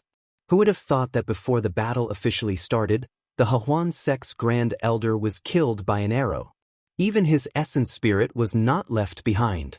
On the lotus platform, the three supremacies' faces were full of shock. The Shen Emperor's eyes were wide open. He couldn't believe what he just saw. Someone as strong as the state advisor was gone just like that? After a brief moment of silence, a monstrous uproar broke out. The state advisor was killed? What Dharma treasure is that? Retreat, retreat quickly. The first to react were the three supremacies. Although they didn't say a word, a golden light appeared under their feet. They drove the lotus platform and shot into the distance. If that bow could kill the Hehuan sect's grand elder, it could also kill them. But someone didn't want them to do so. Zhou Zhong took a step forward and appeared in front of one of the supremacies. He said calmly, "Since you're already here, don't be in a hurry to leave." The other supremacies was just about to escape when a strong suction force burst out from behind and sucked his body back. At the end of the suction force was a figure emitting demonic aura and corpse aura. No one stopped the last supremacies. He disappeared into the sky in an instant. Li Mu wasn't in a hurry. The monk can run away, but the temple can't. Unless he left the Shen nation, Li Mu would find him sooner or later. He lay in the Empress' arms and the scene from his dream reappeared. At this moment he could use the mantra to recover his Dharma power, but there was no need to. Zhou Yi knew that Li Mu could quickly recover his Dharma power, but she pretended to forget. The two of them hugged quietly like this, completely ignoring the anxious battle around them. Although Zhou Zhong was strong, he wasn't at the seventh realm. It was already rare for him to be able to fight a Buddhist supremacies to a standstill with his unique skills. That demonic corpse's opponent was a similarly powerful seventh realm cultivator. It did not gain any advantage at all. When the imperial advisor was shot to death, the cultivators of the Shun kingdom behind him panicked. Now that even the venerables had fled without fighting, there was no point for them to stay here. After coming to their senses, they immediately scattered in all directions. But at this moment, a giant bell descended from the sky, enveloping all of them. Countless people attacked the bell, but they could only make it tremble slightly. The young emperor of the Shun kingdom had a dull expression on his face. This was just a personal expedition without any suspense. He had never imagined that the powerful imperial advisor and the three venerables would end up with one dead and one escaping. The other two couldn't escape even if they wanted to. The expression on Sanga's face was also very sluggish, but after the sluggishness, it was ecstasy. If they could kill an expert of the Hehuan sect with one arrow, they would be able to do whatever they wanted in the Shen nation. Li Mu's expression was calm. He didn't feel proud because of such a battle result. His opponent was never the Shen nation, nor was it the Hehuan sect of the demonic way. It was Xuanzong. If he couldn't even deal with such a small matter, how could he fight against the number one sect in the world? After cuddling with the Empress for a while, Li Mu was too embarrassed to lie in her arms. He slapped his forehead and said, "I forgot that I can quickly recover my spiritual power." He formed a hand seal and said the word, "Je," softly. Endless power of heaven and earth surged in, and his spiritual power quickly recovered by half. With the Je mantra, Li Mu only needed a short time to recover his spiritual power to shoot arrow after arrow. The power of the sun-shooting bow was stronger than he imagined. The Hehuan sect's great elder was a level 7 cultivator just like the Lord of Illusions. Yet, he was unable to defend against an arrow shot with all his might. Although this arrow would have drained the spiritual energy of a normal level 6 cultivator and caused them to lose their ability to fight, it was not a loss to exchange for the death of a high-level cultivator. The demonic corpse that was fighting against a venerable was already showing signs of defeat. Li Mu drew the bow and poured in 10% of his spiritual power. Another arrow condensed on the bow and pointed at the venerable. This venerable of the Nirvana sect had already suppressed the demonic corpse. Suddenly he felt a sense of danger. He turned around and saw a golden arrow aimed at him. The scene of the Hahuan sect's great elder being swallowed by the black hole lingered in his mind. This arrow could really threaten his life. The venerable's expression changed. He could only raise his hands and place them flat in front of his chest to show his surrender. The young man didn't shoot that arrow. He was giving him a chance to surrender. Li Mu saw the venerable make a gesture of surrender and point the arrow at the other venerable. Without much hesitation, the old monk made the same choice as the previous venerable. After the sun-shooting bow's arrow was condensed, it couldn't be retracted. Li Mu aimed it at the sky above his head and released it. A golden light shot into the sky and finally disappeared. This time, 4 7th-level cultivators came from the Shan nation. 1 was dead, 1 escaped, and 2 were captured. The remaining cultivators of the Shan nation's defense army couldn't pose any threat at all. They were trapped in the Dao Bell and were still crazily attacking. Li Mu ignored them for the time being. Once his spiritual power was exhausted, they would be obedient. With the sun-shooting bow in hand, he looked at the 2 venerables who had given up resisting and said calmly, "Hand over your soul blood." The 2 venerables never thought that there would be a time when they would hand over their soul blood. Against an expert of the same level, they still had the strength to fight. However, that bow was so terrifying that it made them despair. The Hahuan sect's Grand Elder threatened them with the demonic path. The 3 sects knew how terrifying the demonic path was and had no choice but to interfere in the northern states' affairs. In the end, they had no one to blame but themselves for ending up like this. After a while, Li Mu put away the 2 drops of soul blood and said to Zhou Zhong, "1 escaped. Take them with you." Just now, the venerable from the Yen sect had escaped. Zhou Zhong took the demon corpse and the other 2 venerables to the Yen sect's ancestral court. Li Mu floated in the air and carefully examined the bow in his hand. This bow gave him a great surprise today. At the same time, deep in the South Sea, on an island shrouded in ghostly fog, the stone coffin at the top of the tower suddenly opened. A skinny old man flew out of the coffin and said angrily, "Hahuan is dead." A red-robed young man sitting cross-legged in the tower opened his eyes. His eyes were blood-red. He said in a low voice, "Who is it that can make even his essence spirit unable to escape?" The skinny old man said coldly, "I'll go and see for myself." He took a step and was already outside the tower. When he lifted his foot again, he appeared on the sea 100 miles away. Not long after, the space on the shore of the South Sea fluctuated and the skinny old man's figure appeared. He had just lifted his foot but was unable to take a step forward. On the beach not far ahead stood an old man. The old man was stooped and his face was full of spots. He did not have many strands of hair and looked like he was about to die. However, it made the 3rd forefather of the demon sect tremble in his hollow eyes. "Tianjizi," he looked at the old man and slowly spat out a few words from his throat. The old man also looked at him and said, "Go back." The 3rd forefather retracted his leg that had already stepped forward.